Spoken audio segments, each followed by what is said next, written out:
The Avenger, Edgar Wallace, Chapter 1. The Headhunter. Captain Mike Broxson had certain mild and innocent superstitions. He believed, for example, that if he saw a green crow in a field he would certainly see another green crow before the day was out. And when, at the bookstand on Aix-la-Chapelle station, he saw and purchased a dime novel that was comprehensively entitled Only an Extra, or The Pride of Hollywood, he was less concerned as to how this thrilling and dog-eared romance came to be on offer at $500,000, this was in the days when marks were worth money, than as to the circumstances in which he would again hear or read the word extras in the sense of a supernumerary and unimportant screen actress. The novel did not interest him at all. He read one page of superlatives and turned for relief to the study of a Belgian timetable. He was bored, but not so bored that he could interest himself in the sensational rise of the fictitious Rosa Love from modest obscurity to a press agent and wealth. But Extra was a new one on Michael, and he waited for the day to bring its inevitable companion. To say that he was uninterested in crime, that burglars were less thrilling than golf scores, and the record of murders hardly worth the reading, might convey a wrong impression to those who knew him as the cleverest agent in the Foreign Office Intelligence Department. His official life was spent in meeting queer continentals in obscure restaurants and, in divers roles, to learn of the undercurrents that were drifting the barks of diplomacy to unsuspected ports. He had twice roamed through Europe in the guise of an open-mouthed tourist, had canoed many hundred miles through the gorges of the Danube to discover, in little riverside beer houses, the inward meanings of secret mobilizations. These were tasks wholly to his liking, therefore he was not unnaturally annoyed when he was withdrawn from Berlin at a moment when, as it seemed, the mystery of the Slovak treaty was in a way to being solved, for he had secured, at a cost, a rough but accurate draft. "I should have had a photograph of the actual document if you had left me another 24 hours, he reproached his chief, Major George Staines, when he reported himself at Whitehall next morning. "Sony," replied that unrepentant man, "but the truth is, we've had a heart-to-heart talk with the Slovakian Prime Minister, and he has promised to behave and practically given us the text of the treaty. It was only a commercial affair." "Mike, did you know Elmer?" The Foreign Office detective sat down on the edge of the table. "Have you brought me from Berlin to ask me that?" he demanded bitterly. "Have you taken me from my favorite cafe on Unter den Linden by the way? The Germans are making small arm ammunition by the million at a converted pencil factory in Bavaria to discuss Elmar. He's a clerk, isn't he?" Major Staines nodded. "He was," he said, "in the accountancy department. He disappeared from view 3 weeks ago, and an examination of his books showed that he had been systematically stealing funds which were under his control." Mike Broxson made a little face. "I'm sorry to hear that," he said. He seemed to be a fairly quiet and inoffensive man. "But surely you don't want me to go after him? That is a job for Scotland Yard." "I don't want you to go after him," said Staines slowly, "because well, he has been found." There was something very significant and sinister in his tone, and, before he could take the little slip of paper from the portfolio on the desk, Michael Broxson knew what was coming. "Not the headhunter?" he gasped. Even Michael knew about the headhunter. Staines nodded. "Here's the note." He handed the typewritten slip across to his subordinate, and Michael read. "You will find a box in the hedge by the railway arch at Esher." "The headhunter, the headhunter," repeated Michael mechanically, and whistled. "We found the box, and, of course, we found the unfortunate Elmer's head, sliced neatly from his body," said Staines. "This is the 12th head in 7 years, Staines went on, "and in almost every case, in fact, in every case except 2, the victim has been a fugitive from justice. Even if the treaty question had not been settled, Mike, I should have brought you back, but this is a police job," said the young man, troubled. "Technically you're a policeman," interrupted his chief, "and the Foreign Secretary wishes you to take this case in hand, and he does this with the full approval of the Secretary of State, who of course controls Scotland Yard. So far, the death of Francis Elmer and the discovery of his gruesome remains have not been given out to the press. There was such a fuss last time that the police want to keep this quiet. They have had an inquest. I guess the jury was picked, but it would be high treason to say so, and the usual verdict has been returned. The only information I can give you is that Elmer was seen by his niece a week ago in Chichester. We discovered this before the man's fate was known. The girl, Adele Leamington, is working for the Knebworth Film Corporation, which has its studio in Chichester. Old Knebworth is an American and a very good sort. The girl is a sort of super chorus extra, that's the word." Michael gasped. "Extra. I knew that infernal word would turn up again." "Go on, so what do you wish me to do?" "Go along and see her," said the chief. "Here is the address. Is there a Mrs. Elmar?" asked Michael as he put the slip into his pocket. The other nodded. Yes, but she can throw no light upon the murder. She, by the way, is the only person who knows he is dead. She had not seen her husband for a month, and apparently they had been more or less separated for years. She benefits considerably by his death, for he was well insured in her favor. Michael read again the gruesome note from the headhunter. What is your theory about this? He asked curiously. The general idea is that he is a lunatic who feels called upon to mete out punishment to defaulters. But the two exceptions disturb the theory pretty considerably. Staines lay back in his chair, a puzzled frown on his face. Take the case of Willett. His head was found on Clapham Common 2 years ago. Willett was a well-off man, the soul of honesty, well-liked, and he had a very big balance at his bank. Cruling, the second exception, who was one of the first of the hunter's victims, was also above suspicion, though in his case there is no doubt he was mentally unbalanced a few weeks before his death. The typewritten notification has invariably been typed out on the same machine. In every case you have the half-obliterated U, the faint G, and the extraordinary alignment which the experts are unanimous in ascribing to a very old and out-of-date Coast machine. Find the man who uses that typewriter and you have probably found the murderer. But it is very unlikely that he will ever be found that way, for the police have published photographs pointing out the peculiarities of type, and I should imagine that Mr. Hunter does not use this machine except to announce the demise of his victims. Michael Brookson went back to his flat, a little more puzzled and a little more worried by his unusual commission. He moved into his being in the world of high politics. The finesses of diplomacy were his peculiar study, and the normal abnormalities of humanity, the thefts and murders and larcenies which occupied the attention of the constabulary, did not come into his purview. Bill, said he, addressing the small terrier that lay on the hearthrug before the fireless grate of his sitting room, this is where I fall down. But whether I do or not, I'm going to meet an extra ain't that grand? Bill wagged his tail agreeably. Chapter 2 Mr. Sampson Longvale calls. Adele Leamington waited till the studio was almost empty before she came to where the white-haired man sat crouched in his canvas chair, his hands thrust into his trousers pockets, a malignant scowl on his forehead. It was not a propitious moment to approach him. Nobody knew that better than she. Mr. Nebworth, may I speak to you? He looked up slowly. Ordinarily he would have risen, tore this middle-aged American in normal moments was the soul of courtesy.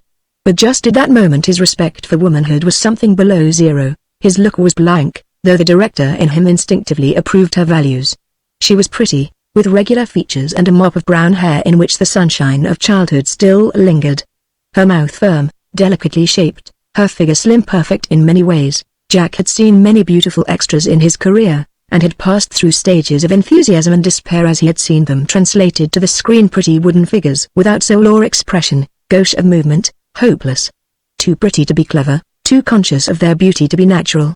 Dolls without intelligence or initiative, just extras who could wear clothes in a crowd, who could smile and dance mechanically, fit for extras and nothing else all the days of their lives. Well? He asked brusquely. Is there a part one could play in this production, Mr. Nebworth? She asked, his shaven lips curled. Aren't you playing a part, Miss Can't Remember Your Name Leamington, is it? I'm certainly playing. I'm one of the figures in the background, she smiled. I don't want a big part, but I'm sure I could do better than I have done. I'm mighty sure you couldn't do worse than some people, he growled. No, there's no part for you, friend. There'll be no story to shoot unless things alter. That's what. She was going away when he recalled her, left a good home, I guess? He said. Thought picture making meant $1 million a year and a new automobile every Thursday? Or maybe you were holding down a good job as a stenographer and got it under your toque that you'd make Hollywood feel small if you got your chance? Go back home, kid, and tell the old man that a typewriter's got a sunlight arc beaten to death as an instrument of commerce. The girl smiled faintly. I didn't come into pictures because I was stage struck, if that is what you mean, Mr. Nebworth. I came in knowing just how hard a life it might be. I have no parents. He looked up at her curiously. How do you live? He asked. There's no money in extra work, not on this lot, anyway. Might be if I was one of those billion-dollar directors who did pictures with chariot races. But I don't. My ideal picture has got 5 characters. I have a little income from my mother, and I write, said the girl. She stopped as she saw him looking past her to the studio entrance, and, turning her head, saw a remarkable figure standing in the doorway. At first she thought it was an actor who had made up for a film test. The newcomer was an old man, but his great height and erect carriage would not have conveyed that impression at a distance. The tight-fitting tailcoat, the trousers strapped to his boots, the high collar and black satin stock belonged to a past age, though they were newly made. The white linen bands that showed at his wrists were goffered. His double-breasted waistcoat of grey velvet was fastened by golden buttons. He might have stepped from a family portrait of one of those dandies of the 50s. He held a tall hat in a gloved hand, a hat with a curly brim, and in the other a gold-topped walking stick. The face, deeply lined, was benevolent and kind, and he seemed unconscious of his complete baldness. Jack Knebworth was out of his chair in a second and walked toward the stranger. "Why, Mr. Longvale, I am glad to see you. Did you get my letter? I can't tell you how much obliged I am to you for the loan of your house, Sampson Longvale of the Dower House." She remembered now. He was known in Chichester as the old-fashioned gentleman, and once, when she was out on location, somebody had pointed out the big, rambling house, with its weed-grown garden and grumbling walls, where he lived. "I thought I would come over and see you," said the big man. His voice was rich and beautifully modulated. She did not remember having heard a voice quite as sweet, and she looked at the eccentric figure with a new interest. "I can only hope that the house and grounds are suitable to your requirements.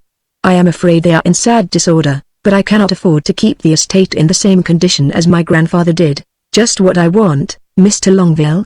I was afraid you might be offended when I told you." The old gentleman interrupted him with a soft laugh. No, I wasn't offended, I was amused. You needed a haunted house. I could even supply that quality, though I will not promise you that my family ghost will walk. The Dower House has been haunted for hundreds of years. A former occupant in a fit of frenzy murdered his daughter there, and the unhappy lady is supposed to walk. I have never seen her, though many years ago one of my servants did. Fortunately, I am relieved of that form of annoyance. I no longer keep servants in the house." He smiled, "though, if you care to stay the night, I shall be honored to entertain 5 or 6 of your company." Knebworth heaved a sigh of relief. He had made diligent inquiries and found that it was almost impossible to secure lodgings in the neighborhood, and he was most anxious to take night pictures, and for one scene he particularly desired the peculiar light value which he could only obtain in the early hours of the morning. "I'm afraid that it would give you a lot of trouble, Mr. Longvale," he said. "And here and now I think we might discuss the delicate subject of—" The old man stopped him with a gesture. "If you are going to speak of money, please don't," he said firmly. "I am interested in cinematography. In fact, I am interested in most modern things. We old men are usually prone to decry modernity, but I find my chiefest pleasure in the study of those scientific wonders which this new age has revealed to us." He looked at the director quizzically. "Some day you shall take a picture of me in the one role in which I think I should have no peer, a picture of me in the role of my illustrious ancestor." Jack Knebworth stared, half amused, half startled. It was no unusual experience to find people who wished to see themselves on the screen, but he never expected that little piece of vanity from Mr. Sampson Longvale. "I should be glad," he said formally. "Your people were pretty well known, I guess?" Mr. Longvale sighed. "It is my regret that I do not come from the direct line that included Charles Henry, the most historic member of my family. He was my great-uncle. I come from the Bordeaux branch of Longvales, which has made history, sir." He shook his head regretfully. "Are you French, Mr. Longvale?" asked Jack. Apparently the old man did not hear him. He was staring into space. Then, with a start, yes, we were French. My great-grandfather married an English lady whom he met in peculiar circumstances. We came to England in the days of the Directorate. Then, for the first time, he seemed aware of Adele's presence, and bowed toward her. "I think I must go," he said, taking a huge gold watch from his fob pocket. The girl watched them as they passed out of the hall, and presently she saw the old-fashioned gentleman pass the window, driving the oldest-fashioned car she had ever seen. It must have been one of the first motorcars ever introduced into the country, a great, upstanding, cumbersome machine, that passed with a thunderous sound and at no great speed down the gravel drive out of sight. Presently Jack Knebworth came slowly back. "This craze for being screened certainly gets them old or young," he said. "Good night, Miss Forget-Your-Name Leamington, ain't it?"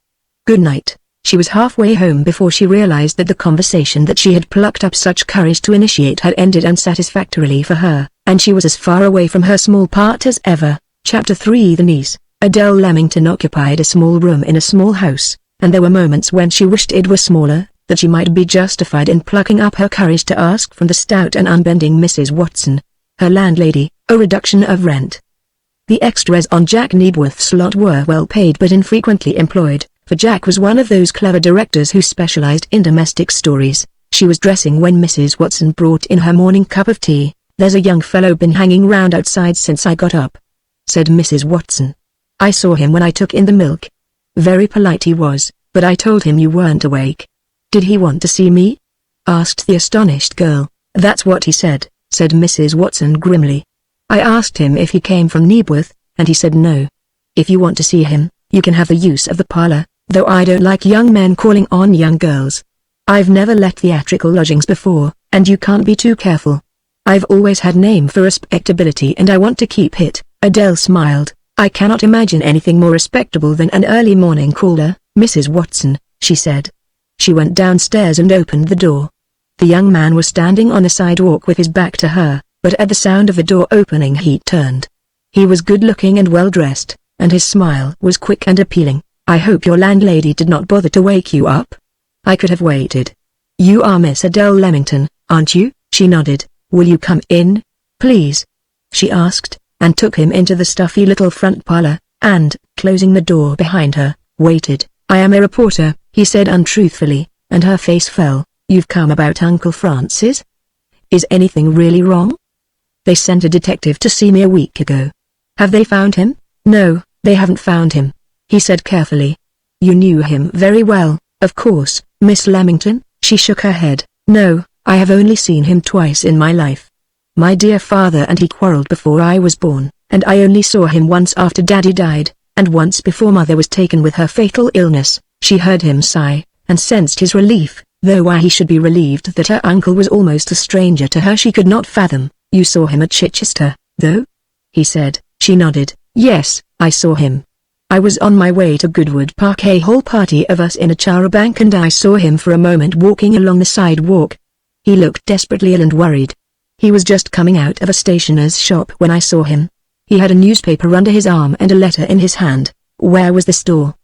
he asked quickly. She gave him the address, and he jotted it down. "You didn't see him again?" She shook her head. "Is anything really very badly wrong?" she asked anxiously.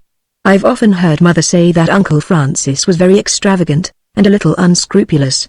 "Has he been in trouble?" "Yes," admitted Michael. "He has been in trouble, but nothing that you need worry about. You're a great film actress, aren't you?" In spite of her anxiety she laughed. "The only chance I have of being a great film actress is for you to say so in your paper." "My what?" he asked, momentarily puzzled.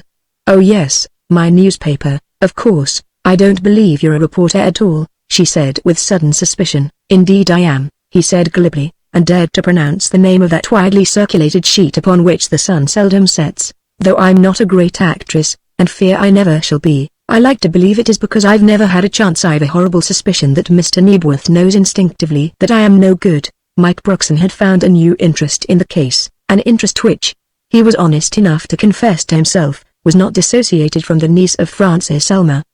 He had never met anybody quite so pretty and quite so unsophisticated and natural. "You're going to the studio, I suppose?" she nodded. "I wonder if Mr. Knebworth would mind my calling to see you?" She hesitated. "Mr. Knebworth doesn't like callers." "Then maybe I'll call on him," said Michael, nodding. "It doesn't matter whom I call on, does it?" "It certainly doesn't matter to me," said the girl coldly, in the vulgar language of the masses, thought Mike as he strode down the street. "I have had the bird." His inquiries did not occupy very much of his time. He found the little news shop, and the proprietor, by good fortune, remembered the coming of Mr. Francis Elmer. He called for a letter, though it wasn't addressed to Elmer, said the shopkeeper. "A lot of people have their letters addressed here. I make a little extra money that way." "Did he buy a newspaper?" "No, sir, he did not buy a newspaper. He had one under his arm, the Morning Telegram. I remember that, because I noticed that he'd put a blue pencil mark round one of the agony advertisements on the front page, and I was wondering what it was all about. I kept a copy of that day's Morning Telegram. I've got it now." He went into the little parlor at the back of the shop and returned with a dingy newspaper, which he laid on the counter. "There are 6 there, but I don't know which one it was." Michael examined the agony advertisements. There was one frantic message from a mother to her son, asking him to return and saying that all would be forgiven. There was a cryptogram message, which he had not time to decipher. A third, which was obviously the notice of an assignation. The fourth was a thinly veiled advertisement for a new hair waver, and at the 5th he stopped. It ran, "Troubled. Final directions and address I gave you. Courage. Benefactor, some benefactor, said Mike Brixton. What was he like, the man who called?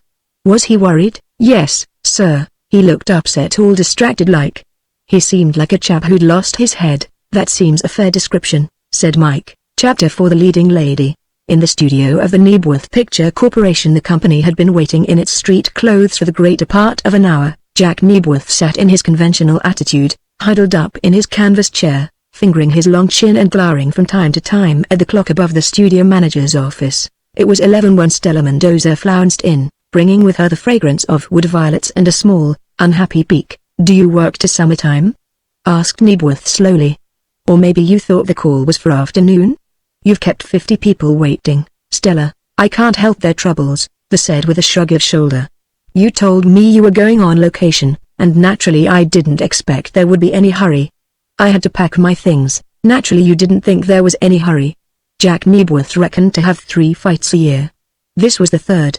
The first had been with Stella, and the second had been with Stella, and the third was certainly to be with Stella. I wanted you to be here at 10. I've had these boys and girls waiting since 9:45. What do you want to shoot? She asked with an impatient jerk of her head. You mostly, said Jack slowly. Get into number 9 outfit and don't forget to leave your pearl earrings off. You're supposed to be a hall-starved chorus girl. We're shooting at Griff Towers, and I told the gentleman who lent us the use of the house that I'd be through the day work by 3. If you were Pauline Frederick or Norma Talmadge or Lillian Gish, you'd be worth waiting for. But Stella Mendoza has got to be on this lot by 10 and don't forget it. Old Jack Knebworth got up from his canvas chair and began to put on his coat with ominous deliberation, the flushed and angry girl watching him, her dark eyes blazing with injured pride and hurt vanity. Stella had once been plain Maggie Stubbs, the daughter of a Midland grocer, and old Jack had talked to her as if she was still Maggie Stubbs and not the great film star of coruscating brilliance, Idol, or her press agent lied, of the screen fans of all the world. All right. If you want to fuss you can have it, Knebworth. I'm going to quit now. I think I know what is due to my position. That part's got to be rewritten to give me a chance of putting my personality over. There's too much leading man in it, anyway. People don't pay real money to see men. You don't treat me fair, Knebworth. I'm temperamental, I admit it. You can't expect a woman of my kind to be a block of wood. The only thing about you that's a block of wood is your head, Stella, grunted the producer, and went on, oblivious to the rising fury expressed in the girl's face. You've had 2 years playing small parts in Hollywood, and you've brought nothing back to England but a line of fresh talk, and you could have gotten that out of the Sunday supplements. Temperament. That's a word that means doctor's certificates when a picture's half taken, and long rest unless your salary's put up 50%. Thank God this picture isn't a quarter taken or an eighth. Quit, you mean-spirited gutter snipe, and quit as soon as you darn please. Boiling with rage, her lips quivering so that she could not articulate, the girl turned and flung out of the studio. White-haired Jack Knebworth glared round at the silent company. This is where the miracle happens, he said sardonically. This is where the extra girl who's left a sick mother and a mortgage at home leaps to fame in a night. If you don't know that kind of thing happens on every lot in Hollywood, you're no students of fiction. Stand forth, Mary Pickford II. The extras smiled, some amused, some uncomfortable, but none spoke.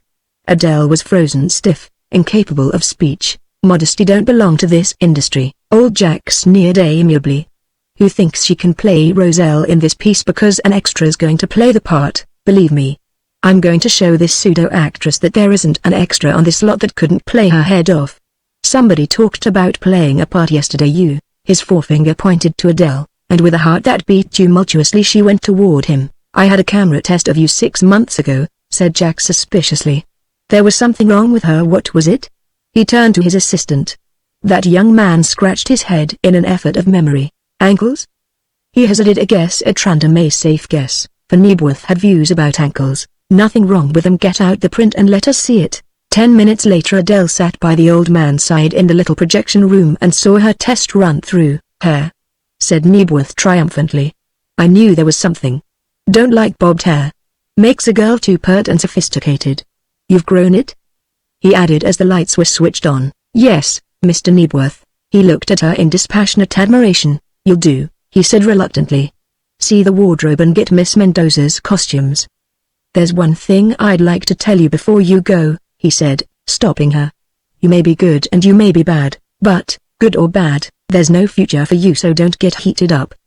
The only woman who's got any chance in England is the producer's wife, and I'll never marry you if you go down on your knees to me. That's the only kind of star they know in English films, the producer's wife, and unless you're that, you haven't.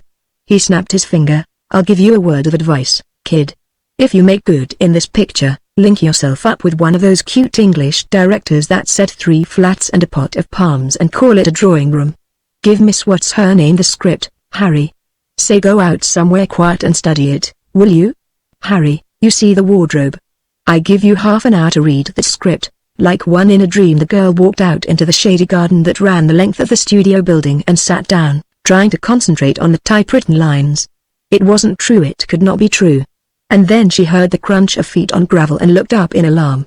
It was a young man who had seen her that morning, Michael Brookson. Oh, please, you mustn't interrupt me, she begged in agitation.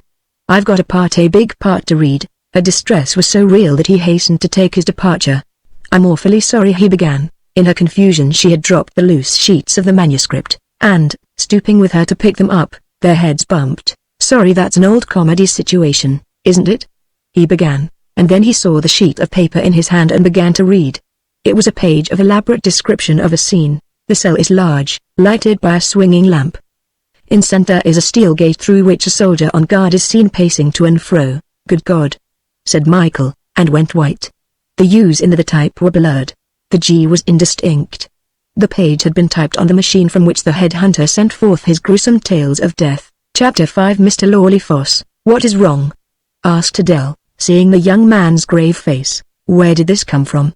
He showed her the sheet of typewritten script. I don't know, it was with the other sheets. I knew, of course, that it didn't belong to Roselle. Is that the play you're acting in? He asked quickly. And then, who would know, Mr. Nebworth? Where shall I find him? You go through that door, she said, and you will find him on the studio floor. Without a word, he walked quickly into the building. Instinctively he knew which of the party was the man he sought. Jack Nebworth looked up under lowering brows at the sight of the stranger, for he was a stickler for privacy in business hours, but before he could demand an explanation Michael was up to him. Are you Mr. Nebworth?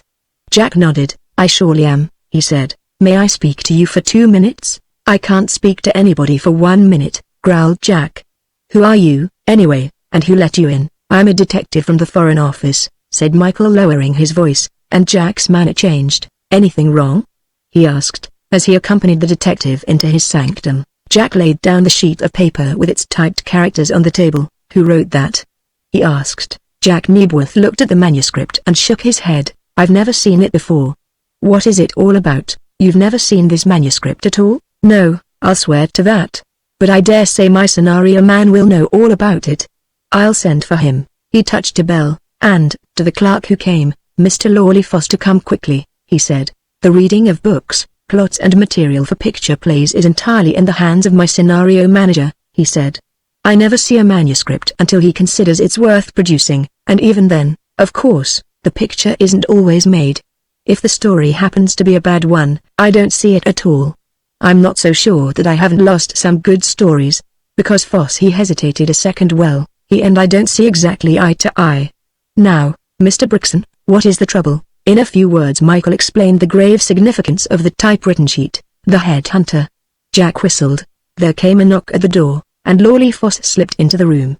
He was a thinnish man, dark and saturnine of face, shifty of eye. His face was heavily lined as though he suffered from some chronic disease. But the real disease which preyed on Lawley-Foss was the bitterness of mind that comes to a man at war with the world. There had been a time in his early life when he thought that same world was at his feet. He had written 2 plays that had been produced and had run a few nights. Thereafter, he had trudged from theatre to theatre in vain, for the taint of failure was on him, and no manager would so much as open the brown-covered manuscripts he brought to them. Like many another man, he had sought easy ways to wealth, but the stock exchange and the race-track had impoverished him still further. He glanced suspiciously at Michael as he entered. I want to see you, Foss, about a sheet of script that's got amongst the Roselle script, said Jack Nebworth. May I tell Mr. Foss what you have told me? Michael hesitated for a second. Some cautioning voice warned him to keep the question of the headhunter a secret. Against his better judgment he nodded. Lawley-Foss listened with an expressionless face whilst the old director explained the significance of the interpolated sheet. Then he took the page from Jack Kenilworth's hand and examined it. Not by a twitch of his face or a droop of his eyelid did he betray his thoughts. "We get a lot of stuff in," he said, "and I can't immediately place this particular play, but if you'll let me take it to my office, I will look up my books." Again Michael considered. He did not wish that piece of evidence to pass out of his hands, and yet, without confirmation and examination, it was fairly valueless. He reluctantly agreed. "What do you make of that fellow?" asked Jack Knebworth when the door had dosed upon the writer. "I don't like him," said Michael bluntly. "In fact, my first impressions are distinctly unfavorable, though I am probably doing the poor gentleman a very great injustice." Jack Knebworth sighed. Foss was one of his biggest troubles, sometimes bulking larger than the temperamental Mendoza. "He certainly is a queer chap," he said, "though he is diabolically clever. I never knew a man who could take a plot and twist it as Lawley Foss can, but he's difficult." "I should imagine so," said Michael dryly. They passed out into the studio and Michael sought the troubled girl to explain his crudeness. There were tears of vexation in her eyes when he approached her for his startling disappearance with a page of the script had put all thoughts of the play from her mind. "I am sorry," he said penitently.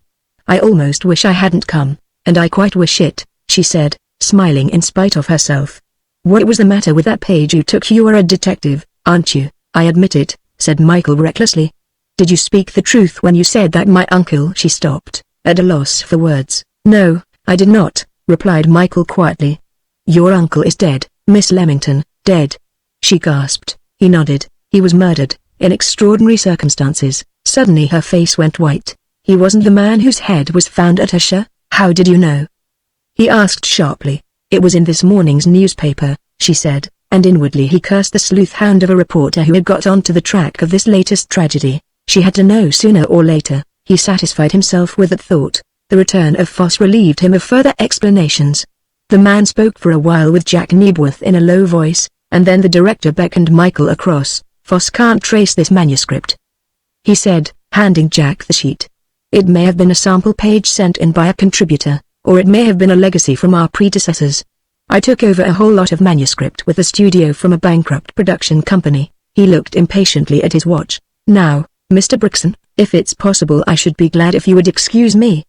I've got some scenes to shoot 10 miles away, with a leading lady from whose little head you've scared every idea that will be of the slightest value to me." Michael acted upon an impulse. "Would you mind my coming out with you to shoot? That means to photograph, doesn't it?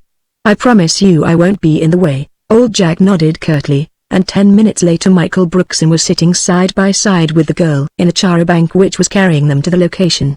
That he should be riding with the artistes at all was a tribute to his nerve rather than to his modesty. Chapter 6 The Master of Griff. Adele did not speak to him for a long time. Resentment that he should force his company upon her, and nervousness at the coming ordeal, a nervousness which became sheer panic as they drew nearer and nearer to their destination, made conversation impossible. "I see your Mr. Lawley Foss is with us," said Michael, glancing over his shoulder, and by way of making conversation. "He always goes on location," she said shortly. "A story has sometimes to be amended while it's being shot." "Where are we going now?" he asked. "Griff Towers first," she replied. She found it difficult to be uncivil to anybody. "It is a big place owned by Sir Gregory Penney, but I thought we were going to the Dower House." She looked at him with a little frown. "Why did you ask if you knew?" she demanded, almost in a tone of asperity. "Because I like to hear you speak," said the young man calmly. "Sir Gregory Penney?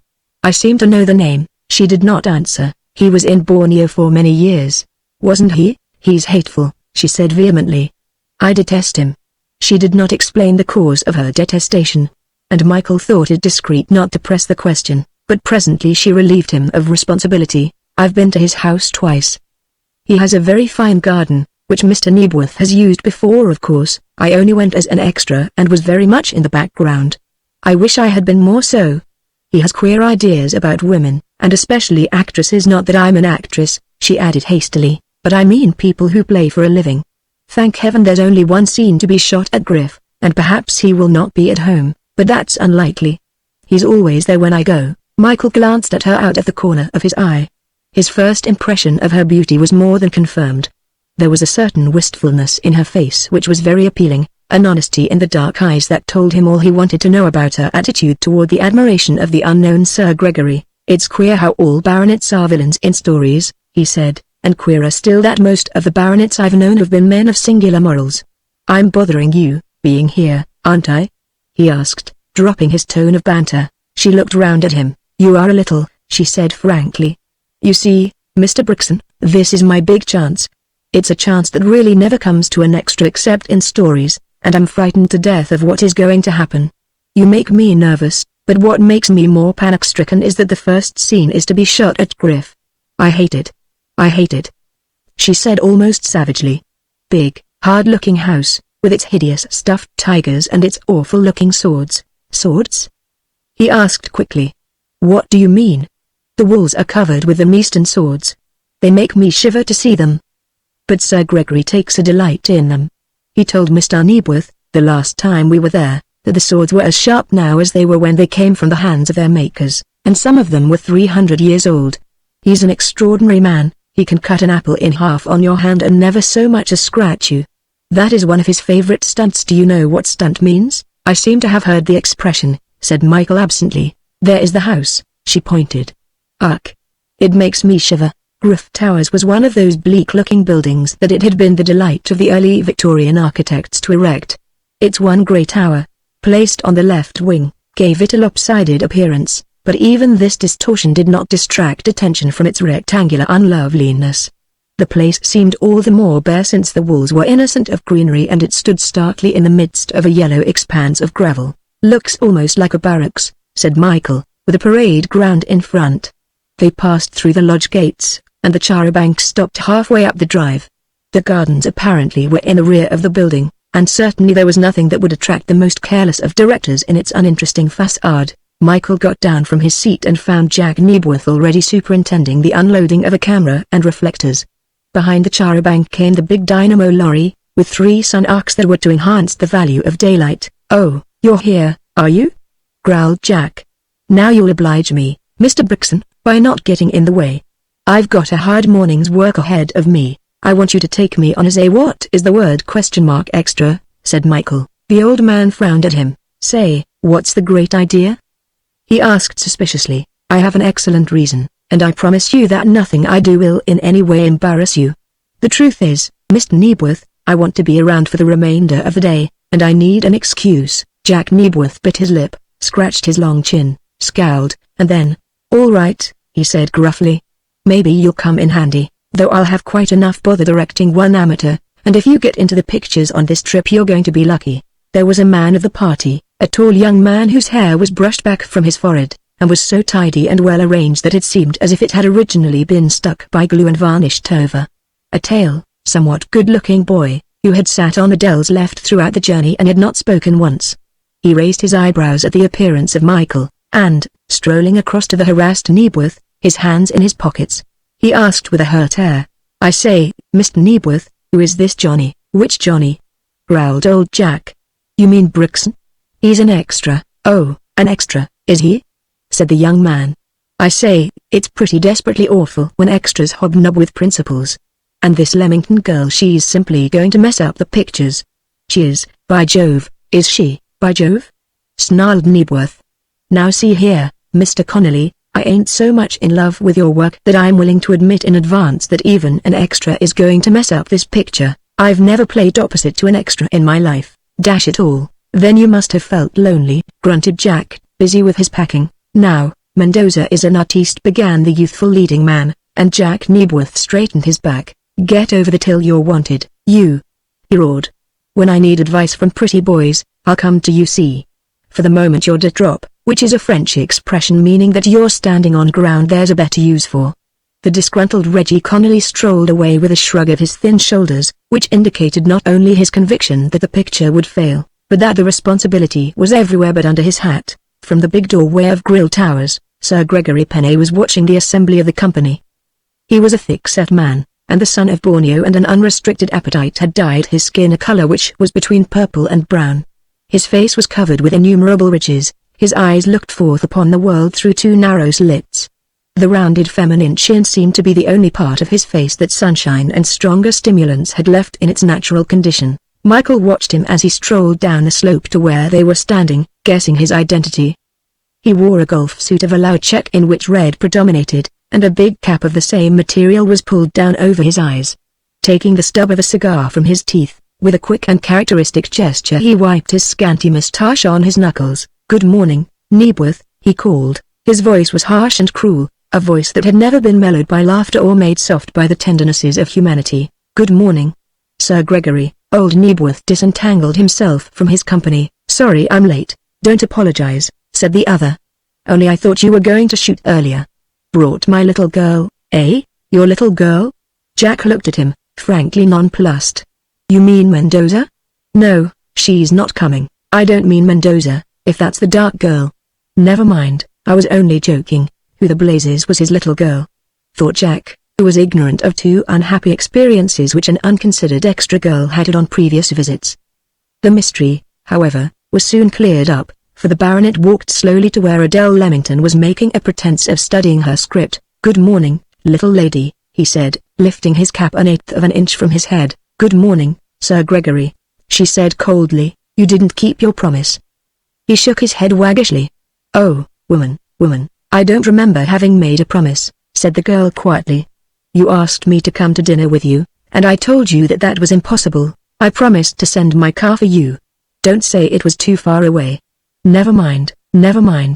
And, to Michael's wrath, he squeezed the girl's arm in a manner which was intended to be paternal, but which filled the girl with indignant loathing. She wrenched her arm free, and, turning her back upon her tormentor, almost flew to Jack Nebworth with an incoherent demand for information on the reading of a line which was perfectly simple. Old Jack was no fool. He watched the play from under his eyelids, recognizing all the symptoms. "This is the last time we shall shoot at Griff Towers," he told himself, for Jack Nebworth was something of a stickler on behavior, and had views on women which were diametrically opposite to those held by Sir Gregory Penney. Chapter 7 The Swords and Bag. The little party moved away, leaving Michael alone with the baronet. For a period, Gregory Penney watched the girl, his eyes glittering. Then he became aware of Michael's presence and turned a cold, insolent stare upon the other. "What are you?" he asked, looking the detective up and down. "I'm an extra," said Michael. "An extra, eh? Sort of chorus boy? Put paint and powder on your face and all that sort of thing? What a life for a man." "There are worse," said Michael, holding his antagonism in check. "Do you know that little girl? What's her name?" "Leamington?" asked the baronet suddenly. "I know her extremely well," said Michael untruthfully. "Oh, you do, eh?" said the master of Griff Towers with sudden amiability. "She's a nice little thing. Quite a cut above the ordinary chorus girl. You might bring her along to dinner one night. She'd come with you, eh?" The contortions of the puffy eyelids suggested to Michael that the man had winked. There was something about this gross figure that interested the scientist in Michael Brookson. He was elemental, an animal invested with a brain, and yet he must be something more than that if he had held a high administrative position under government. "Are you acting? If you're not, you can come up and have a look at my swords," said the man suddenly. Michael guessed that, for a reason of his own, probably because of his claim to be Adele's friend, the man wished to cultivate the acquaintance. "No, I'm not acting," replied Michael, and no invitation could have given him greater pleasure.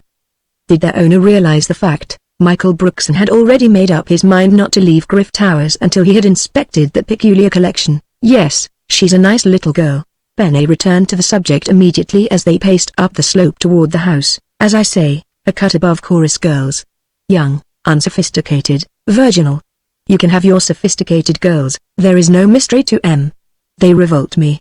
A girl should be like a spring flower. Give me the violet and the snowdrop. You can have a bushel of cabbage roses for one petal of the shy deers of the forest." Michael listened with a keen sense of nausea, and yet with an unusual interest, as the man rambled on. He said things which were sickening, monstrous.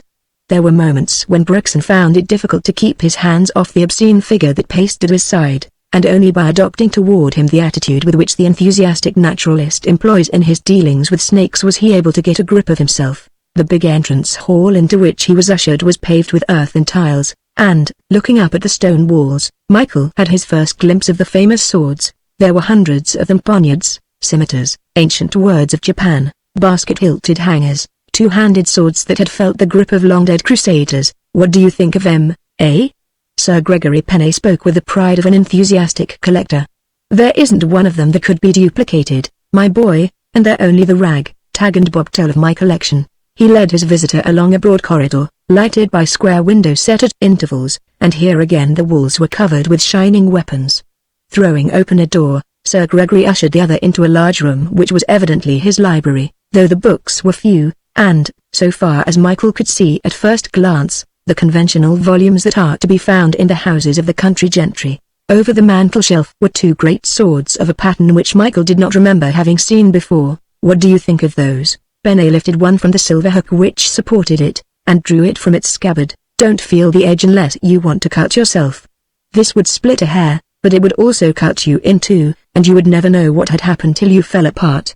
Suddenly his manner changed, and he almost snatched the sword from Michael's hand, and, putting it back in its sheath, he hung it up. "That is a Sumatran sword, isn't it?" "It comes from Borneo," said the baronet shortly. "The home of the headhunters." Sir Gregory looked round, his brows lowered. "No," he said, "it comes from Dutch Borneo." Evidently there was something about this weapon which roused unpleasant memories. He glowered for a long time in silence into the little fire that was burning on the hearth. "I killed the man who owned that," he said at last, and it struck Michael that he was speaking more to himself than to his visitor. "At least, I hope I killed him." "I hope so." He glanced round, and Michael Brookson could have sworn there was apprehension in his eyes. "Sit down. What's your name?" he commanded, pointing to a low settee. "We'll have a think." He pushed a bell, and, to Michael's astonishment, the summons was answered by an undersized native, a little copper-colored man, naked to the waist. Gregory gave an order in a language which was unintelligible to Michael. He guessed, by its sibilance, it was Malayan, and the servant, with a quick salaam, disappeared, and came back almost instantly with a tray containing a large decanter and two thin glasses. "I have no white servants, can't stand them," said Penne, taking the contents of his glass at a gulp. "I like servants who don't steal and don't gossip. You can lick 'em if they misbehave, and there's no trouble. I got this fellow last year in Sumatra, and he's the best butler I've had." "Do you go to Borneo every year?" asked Michael. "I go almost every year," said the other. "I've got a yacht, she's lying at Southampton now. If I didn't get out of this cursed country once a year one'd go mad. There's nothing here, nothing. Have you ever met the dithering old fool Longvale? Nebworth said you were going on to him, pompous old ass, who lives in the past and dresses like an advertisement for somebody's whiskey. Have another?" "I haven't finished this yet," said Michael with a smile, and his eyes went up to the sword above the mantelpiece. "Have you had that very long?" "It looks modern." "It isn't," snapped the other. "Modern? It's 300 years old if it's a day. I've only had it a year." Again he changed the subject abruptly. "I like you. What's your name?" "I like people or I dislike them instantly. You're the sort of fellow who'd do well in the East. I've made 2 millions there. The East is full of wonder, full of unbelievable things." He screwed his head round and fixed Michael with a glittering eye. "Full of good servants," he said slowly.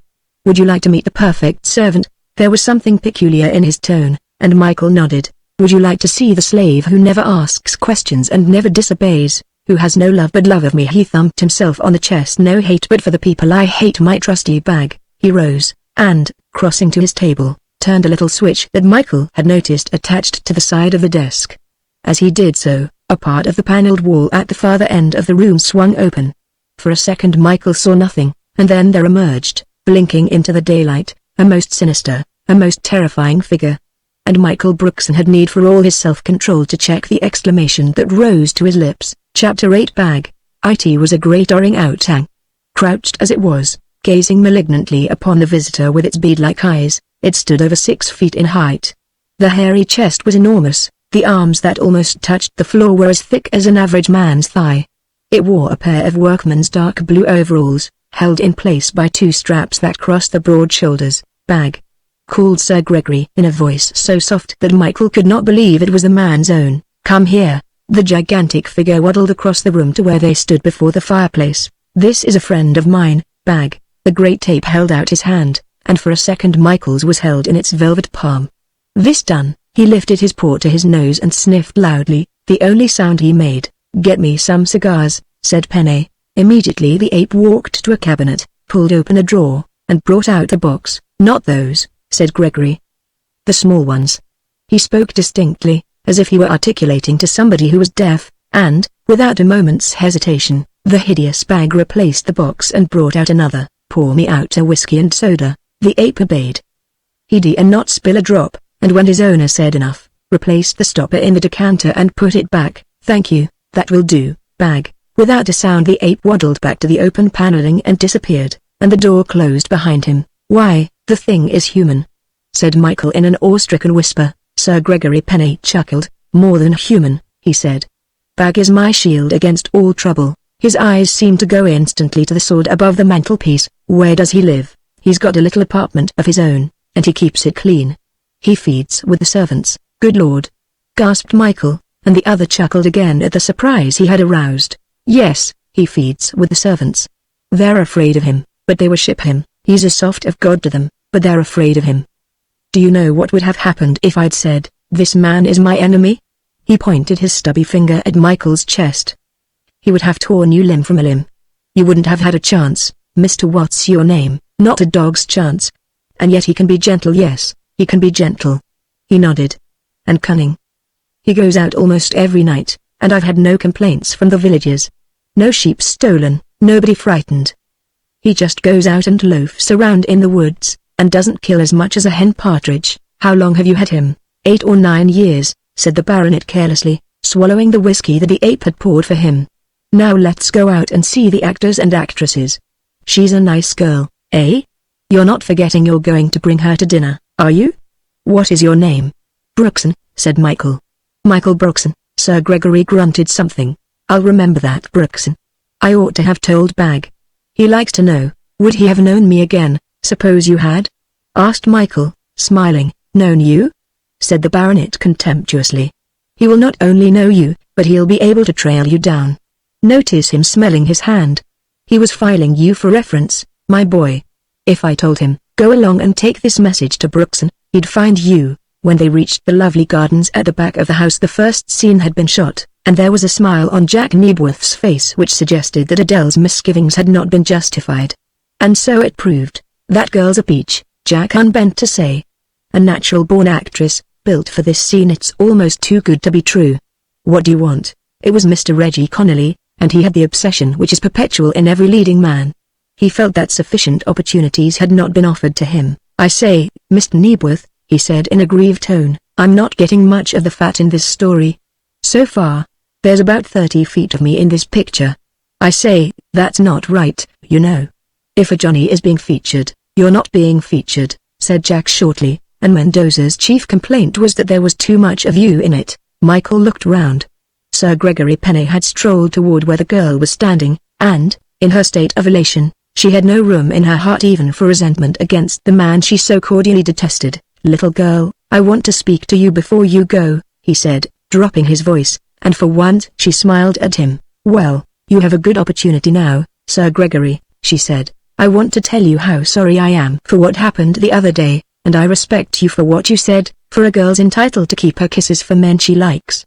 Aren't I right?" "Of course you're right," she said. "Please don't think any more about it, Sir Gregory. I'd no right to kiss you against your will, especially when you're in my house. Are you going to forgive me?" "I do forgive you," she said, and would have left him, but he caught her arm. "You're coming to dinner, aren't you?" He jerked his head toward the watchful Michael. "Your friend said he'd bring you along." "Which friend?" she asked, her eyebrows raised. "You mean Mr. Brookson? That's the fellow." "Why with that kind of man?" "Not fellow. I like him personally." "To dinner? I'm afraid I can't," she said, her old aversion gaining ground. "Little girl," he said earnestly, "there's nothing you couldn't have from me. Why do you want to trouble your pretty head about this cheap play acting? I'll give you a company of your own if you want it, and the best car that money can buy." His eyes were like points of fire, and she shivered. "I have all I want, Sir Gregory," she said. She was furious with Michael Brookson. How dared he presume to accept an invitation on her behalf? How dare he call himself her friend? Her anger almost smothered her dislike for her persecutor. "You come over tonight, let him bring you," said Penney huskily. "I want you tonight, do you hear? You're staying at Old Longvale's. You can easily slip out." "I'll do nothing of the kind." "I don't think you know what you're asking, Sir Gregory," she said quietly. "Whatever you mean, it is an insult to me." Turning abruptly, she left him. Michael would have spoken to her, but she passed, her head in the air, a look on her face which dismayed him, though, after a moment's consideration, he could guess the cause. When the various apparatus was packed, and the company had taken their seats in the char-a-banc, Michael observed that she had very carefully placed herself between Jack Nebworth and the sulking leading man, and wisely himself chose a seat some distance from her. The car was about to start when Sir Gregory came up to him, and, stepping on the running board, "You said you'd get her over," he began. "If I said that," said Michael, "I must have been drunk, and it takes more than one glass of whiskey to reduce me to that disgusting condition. Miss Leamington is a free agent, and she would be singularly ill-advised to dine alone with you or any other man." He expected an angry outburst, but, to his surprise, the squat man only laughed and waved him a pleasant farewell. Looking round as the car turned from the lodge gates, Michael saw him standing on the lawn, talking to a man, and recognized Foss, who, for some reason, had stayed behind, and then his eyes strayed past the two men to the window of the library, where the monstrous bag sat in his darkened room, waiting for instructions which he would carry into effect without reason or pity. Michael Brookson, hardened as he was to danger of every variety, found himself shuddering. Chapter 9. The Ancestor. The dower house was away from the main road. A sprawling mass of low buildings, it stood behind untidy hedges and crumbling walls. Once the place had enjoyed the services of a lodge keeper, but the tiny lodge was deserted, the windows broken, and there were gaps in the tiled roof. The gates had not been closed for generations. They were broken, and leant crazily against the walls to which they had been thrust by the last person who had employed them to guard the entrance to the dower house. What had once been a fair lawn was now a tangle of weeds. Thistle and mayweed grew knee-deep where the gallants of old had played their bowls, and it was clear to Michael, from his one glance, that only a portion of the house was used. In only one of the wings were the windows whole, the others were broken or so grimed with dirt that they appeared to have been painted. His amusement blended with curiosity. Michael saw for the first time the picturesque Mr. Sampson Longville. He came out to meet them, his bald head glistening in the afternoon sunlight, his strapped fawn-colored trousers, velvet waistcoat and old-fashioned stock completely supporting Gregory Pennay's description of him. "Delighted to see you, Mr. Knebworth. I've a very poor house, but I offer you a very rich welcome. I have had tea served in my little dining room. Will you please introduce me to the members of your company?" The courtesy, the old-world spirit of dignity, were very charming, and Michael felt a warm glow toward this fine old man who brought to this modern atmosphere the love and the fragrance of a past age. "I should like to shoot a scene before we lose the light, Mr. Longville," said Knebworth, "so, if you don't mind the meal being a scrambling one, I can give the company a quarter of an hour." He looked round. "Where is Foss?" he asked. "I want to change a scene." "Mr. Foss said he was walking from Griff Towers," said one of the company. He stopped behind to speak to Sir Gregory. Jack Knebworth cursed his dilatory scenario man with vigor and originality. "I hope he hasn't stopped to borrow money," he said savagely. "That fellow's going to ruin my credit if I'm not careful." He had overcome his objection to his new extra. Possibly he felt that there was nobody else in the party whom he could take into his confidence without hurt to discipline. Is he that way inclined? He's always short of money and always trying to make it by some fool trick which leaves him shorter than he was before. When a man gets that kind of bug in his head he's only a block away from prison. "Are you going to stay the night?" "I don't think you'll be able to sleep here," he said, changing the subject, "but I suppose you'll be going back to London?" "Not tonight," said Michael quickly. "Don't worry about me. I particularly do not wish to give you any trouble." "Come and meet the old man," said Knebworth under his breath. "He's a queer old devil with the heart of a child." "I like what I've seen of him," said Michael. Mr. Longville accepted the introduction all over again. "I fear there will not be sufficient room in my dining room for the whole company. I have had a little table laid in my study. Perhaps you and your friends would like to have your tea there?" "Why, that's very kind of you, Mr. Longville. You have met Mr. Brookson?" The old man smiled and nodded. "I have met him without realizing that I've met him. I never remember names, a curious failing which was shared by my great-great-uncle Charles, with the result that he fell into extraordinary confusion when he wrote his memoirs, and in consequence many of the incidents he relates have been regarded as apocryphal." He showed them into a narrow room that ran from the front to the back of the house. Its ceilings were supported by black rafters, the open wainscoting, polished and worn by generations of hands, must have been at least 500 years old. There were no swords over this mantelpiece, thought Michael with an inward smile. Instead, there was a portrait of a handsome old gentleman, the dignity of whose face was arresting. There was only one word with an adequate description: it was majestic. He made no comment on the picture, nor did the old man speak of it till later. The meal was hastily disposed of, and, sitting on the wall, Michael watched the last daylight scene shot, and was struck by the plastic genius of the girl. He knew enough of motion pictures and their construction to realize what it meant to the director to have in his hands one who could so faithfully reproduce the movements and the emotions which the old man dictated. In other circumstances he might have thought it grotesque to see Jack Knebworth pretending to be a young girl, resting his elderly cheek coyly upon the back of his clasped hand, and walking with mincing steps from one side of the picture to the other. But he knew that the American was a mason who was cutting roughly the shape of the sculpture and leaving it to the finer artiste to express in her personality the delicate contours that would delight the eye of the picture-loving world. She was no longer Adele Lamington, she was Roselle, the heiress to an estate of which her wicked cousin was trying to deprive her. The story itself, he recognized, a half-and-half plagiarism of The Cat and the Canary, with which were blended certain situations from The Miracle Man. He mentioned this fact when the scene was finished. "I guess it's a steal," said Jack Knebworth philosophically, "and I didn't inquire too closely into it. It's Foss's story, and I should be pained to discover there was anything original in it." Mr. Foss had made a tardy reappearance, and Michael found himself wondering what was the nature of that confidential interview which the writer had had with Sir Gregory. Going back to the long sitting room, he stood watching the daylight fade and speculating upon the one mystery within a mystery, the extraordinary effect which Adele had produced upon him. Mike Brookson had known many beautiful women in every class of society. He had known the best and the worst. He had jailed a few, and had watched one face a French firing squad one grey wintry morning at Vincennes. He had liked many, nearly loved one, and it seemed, cold-bloodedly analyzing his emotions, that he was in danger of actually loving a girl whom he had never met before that morning, which is absurd, he said aloud. "What is absurd?" asked Knebworth, who had come into the room unnoticed. "I also wondered what you were thinking," smiled old Mr. Longvale, who had been watching the young man in silence. Well, I was thinking of the portrait." Michael turned and indicated the picture above the fireplace, and in a sense he spoke the truth, for the thread of it thought had run through all others. "The face seemed familiar," he said, "which is absurd, because it is obviously an old painting." Mr. Longvale lit 2 candles and carried one to the portrait. Again Michael looked, and again the majesty of the face impressed him. "That is my great-great-uncle, Charles Henry," said old Mr. Longvale with pride, "or, as we call him affectionately in our family, the great monsieur." Michael's face was half turned toward the window as the old man spoke. Suddenly the room seemed to spin before his eyes. Jack Knebworth saw his face go white and caught him by the arm. "What's the matter?" he asked. "Nothing," said Michael unsteadily. Knebworth was staring past him at the window. "What was that?" he said, with the exception of the illumination from the 2 candles and the faint dusk light that came from the garden. The room was in darkness. "Did you see it?" he asked, and ran to the window, staring out. "What was it?" asked old Mr. Longvale, joining him. "I could have sworn I saw a head in the window." "Did you see it, Brookson?" "I saw something," said Michael unsteadily. "Do you mind if I go out into the garden?" "I hoped you saw it. It looked like a monkey's head to me." Michael nodded.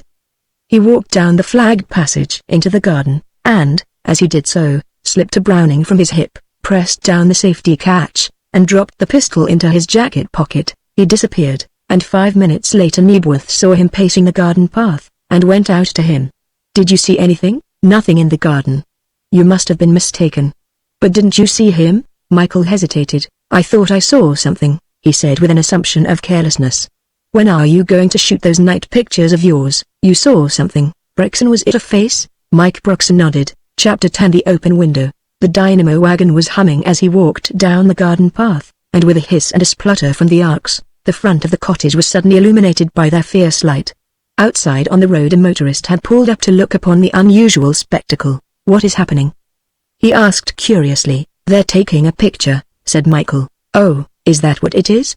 I suppose it is one of Knebworth's outfits." "Where are you going?" demanded Michael suddenly.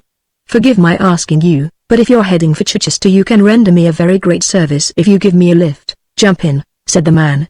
"I'm going to Petworth, but it will not be much out of my way to take you into the city." Until they came to the town he plied Michael with questions betraying that universal inquisitiveness which picture-making invariably incites amongst the uninitiated. Michael got down near the marketplace and made his way to the house of a man he knew, a former master at his old school, now settled down in Chichester, who had, amongst other possessions, an excellent library. Declining his host's pressing invitation to dinner, Michael stated his needs, and the old master laughed. "I can't remember that you were much of a student in my days, Michael," he said, "but you may have the run of the library." Is it some line of Virgil that escapes you? I may be able to save you a hunt. It's not Virgil, maestro, smiled Michael. Something infinitely more full-blooded. He was in the library for 20 minutes, and when he emerged there was a light of triumph in his eye. I'm going to use your telephone, if I may, he said, and he got London without delay. For 10 minutes he was speaking with Scotland Yard, and, when he had finished, he went into the dining room, where the master, who was a bachelor, was eating his solitary dinner. You can render me one more service, mentor of my youth, he said. Have you in this abode of peace an automatic pistol that throws a heavier shell than this? And he put his own on the table. Michael knew Mr. Scott had been an officer of the Territorial Army, and incidentally an instructor of the Officers' Training Corps, so that his request was not as impossible of fulfillment as it appeared. Yes, I can give you a heavier one than that. What are you shooting, elephants? Something a trifle more dangerous, said Michael. Curiosity was never a weakness of mine, said the master, and went out to return with a Browning of heavy caliber and a box of cartridges. They spent 5 minutes cleaning the pistol, which had not been in use for some time, and, with his new weapon weighing down his jacket pocket, Mike took his leave, carrying a lighter heart and a clearer understanding than he had enjoyed when he had arrived at the house. He hired a car from a local garage and drove back to the Dower house, dismissing the car just short of his destination. Jack Knebworth had not even noticed that he had disappeared. But old Mr. Longvale, wearing a coat with many capes, and a soft silk cap from which dangled a long tassel, came to him almost as soon as he entered the garden. May I speak to you, Mr. Brixton? He said in a low voice, and they went into the house together. Do you remember Mr. Knebworth was very perturbed because he thought he saw somebody peering in at the window, something with a monkey's head? Michael nodded. Well, it is a most curious tact, said the old gentleman impressively, that a quarter of an hour ago I happened to be walking in the far end of my garden, and, looking across the hedge toward the field, I suddenly saw a gigantic form rise, apparently from the ground, and move toward these bushes. He pointed through the window to a clump in a field on the opposite side of the road. He seemed to be crouching forward and moving furtively. Will you show me the place? Said Michael quickly. He followed the other across the road to the bushes, a little dump which was empty when they reached it. Kneeling down to make a new skyline, Michael scanned the limited horizon, but there was no sign of bag. For that it was bag he had no doubt. There might be nothing in it. Penny told him that the animal was in the habit of taking nightly strolls, and that he was perfectly harmless. Suppose, the thought was absurd, fantastically absurd. And yet the animal had been so extraordinarily human that no speculation in connection with it was quite absurd. When he returned to the garden, he went in search of the girl. She had finished her scene and was watching the stealthy movements of 2 screen burglars, who were creeping along the wall in the subdued light of the arcs. Excuse me, Miss Leamington, I'm going to ask you an impertinent question. Have you brought a complete change of clothes with you? Why ever do you ask that? She demanded, her eyes wide open. Of course I did. I always bring a complete change in case the weather breaks. That's one question. Did you lose anything when you were at Griff Towers? I lost my gloves, she said quickly. Did you find them? No. When did you miss them? I missed them immediately. I thought for a moment. She stopped. It was a foolish idea. What did you think? He asked. I'd rather not tell you. It is a purely personal matter. You thought that Sir Gregory had taken them as a souvenir? Even in the half-darkness he saw her color come and go. I did think that, she said, a little stiffly. Then it doesn't matter very much about your change of clothing, he said. Whatever are you talking about? She looked at him suspiciously. He guessed she thought that he had been drinking, but the last thing in the world he wanted to do at that moment was to explain his somewhat disjointed questions. Now everybody is going to bed. It was old Jack Knebworth talking. Everybody. Off you go. Mr. Foss has shown you your rooms. I want you up at 4 o'clock tomorrow morning, so get as much sleep as you can. Foss, you've marked their rooms? Yes, said the man. I've put the names on every door. I've given this young lady a room to herself, is that right? I suppose it is, said Knebworth dubiously. Anyway, she won't be there long enough to get used to it. The girl said good night to the detective and went straight up to her apartment. It was a tiny room, smelling somewhat musty, and was simply furnished. A truckle bed, a chest of drawers with a swinging glass on top, and a small table and chair was all that the apartment contained. By the light of her candle the floor showed signs of having been recently scrubbed, and the center was covered by a threadbare square of carpet. She locked the door, blew out the candle, and, undressing in the dark, went to the window and threw open the casement. And then, for the first time, she saw, on the center of one of the small panes, a circular disc of paper. It was pasted on the outside of the window, and at first she was about to pull it off when she guessed that it might be some indicator placed by Knebworth to mark an exact position that he required for the morning picture taking. She did not immediately fall asleep, her mind, for some curious reason, being occupied unprofitably with a tumultuous sense of annoyance directed toward Michael Broxton. For a long time a strong sense of justice fought with a sense of humor equally powerful. He was a nice man, she told herself. The sixth sense of woman had already delivered that information, heavily underlined. He certainly had nerve. In the end humor brought sleep. She was smiling when her eyelids closed. She had been sleeping 2 hours, though it did not seem 2 seconds. A sense of impending danger wakened her, and she sat up in bed, her heart thumping wildly. She looked round the room. In the pale moonlight she could see almost every corner, and it was empty. Was it somebody outside the door that had wakened her? She tried the door handle. It was locked, as she had left it. The window? It was very near to the ground, she remembered. Stepping to the window, she pulled one casement close. She was closing the other when, out of the darkness below, reached a great hairy arm and a hand closed like a vice on her wrist. She did not scream. She stood breathless, dying of terror, she felt. Her heart ceased beating, and she was conscious of a deadly cold. What was it? What could it be? Summoning up her courage, she looked out of the window down into a hideous, bestial face and 2 round green eyes that stared into hers. Chapter 11. The mark on the window. The thing was twittering at her, soft, bird-like noises, and she saw the flash of its white teeth in the darkness. It was not puffing, it was simply holding, one hand gripping the tendrils of the ivy up which it had climbed, the other hand firmly about her wrist. Again it twittered and pulled. She drew back, but she might as well have tried to draw back from a moving piston rod. A great, hairy leg was suddenly flung over the sill, the second hand came up and covered her face. The sound of her scream was deadened in the hairy paw, but somebody heard it. From the ground below came a flash of fire and the deafening tang of a pistol exploding. A bullet zipped and crashed amongst the ivy, striking the brickwork, and she heard the whir of the ricochet. Instantly the great monkey released his hold and dropped down out of sight. Half swooning, she dropped upon the windowsill, incapable of movement. And then saw a figure come out of the shadow of the laurel bush, and instantly recognized the midnight prowler. It was Michael Broxton. "Are you hurt?" he asked in a low voice. She could only shake her head, for speech was denied her. "I didn't hit him. Did I?" With an effort she found a husk of a voice in her dry throat. "No, I don't think so." He dropped. Michael had pulled an electric torch from his pocket and was searching the ground. No sign of blood. "He was rather difficult to hit. I was afraid of hurting you, too." A window had been thrown up and Jack Knebworth's voice bawled into the night. "What's the shooting? Is that you, Broxton?" "It is I." "Come down, and I'll tell you all about it." The noise did not seem to have aroused Mr. Longvale, or, for the matter of that, any other member of the party, and when Knebworth reached the garden he found no other audience than Mike Broxton. In a few words Michael told him what he had seen. "The monkey belongs to friend Penney," he said. "I saw it this morning." "What do you think?" "That he was prowling round and saw the open window." Michael shook his head. "No," he said quietly, "he came with one intention and purpose, which was to carry off your leading lady." "That sounds highly dramatic and improbable, but that is the opinion I have formed. This ape, I tell you, is nearly human, but he wouldn't know the girl.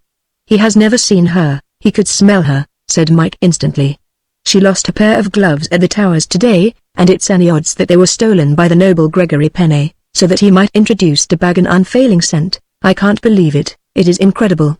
Though I'll admit," said Jack Knebworth thoughtfully, "that these big apes do some amazing things." "Did you shoot him?" "No, sir, I didn't shoot him. But I can tell you this, that he's an animal that's been gunned before, or he'd have come for me, in which case he would have been now fairly dead." "What were you doing round here, anyway?" "Just watching out," said the other carelessly. The earnest detective has so many things on his conscience that he can't sleep like ordinary people. "Speaking for myself, I never intended leaving the garden, because I expected Brabag." "Who is that?" The door opened, and a slim figure, wrapped in a dressing gown, came out into the open. "Young lady, you're going to catch a very fine cold," warned Knebworth. "What happened to you?" "I don't know." She was feeling her wrist tenderly. "I heard something and went to the window, and then this horrible thing caught hold of me." "What was it, Mr. Broxton?" "It was nothing more alarming than a monkey," said he with affected unconcern. "I'm sorry you were so scared. I guess the shooting worried you more." "You don't guess anything of the kind." You know it didn't. Oh, it was horrible, horrible. She covered her face with her trembling hands. Old Jack grunted. I think she's right, too. You owe something to our friend here, young lady. Apparently he was expecting this visit and watched in the garden. You expected it? She gasped. Mr. Knebworth has made rather more of the part one played than can be justified, said Mike. And if you think that this is a hero's natural modesty, you're mistaken. I did expect this gentleman, because he'd been seen in the fields by Mr. Longville. And you thought you saw him yourself, didn't you, Knebworth? Jack nodded. In fact, we all saw him, Mike went on, and as I didn't like the idea of a coming star, if I may express that pious hope, being subjected to the annoyance of visiting monkeys, I sat up in the garden. With a sudden impulsive gesture she put out her little hand, and Michael took it. Thank you, Mr. Brixton, she said. I have been wrong about you, who isn't? Asked Mike with an extravagant. She returned to her room, and this time she closed her window. Once, before she went finally to sleep, she rose and, peeping through the curtains, saw the little glowing point of the watcher's cigar, and went back to bed comforted, to sleep if it were only for a few minutes before Foss began knocking on the doors to waken the company. The literary man himself was the first down. The garden was beginning to show palely in the dawn light, and he bade Michael Brookson a gruff good morning. Good morning to you, said Michael. By the way, Mr. Foss, you stayed behind at Griff Towers yesterday to see our friend Penny. That's no business of yours, growled the man, and would have passed on, but Michael stood squarely in his path. There is one thing which is a business of mine, and that is to ask you why that little white disc appears on Miss Leamington's window. He pointed up to the white circle that the girl had seen the night before. I don't know anything about it, said Foss with rising anger, but there was also a note of fear in his voice. If you don't know, who will? Because I saw you put it there, just before it got dark last night. Well, if you must know, said the man, it was to mark a vision boundary for the cameraman. That sounded a plausible excuse. Michael had seen Jack Knebworth marking out boundaries in the garden to ensure the actors being in the picture. At the first opportunity, when Knebworth appeared he questioned him on the subject. No, I gave no instructions to put up marks. Where is it? Michael showed him. I wouldn't have a mark up there, anyway, should I? Right in the middle of a window. What do you make of it? I think Foss put it there with one object. The window was marked at Gregory's request. But why? Asked Knebworth, staring. To show Bagadelle Leamington's room. That's why, said Michael, and he was confident that his view was an accurate one. Chapter 12 ACRY From a tower. Michael did not wait to see the early morning scenes shot. He had decided upon a course of action, and as soon as he conveniently could he made his escape from the dower house, and, crossing a field, reached the road which led to Griff Towers. Possessing a good eye for country, he had duly noted the field path which ran along the boundary of Sir Gregory Penay's estate, and was, he guessed, a shortcut to Griff, and 10 minutes' walk brought him to the stile where the path joined the road. He walked quickly, his eyes on the ground, looking for some trace of the beast, but there had been no rain, and, unless he had wounded the animal, there was little hope that he would pick up the track. Presently he came to the high flint wall which marked the southern end of the baronet's grounds, and this he followed until he came to a postern let in the wall, a door that appeared to have been recently in use, for it was ajar, he noted with satisfaction. Pushing it open, he found himself in a large field which evidently served as kitchen garden for the house. There was nobody in sight. The great tower looked even more forbidding and ugly in the early morning light. No smoke came from the chimneys. Griff was a house of the dead. Nevertheless, he proceeded cautiously, and, instead of crossing the field, moved back into the shadow of the wall until he reached the high boxwood fence that ran at right angles and separated the kitchen garden from that beautiful pleasance which Jack Knebworth had used the previous morning as a background for his scenes. And all the time he kept his eyes roving, expecting at any moment to see the hideous figure of Bag appear from the ground. At last he reached the end of the hedge. He was now within a few paces of the gravelled front, and less than half a dozen yards from the high, square great tower which gave the house its name. From where he stood he could see the whole front of the house. The drawn white blinds, the general lifelessness of Griff, might have convinced a less skeptical man than Mike Brookson that his suspicions were unfounded. He was hesitating as to whether he should go to the house or not when he heard a crash of glass, and looked up in time to see fragments falling from the topmost room of the tower. The sun had not yet risen, the earth was still wrapped in the illusory dawn light, and the hedge made an admirable hiding place. Who was breaking windows at this hour of the morning? Surely not the careful Bag. So far he had reached in his speculations, when the morning air was rent by a shrill scream, of such fear that his flesh went cold. It came from the upper room and ended abruptly, as though somebody had put his hand over the mouth of the unfortunate from whom that cry of terror had been wrung. Hesitating no longer, Michael stepped from his place of concealment, ran quickly across the gravel, and pulled at the bell before the great entrance, which was immediately under the tower. He heard the clang of the bell and looked quickly round, to make absolutely sure that Bag or some of the copper-colored retainers of Griff Towers were not trailing him. A minute passed too and his hand was again raised to the iron bell pull, when he heard heavy feet in the corridor, a shuffle of slippers on the tiled floor of the hall, and a gruff voice demanded, "Who's there, Michael Broxton?" There was a grunt, a rattle of chains, a snapping of locks, and the big door opened a few inches. Gregory Penney was wearing a pair of grey flannel trousers and a shirt, the wristbands of which were unfastened.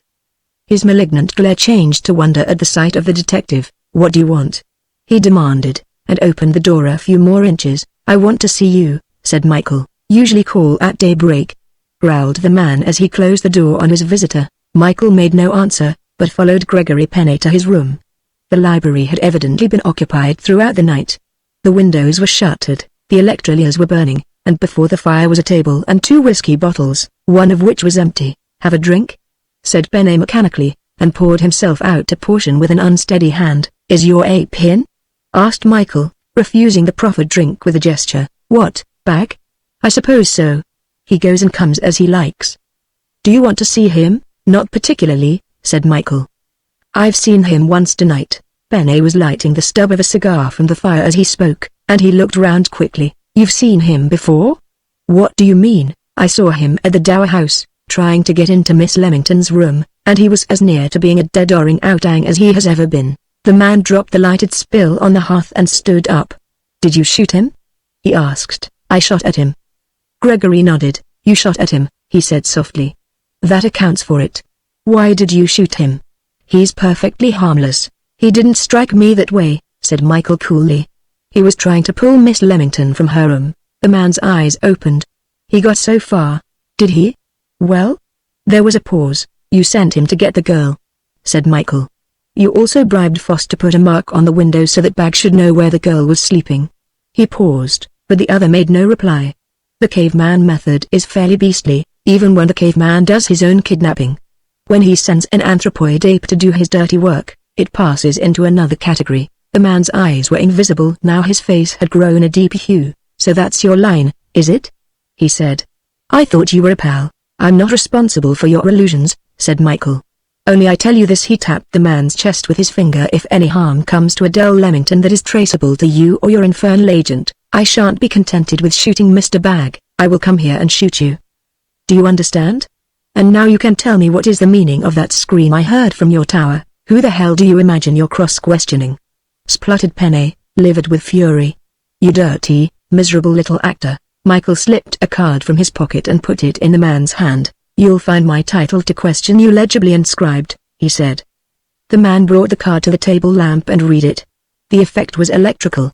His big jaw dropped, and the hand that held the card trembled so violently that it dropped to the floor. "A detective?" he croaked. A detective.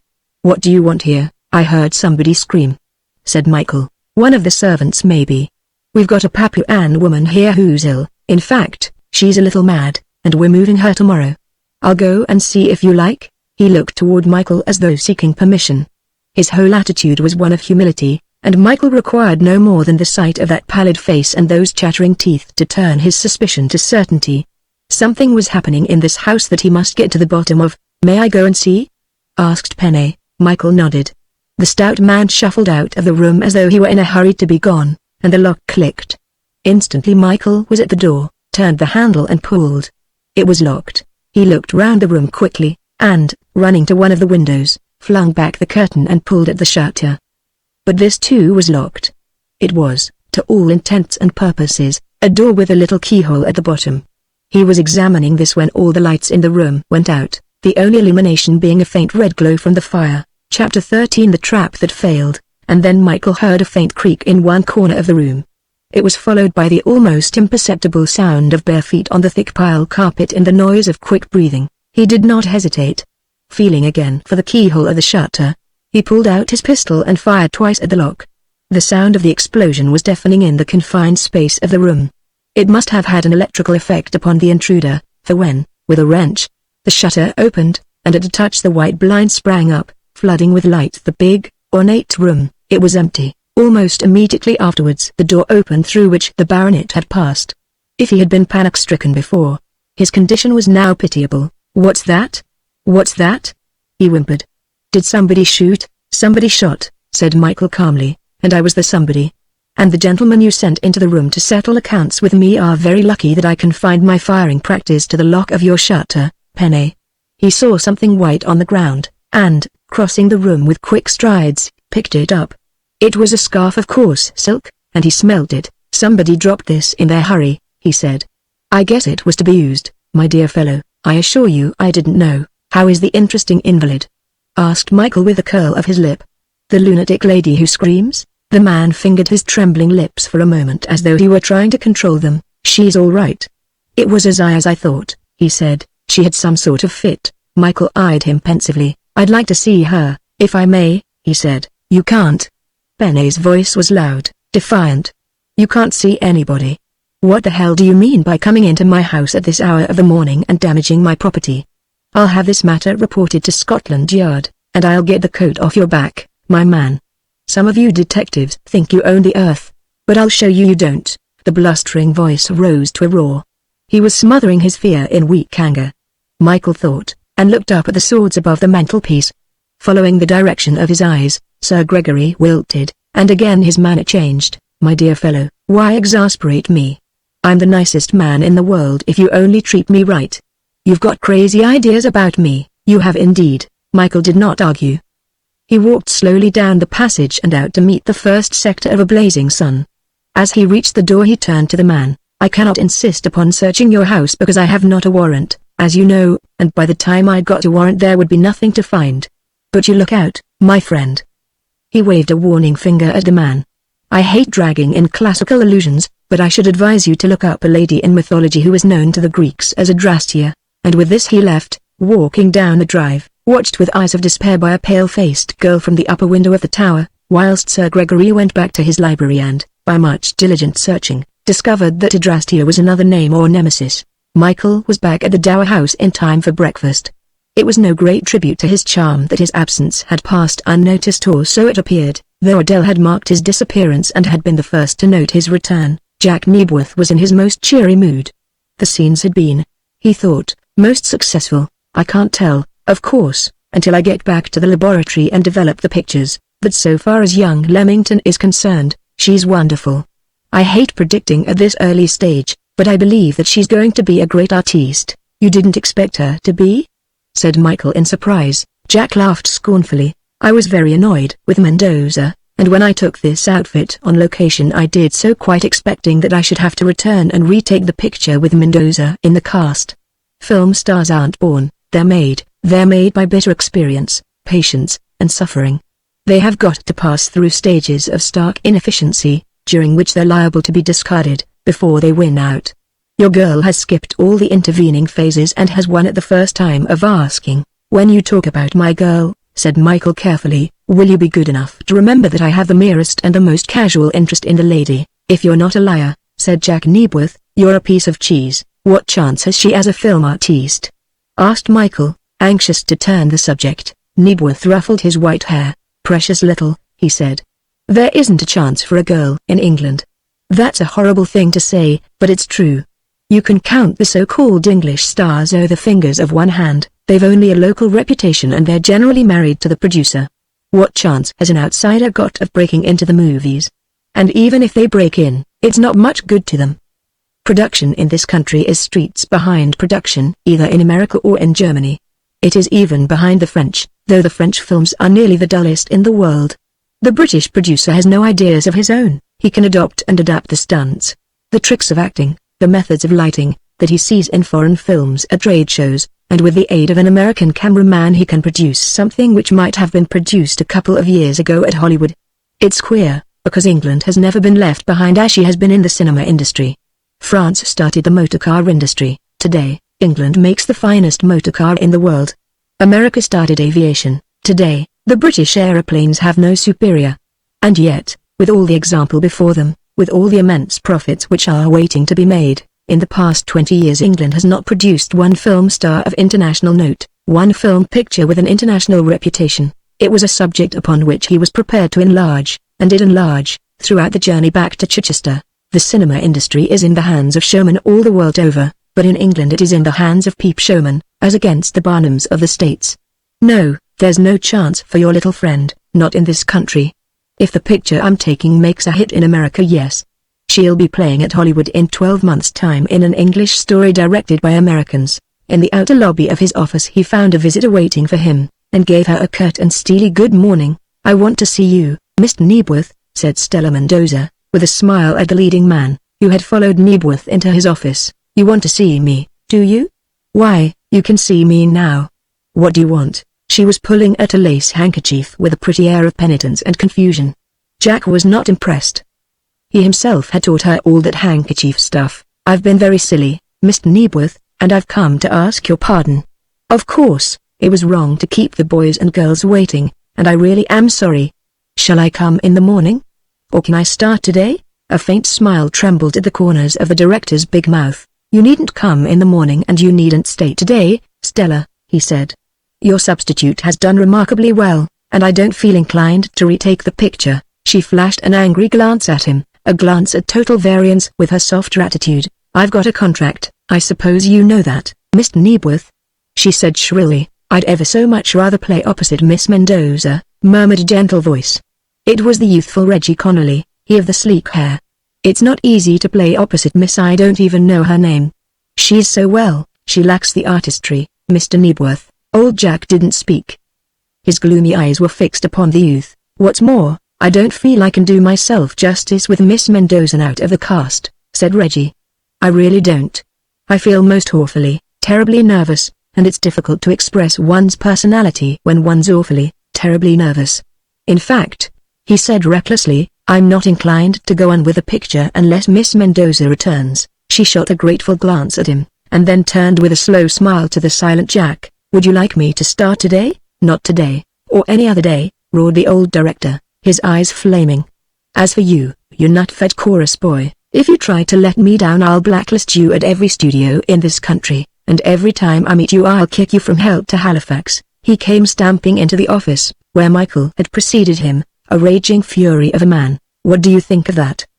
he asked when he had calmed down. "That's the sort of stuff they try to get past you. He's going to quit in the middle of a picture. Did you hear him?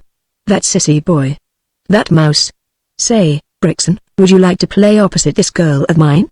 You can't be worse than Connolly, and it would fill in your time whilst you're looking for the headhunter." Michael shook his head slowly. "No, thank you," he said. "That is not my job. And as for the headhunter," he lit a cigarette and sent a ring of smoke to the ceiling, "I know who he is and I can lay my hands on him just when I want." Chapter 14 Mendoza makes a fight. Jack stared at him in amazement. "You're joking," he said. "On the contrary, I am very much in earnest," said Michael quietly. "But to know the headhunter, and to bring his crimes home to him, are quite different matters." Jack Knebworth sat at his desk, his hands thrust into his trousers pockets, a look of blank incredulity on the face turned to the detective. "Is it one of my company?" he asked, troubled, and Michael laughed. "I haven't the pleasure of knowing all your company," he said diplomatically, "but, at any rate, don't let the headhunter worry you." "What are you going to do about Mr. Reggie Connolly?" The director shrugged. "He doesn't mean it, and I was a fool to get wild," he said. "That kind of ninny never means anything. You wouldn't dream, to see him on the screen, full of tenderness and love and manliness, that he's the poor little jellyfish he is." As for Mendoza, he swept his hands before him, and the gesture was significant. Miss Stella Mendoza, however, was not accepting her dismissal so readily. She had fought her way up from nothing, and was not prepared to forfeit her position without a struggle. Moreover, her position was a serious one. She had money, so much money that she need never work again, for, in addition to her big salary, she enjoyed an income from a source which need not be too closely inquired into. But there was a danger that Knebworth might carry the war into a wider field. Her first move was to go in search of Adele Lamington, who, she learnt that morning for the first time, had taken her place.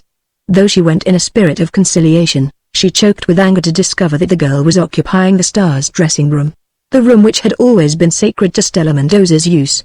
Infuriated, yet preserving an outward calm, she knocked at the door.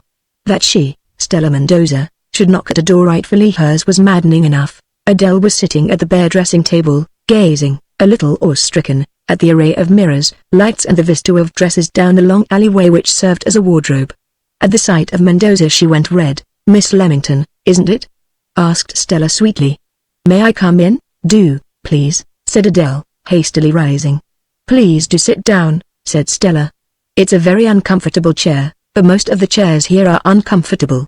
"They tell me you have been doubling for me." "Doubling?" said Adele, puzzled. "Yes, Mr. Knebworth said he was doubling you. You know what I mean, when an artiste can't appear, they sometimes put in an understudy in scenes where she's not very distinctly shown long shots, but Mr. Knebworth took me close up," said the girl quietly. "I was only in one long shot." Miss Mendoza masked her anger and sighed. "Poor old chap. He's very angry with me and really I oughtn't to annoy him. I'm coming back tomorrow, you know." The girl went pale. "It's fearfully humiliating for you, I realize, but, my dear, we've all had to go through that experience. And people in the studio will be very nice to you, but it's impossible," said Adele. "Mr. Knebworth told me I was to be in the picture from start to finish." Mendoza shook her head smilingly. "You can never believe what these fellows tell you," she said. "He's just told me to be ready to shoot tomorrow morning on the South Downs." Adele's heart sank. She knew that was the rendezvous, though she was not aware of the fact that Stella Mendoza had procured her information from the disgruntled Mr. Connolly. "It is humiliating," Stella went on thoughtfully. "If I were you, I would go up to town and stay away for a couple of weeks till the whole thing has blown over. I feel very much to blame for your disappointment, my dear, and if money is any compensation." She opened her bag and, taking out a wad of noted, detached four and put them on the table. "What is this for?" asked Adele coldly. "Well, my dear, you'll want money for expenses. If you imagine I'm going to London without seeing Mr. Knebworth and finding out for myself whether you're speaking the truth." Mendoza's face flamed. "Do you suggest I'm lying?" She had dropped all pretense of friendliness, and stood, a veritable virago, her hands on her hips, her dark face thrust down into Adele's. "I don't know whether you're a liar or whether you are mistaken," said Adele, who was less afraid of this termagant than she had been at the news she had brought. "The only thing I'm perfectly certain about is that for the moment this is my room, and I will ask you to leave it." She opened the door, and for a moment was afraid that the girl would strike her, but the broad-shouldered Irish dresser, a silent but passionately interested spectator and audience, interposed her huge bulk and good-humoredly pushed the raging star into the corridor. "I'll have you out of there," she screamed across the woman's shoulder. "Jack Knebworth isn't everything in this company. I've got influence enough to fire Knebworth." The unrepeatable innuendos that followed were not good to hear, but Adele Leamington listened in scornful silence. She was only too relieved, for the girl's fury was eloquent, to know that she had not been speaking the truth. For one horrible moment Adele had believed her, knowing that Knebworth would not hesitate to sacrifice her or any other member of the company if by so doing the values of the picture could be strengthened. Knebworth was alone when his ex-star was announced, and his first instinct was not to see her. Whatever his intentions might have been, she determined his action by appearing in the doorway just as he was making up his mind what line to take. He fixed her with his gimlet eyes for a second, and then, with a jerk of his head, called her in. When they were alone. "There are many things I admire about you, Stella, and not the least of them is your nerve. But it is no good coming to me with any of that let bygones be bygones stuff. You're not appearing in this picture, and maybe you'll never appear in another picture of mine, is that so?" she drawled, sitting down uninvited, and taking from her bag a little gold cigarette case. "You've come in to tell me that you've got influence with a number of people who are financially interested in this corporation," said Jack. To her dismay, she wondered if there were telephone communications between the dressing room and the office, then remembered there weren't. "I've handled a good many women in my time," he went on, "and I've never had to fire one but she didn't produce the president, vice president or treasurer and hold them over my head with their feet ready to kick out my brains. And, Stella, none of those hold-ups have ever got past. People who are financially interested in a company may love you to death, but they've got to have the money to love you with, and if I don't make pictures that sell, somebody is short of a perfectly good diamond necklace. We'll see if Sir Gregory thinks the same way," she said defiantly, and Jack Knebworth whistled. "Gregory Penney, eh? I didn't know you had friends in that quarter." "Yes, he is a stockholder in the company, but he doesn't hold enough to make any difference." "I guess he told you that he did. And if he held 99% of it, Stella, it wouldn't make any difference to old Jack Knebworth, because old Jack Knebworth's got a contract which gives him carte blanche, and the only getting out clause is the one that gets me out. You couldn't touch me, Stella. No, Mom. I suppose you're going to blacklist me? She said sulkily. This was the one punishment she most feared, that Jack Nebworth should circulate the story of her unforgivable sin of letting down a picture when it was whole shot. I thought about that, he nodded, but I guess I'm not vindictive. I'll let you go and say the part didn't suit you. And that you resigned, which is as near the truth as any story I'll have to crack. Go with God, Stella. I guess you won't, because you're not that way, but behave. He waved her out of the office and she went somewhat chastened. Outside the studio she met Lawley Foss, and told him the result of the interview. If it's like that you can do nothing, he said. I'd speak for you, Stella, but I've got to speak for myself, he added bitterly. The idea of a man of my genius truckling hat in hand to this damned old Yankee is very humiliating. You ought to have your own company, Lawley, she said, as she had said a dozen times before. You write the stuff and I'll be the leading woman and put it over for you. Why, you could direct Neb's head off. I know, Lawley. I've been to the only place on God Almighty's earth where art is appreciated, and I tell you that a four-flusher like Jack Nebworth wouldn't last a light mile at Hollywood. Light mile was a term she had acquired from a scientific admirer. It had the double advantage of sounding grand and creating the demand for an explanation. To her annoyance, Foss was sufficiently acquainted with elementary physics to know that she meant the period of time that a ray of light would take to traverse a mile. Is he in his office now? She nodded, and without any further word Lawley Foss, in some trepidation, knocked at his chief's door. The truth is, Mr. Nebworth, I want to ask a favor of you. Is it money? Demanded Jack, looking up from under his bushy brows. Well, it was money, as a matter of fact. There have been 1 or 2 little bills I've overlooked, and the bailiffs have been after me. I've got to raise £50 by 2 o'clock this afternoon. Jack pulled open a drawer, took out a book and wrote a check, not for £50, but for 80. That's a month's salary in advance, he said. You've drawn your pay up to today, and by the terms of your contract you're entitled to 1 month's notice or pay therefore. You've got it. Foss went an ugly red. Does that mean I'm fired?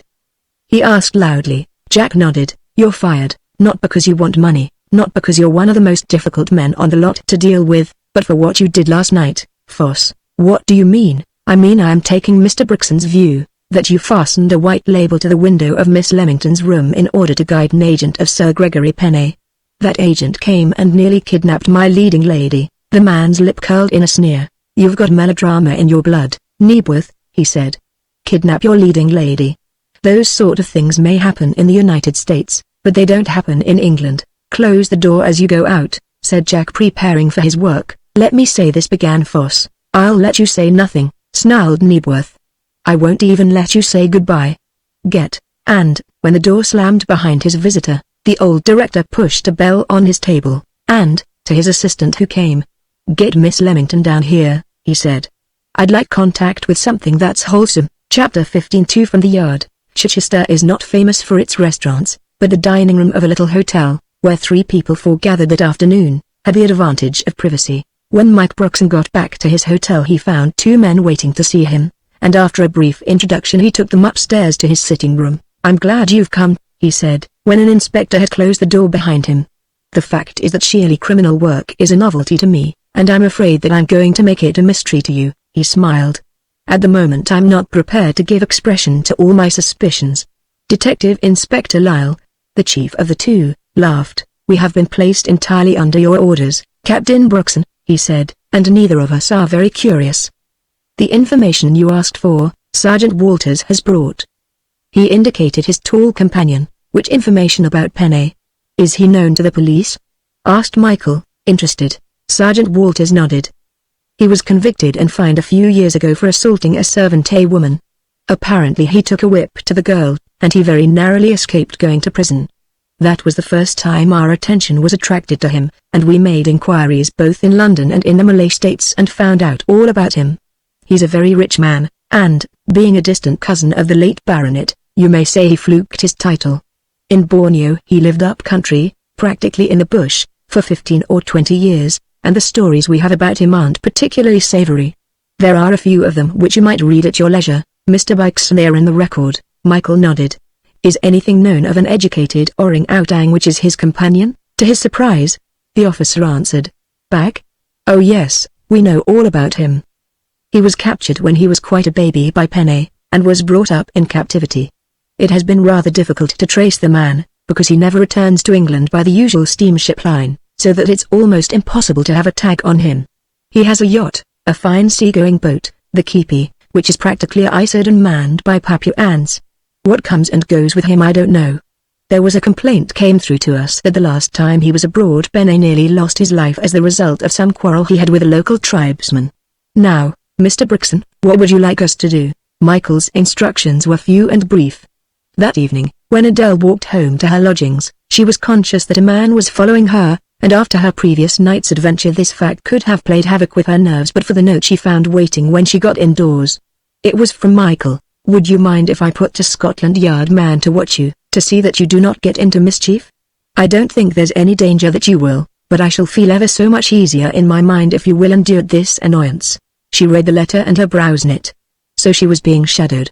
It was an uncomfortable experience, and yet she could not very well could not indeed feel anything but a sense of warm gratitude toward this ubiquitous and pushful young man, who seemed determined not to let her out of his sight. Chapter 16 The Brown Man from Nowhere.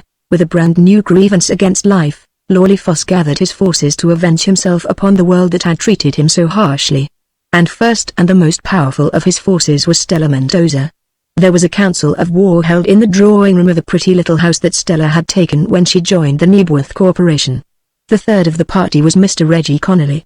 And as they were mutually sympathetic, so were they mutually unselfish, characteristically so. We've been treated disgracefully by Knebworth, Mr. Foss, especially you.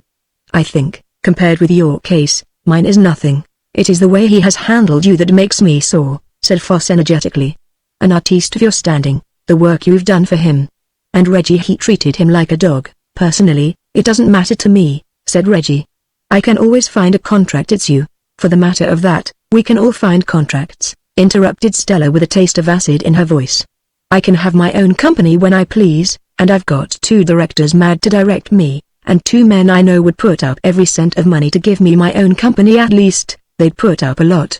And Chauncey Seller is raving to play opposite me, and you know what a star he is, and he'd let me be featured and go into small type himself.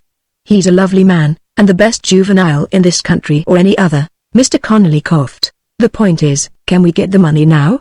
Asked Foss, practical for once. There was no immediate and enthusiastic assurance from the girl, because, if not, I think I can get all I want, said Foss surprisingly.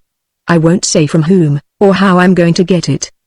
But I'm certain I can get big money, and it will be easier to get it for some specific object than to ask for it for myself. Less risky? Suggested Connolly, with a desire to be in the conversation. It was an unfortunate remark, the more so since by chance he had hit the nail on the head. Foss went a dull red. What the hell do you mean by less risky? He demanded. Poor Reggie had meant nothing, and admitted as much in some haste. He had meant to be helpful, and was ready to sulk at the storm he had aroused. More ready because, as the conversation had progressed, he had faded more and more into the background as an inconsiderable factor. There is nothing quite so disheartening to a conspirator as to find the conspiring taken out of his hands, and Reggie Connolly felt it was the moment to make a complete volte-face, and incidentally assert what he was pleased to call his personality. This is all very well, Stella, he said, but it looks to me as if I'm going to be left out in the cold. What with your thinking about Chauncey Seller, he's let down more pictures than any 2 men I know and all that sort of thing. I don't see that I'm going to be much use to you. I don't really. I know you'll think I'm a fearful, awful rotter, but I feel that we owe something to old Jack Nib, I do really. I've jeopardized my position for your sake, and I'm prepared to do anything in reason. But what with pulling Chauncey Seller, who is a bounder of the worst kind, into your cast, and what with Foss jumping down my throat, well, really, they were not inclined to mollify him, having rather an eye to the future than to the present, and he had retired in a huff before the girl realized that the holding of Reggie would at least have embarrassed Knebworth to the extent of forcing a retake of those parts of the picture in which he appeared. Never mind about Connolly. The picture is certain to fail with that extra. She's bad. I have a friend in London, explained Foss, after the discussion returned to the question of ways and means, who can put up the money. I've got a sort of pull with him. In fact, well, anyhow, I've got a pull. I'll go up tonight and see him, and I'll see mine, said Stella. We'll call the company the Stella Mendoza Picture Corporation, Lawley-Foss demurred. He was inclined to another title, and was prepared to accept as a compromise the Foss Mendoza or FM Company, a compromise agreeable to Stella provided the initials were reversed. "Who is Brookson?" she asked as Foss was leaving. "He is a detective." She opened her eyes wide. "A detective? Whatever is he doing here?" Lawley Foss smiled contemptuously. "He is trying to discover what no man of his mental caliber will ever discover, the headhunter. I am the one man in the world who could help him." Instead of which he smiled again. "I am helping myself," with which cryptic and mystifying statement he left her. Stella Mendoza was an ambitious woman, and when ambition is directed toward wealth and fame it is not attended by scruple. Her private life and her standard of values were no better and no worse than thousands of other women, and no more belonged to her profession than did her passion for good food and luxurious environment. The sins of any particular class or profession are not peculiar to their status or calling, but to their self-education in the matter of the permissible. As one woman would die rather than surrender her self-respect, so another would lose her self-respect rather than suffer poverty and hardship, and think little or nothing of the act or the deceit she practices to gain her ends. Alta Foss had gone. She went up to her room to change. It was too early to make the call she intended, for Sir Gregory did not like to see her during the daytime. He who had not hesitated to send Bag on a fantastic mission was a stickler for the proprieties. Having some letters to post, she drove into Chichester late in the afternoon, and saw Mike Brookson in peculiar circumstances. He was the center of a little crowd near the market cross, a head above the surrounding people. There was a policeman present. She saw his helmet, and for a moment was inclined to satisfy her curiosity. She changed her mind, and when she returned the crowd had dispersed and Michael had disappeared, and, driving home, she wondered whether the detective had been engaged professionally. Mike himself had been attracted by the crowd which was watching the ineffectual efforts of a Sussex policeman to make himself intelligible to a shock-haired brown-faced native, an incongruous figure in an ill-fitting suit of store clothes and a derby hat which was a little too large for him. In his hand he carried a bundle tied up in a bright green handkerchief, and under his arm a long object wrapped in linen and fastened with innumerable strings. At the first sight of him Michael thought it was one of Benet's Malayan servants, but on second thoughts he realized that Sir Gregory would not allow any of his slaves to run loose about the countryside. Pushing his way through the crowd, he came up to the policeman, who touched his helmet trim and grinned. "Can't make head or tail of this fellow's lingo, sir," he said. "He wants to know something, but I can't make out what. He has just come into the city." The brown man turned his big dark eyes upon Mike and said something which was Greek to the detective. There was a curious dignity about the native that even his ludicrous garments could not wholly dissipate, an erectness of body, a carriage of head, an imponderable air of greatness that instantly claimed Michael Brookson's attention. Then suddenly he had an inspiration, and addressed the man in Dutch. Immediately the native's eyes lit up. "Jet, Mynheer, I speak Dutch." Mike had guessed that he came from Malaya, where Dutch and Portuguese are spoken by the better-class natives. "I am from Borneo, and I seek a man who is called Trucci, an Englishman." "No, Mynheer, I wish to see his house, for he is a great man in my country. When I have seen his house I will go back to Borneo." Mike was watching him as he talked. It was a particularly good-looking face, except for the long and ugly scar that ran from his forehead to the point of his jaw. A new servant for Gregory Penne, thought the detective, and gave him directions.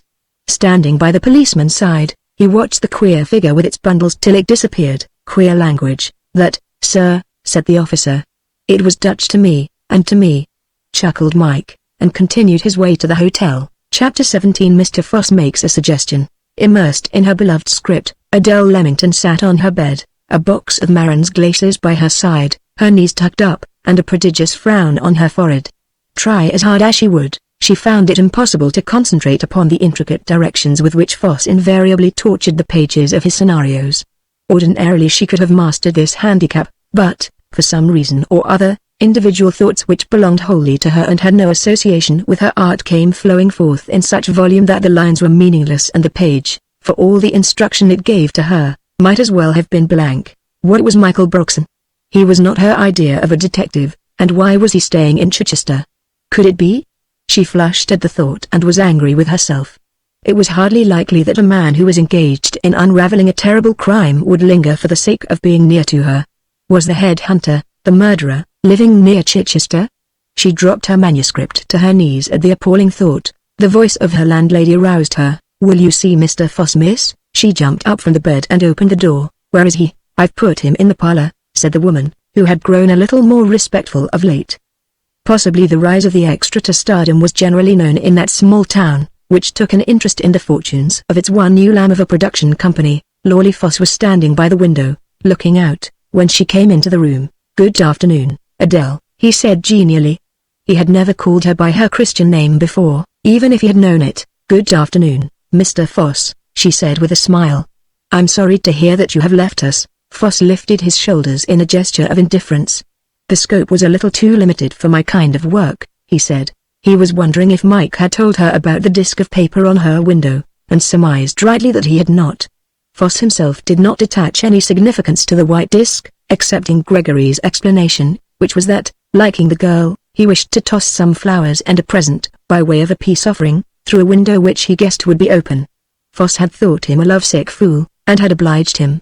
The story that Nebworth had told he dismissed as sheer melodrama. "Adele, you're a foolish little girl to turn down a man like Gregory Penney," he said, and saw by her face that he was on dangerous ground. "There's no sense in getting up in the air. After all, we're human beings, and it isn't unnatural that Penney should have a crush on you. There's nothing wrong in that. Hundreds of girls have dinner with men without there being anything sinister in it. I'm a friend of Penney's, in a way, and I'm seeing him tonight on a very important and personal matter. Will you come along?" She shook her head. "There may be no harm in it," she said, "but there is no pleasure in it either." "He's a rich man and a powerful man," said Foss impressively. "He could be of service to you." Again she shook her head. "I want no other help than my own ability," she said. "I nearly said genius, but that would have sounded like conceit. I do not need the patronage of any rich man. If I cannot succeed without that, then I am a hopeless failure and am content to be one." Still Foss lingered. "I think I can manage without you," he said, "but I'd have been glad of your cooperation." "He's crazy about you. If Mendoza knew that, she'd kill you." "Miss Mendoza?" gasped the girl. "But why? Does she know him?" He nodded. "Yes, very few people are aware of the fact. There was a time when he'd have done anything for her, and she was a wise girl. She let him help. Mendoza has money to burn and diamonds to fill the jewel house." Adele listened, horror-stricken, incredulous, and he hastened to injure himself against Stella's wrath. "You needn't tell her I told you this is in strict confidence. I don't want to get on the wrong side of Penney either." He shivered. "That man's a devil." Her lips twitched. "And yet you calmly ask me to dine with him, and hold out the bait of Miss Mendoza's diamonds. I suppose you think she's awful?" He sneered. "I am very sorry for her," said the girl quietly, "and I am determined not to be sorry for myself." She opened the door to him in silence, and in silence he took his departure. After all, he thought, there was no need for any outside help. In his breast pocket was a sheet of manuscript written on the headhunter's typewriter. That ought to be worth thousands. When he made his revelation, Chapter 18. The face in the picture. Mr. Sampson Longvale was taking a gentle constitutional on the strip of path before his untidy house. He wore, as usual for he was a creature of habit, a long, grey silk dressing gown, fastened by a scarlet sash. On his head was his silk nightcap, and between his teeth a clay churchwarden pipe, which he puffed solemnly as he walked. He had just bidden a courteous good night to the help who came in daily to tidy his living rooms and prepare his meals, when he heard the sound of feet coming up the drive. He thought at first it was the woman returning. She had a habit of forgetting things, but when he turned, he saw the unprepossessing figure of a neighbor with whom he was acquainted in the sense that Sir Gregory Penney had twice been abominably rude to him. The old man watched with a mobile countenance the coming of his unwelcome visitor. "Evening," growled Penney. "Can I speak to you privately?" Mr. Longvale inclined his head courteously. "Certainly, Sir Gregory. Will you come in?" He ushered the owner of Griff Towers into the long sitting room and lit the candles. Sir Gregory glanced round, his lips curled in disgust at the worn poverty of the apartment, and when the old man had pushed up a chair for him, it was some time before he accepted the offer. "Now, sir," said Mr. Longvale courteously, "to what circumstances do I owe the pleasure of this visit? You had some actors staying here the other day?" Mr. Longvale inclined his head. "There was some fool talk about a monkey of mine trying to get into the house." "A monkey?" said Mr. Longvale in gentle surprise. "That is the first I have heard of monkeys," which was true. The other looked at him suspiciously. "Is that so?" he asked. "You're not going to persuade me you didn't hear?" The old man stood up, a picture of dignity. "Do you suggest that I am lying, sir?" he said. "Because if you do, there is the door. And though it hurts me to be in the least degree discourteous to a guest of mine, I am afraid I have no other course than to ask you to leave my house." All right," said Sir Gregory Penney impatiently. Don't lose your temper, my friend. I didn't come to see you about that anyway.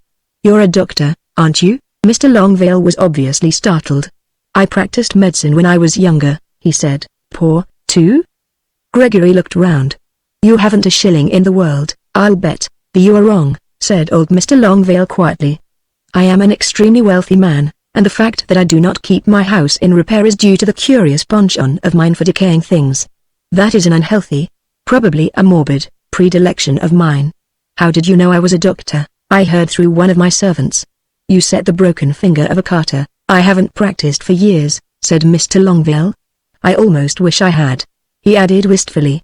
It is a noble science. Anyway, interrupted Penny, even if you can't be bought, you're a secretive old devil, and that suits me. There's a girl up at my house who is very ill. I don't want any of these prying country doctors nosing around my private affairs. Would you come along and see her? The old man pursed his lips thoughtfully. I should be most happy, he said, but I am afraid my medical science is a little rusty. Is she a servant? In a way, said the other shortly. When can you come? I'll come at once, said Mr. Longvale gravely, and went out, to return in his greatcoat.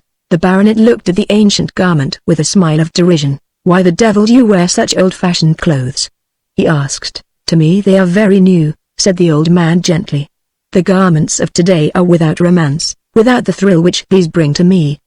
He patted the overlapping cape and smiled. An old man is entitled to his fancies. Let me be humoured, Sir Gregory. At the moment Mr. Sampson Longvale was driving to Grill Towers, Mike Brookson, summoned by messenger, was facing Jack Nebworth in his office. I hope you didn't mind my sending for you, though it was a fool thing to do, said the director. You remember that we shot some scenes at Griff Towers? Michael nodded. I want you to see one that we took, with the tower in the background, and tell me what you think of something. Wonderingly, Michael accompanied the director to the projection room. My laboratory manager pointed it out to me in the negative, explained Jack as they seated themselves and the room went dark. Of course, I should have seen it in the print. What is it? Asked Michael curiously. That's just what I don't know, said the other, scratching his head, but you'll see for yourself. There was a flicker and a furious clicking, and there appeared on the small screen which was used for projection purposes a picture of two people.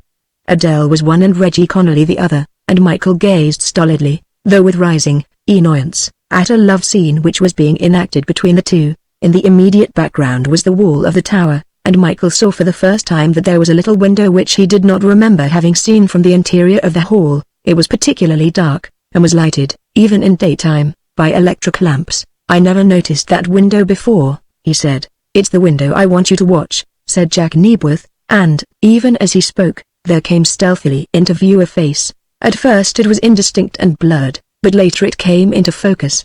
It was the oval face of a girl, dark-eyed, her hair in disorder, a look of unspeakable terror on her face.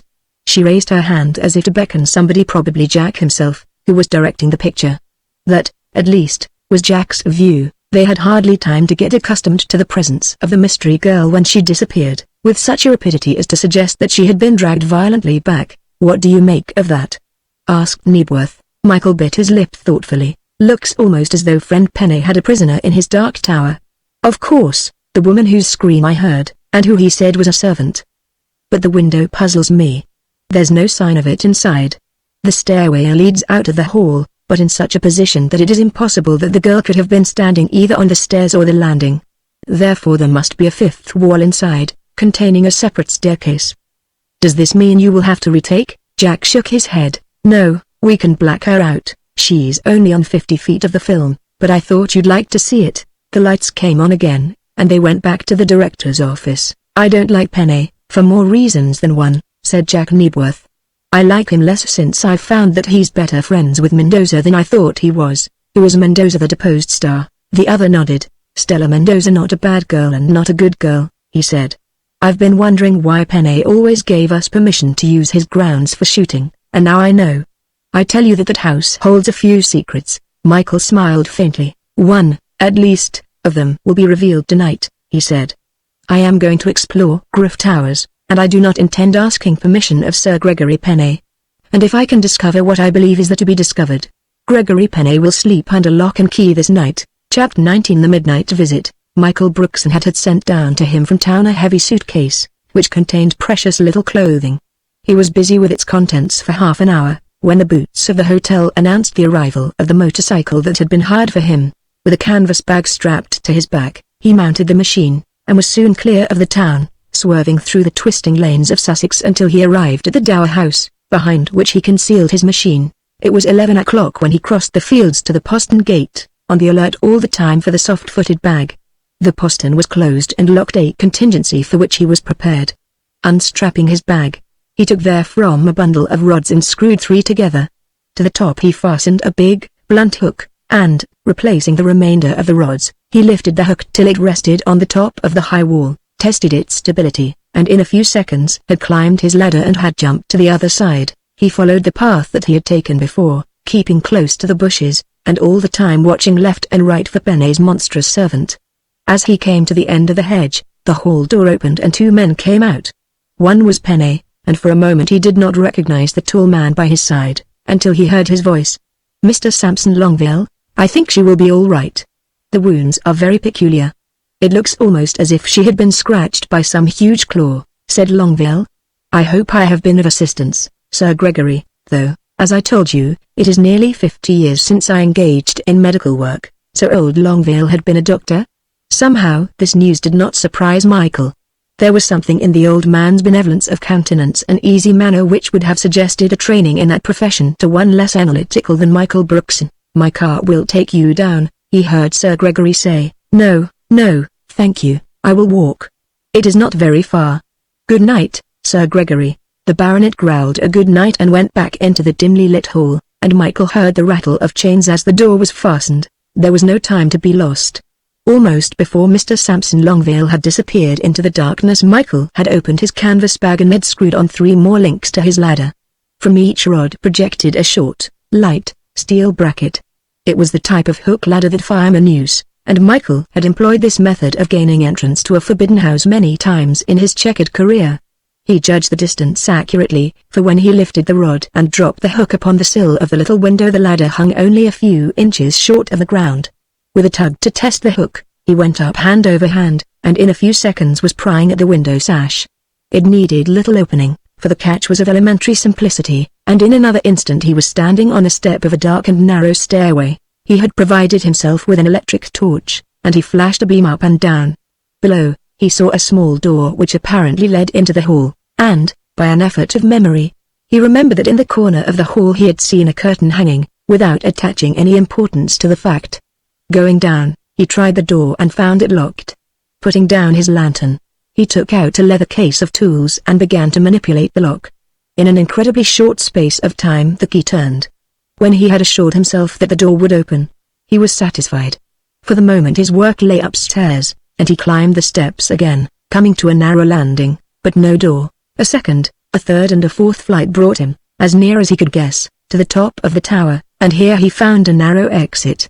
Listening, after a while he heard somebody moving about the room, and by the sound they made he supposed they wore slippers. Presently a door closed with a thud, and he tried the handle of the wicket.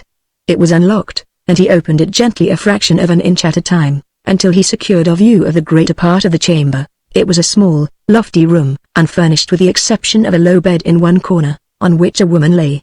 Her back was toward him, fortunately, but the black hair and the ivory yellow of the bare arm that lay on the coverlet told him that she was not European. Presently she turned and he saw her face, recognizing her immediately as the woman whose face he had seen in the picture. She was pretty in her wild way, and young.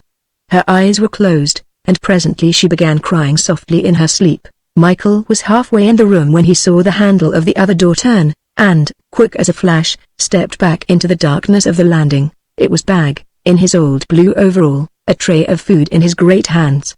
He reached out his foot and pulled the table toward him, placing the viands by the side of the bed.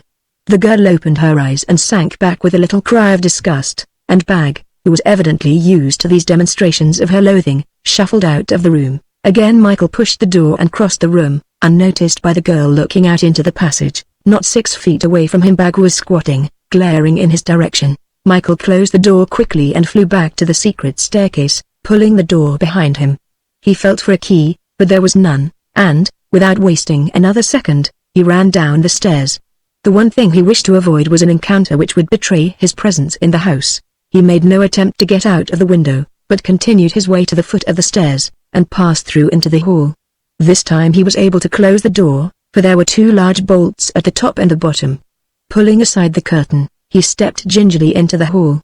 For a while he waited, and presently heard the shuffle of feet on the stairs and a sniff beneath the door. His first act was to ensure his retreat. Noiselessly he drew the bolts from the front door, slipped off the chain and turned the key. Then, as noiselessly, he made his way along the corridor towards Sir Gregory's room. The danger was that one of the native servants would see him, but this he must risk. He had observed on each of his previous visits that, short of the library, a door opened into what he knew must be an anteroom of some kind. It was unlocked, and he stepped into complete darkness. Groping along the wall, he found a row of switches, and pulled down the first. This lit two wall brackets, sufficient to give him a general view of the apartment. It was a small drawing room, apparently unused, for the furniture was sheeted with holland, and the fire grate was empty. From here it was possible to gain access to the library through a door near the window. He switched off the light, locked the door on the inside, and tried the shutters. These were fastened by iron bars and were not, as in the case of the library, locked. He pulled them back, let the blind up, and gingerly raised a window. His second line of retreat was now prepared, and he could afford to take risks. Kneeling down, he looked through the keyhole. The library was illuminated, and somebody was talking. A woman. Turning the handle, he opened the door the fraction of an inch, and had a view of the interior. Gregory Penney was standing in his favorite attitude, with his back to the fire, and before him was a tray of those refreshments without which life was apparently insupportable. Seated on the low settee, drawn up at one side of the fireplace, was Stella Mendoza. She was wearing a fur coat, for the night was chilly, and about her neck was such a sparkle of gems as Michael had never seen before on a woman. Evidently the discussion was not a pleasant one, for there was a heavy scowl on Gregory's face, and Stella did not seem too pleased. "I left you because I had to leave you," growled the man, answering some complaint she had made. "One of my servants is ill and I brought in the doctor. And if I had stayed it would have been the same." "It's no good, my girl," he said harshly. "The goose doesn't lay golden eggs more than once. This goose doesn't, at any rate. You were a fool to quarrel with Nebworth." She said something which did not reach Michael's ears. "I dare say your own company would be fine," said Penney sarcastically. "It would be fine for me, who footed the bill, and finer for you, who spent the money." "No, Stella, that cat doesn't jump. I've been very good to you, and you've no right to expect me to bankrupt myself to humor your whims." "It's not a whim," she said vehemently, "it's a necessity. You don't want to see me going round the studios taking any kind of job I can get, do you, Gregory?" she pleaded. "I don't want to see you work at all, and there's no reason why you should. You've enough to live on. Anyway, you've got nothing against Nebworth. If it hadn't been for him you wouldn't have met me, and if you hadn't met me you'd have been poorer by thousands. You want to change." There was a silence. Her head was drooped, and Michael could not see the girl's face, but when she spoke there was that note of viciousness in her voice which told him her state of mind. "You want to change too, perhaps? I could tell things about you that wouldn't look good in print, and you'd have a change too. Get that in your minds, Gregory Penney. I'm not a fool. I've seen things and heard things, and I can put two and two together. You think I want to change, do you? I do.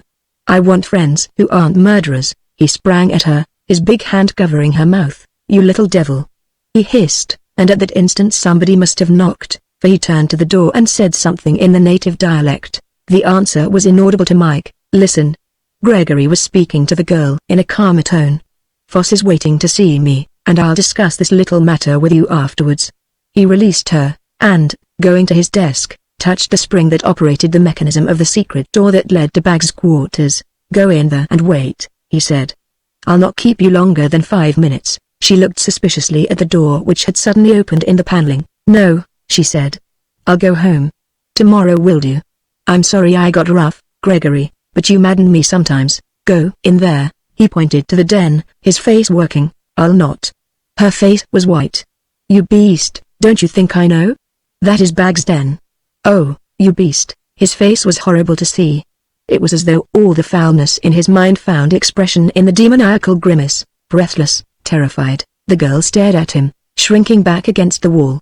Presently Gregory mastered himself. "Then go into the little drawing room," he said huskily. Mike had time to switch out the lights and flatten himself against the wall, when the door of the room was flung open and the girl thrust in. "It is dark," she wailed. "You'll find the switches, The door banged. Michael Brooks was in a dilemma. He could see her figure groping along the wall, and stealthily he moved to avoid her. In doing so he stumbled over a stool. "Who's there?" she screamed. "Gregory. Don't let him touch me, Gregory." Again the piercing scream. Mike leapt past her and through the open window, and, the sound of her shrill agony in his ears, fled along the hedge. Swift as he was, something sped more quickly in pursuit, a great twittering something that ran bent double on hands and feet. The detective heard and guessed. From what secret hiding place Bag had appeared, whether he was in the grounds at the moment Mike jumped, he had no time even to guess. He felt a curious lightness of pocket at that moment and thrust in his hand. His pistol was gone. It must have fallen when he jumped. He could hear the pad of feet behind him as he darted at a tangent across field, blundering over the cabbage rows, slipping in furrows, the great beast growing closer and closer with every check. Ahead of him the postern. But it was locked, and, even if it had not been, the wall would have proved no obstacle to the ape. The barrier of the wall held Michael. Breathless, turning to face his pursuer, in the darkness he saw the green eyes shining like two evil stars. Chapter 20 A Narrow Escape. Michael Brooks braced himself for the supreme and futile struggle. And then, to his amazement, the ape stopped, and his bird noise became a harsh chatter. Raising himself erect, he beat quickly on his great hairy chest, and the sound of the hollow drumming was awful. Yet through that sound and above it Michael heard a curious hiss. It was the faint note of escaping steam, and he looked round. On the top of the wall squatted a man, and Michael knew him at once. It was the brown-faced stranger he had seen that day in Chichester. The drumming and the hissing grew louder, and then Michael saw a bright curved thing in the brown man's hand. It was a sword, the replica of that which hung above Sir Gregory's fireplace. He was still wondering when the brown man dropped lightly to the ground, and Bag, with a squeal that was almost human, turned and fled. Michael watched the thing, fascinated, until it disappeared into the darkness. "My friend," said Michael in Dutch, "you came at a good moment." He turned, but the brown man had vanished as through the earth had swallowed him. Shading his eyes against the starlight, he presently discerned a dark shape moving swiftly in the shadow of the wall. For a second he was inclined to follow and question the brown man, but decided upon another course. With some difficulty he surmounted the wall and dropped to the other side. Then, tidying himself as well as he could, he made the long circuit to the gate of Griff Towers, and boldly walked up to the house, whistling as he went. There was nobody in sight as he crossed the parade ground, and his first step was to search for and find his pistol. He must know that the girl was safe before he left the place. He had seen her car waiting on the road outside.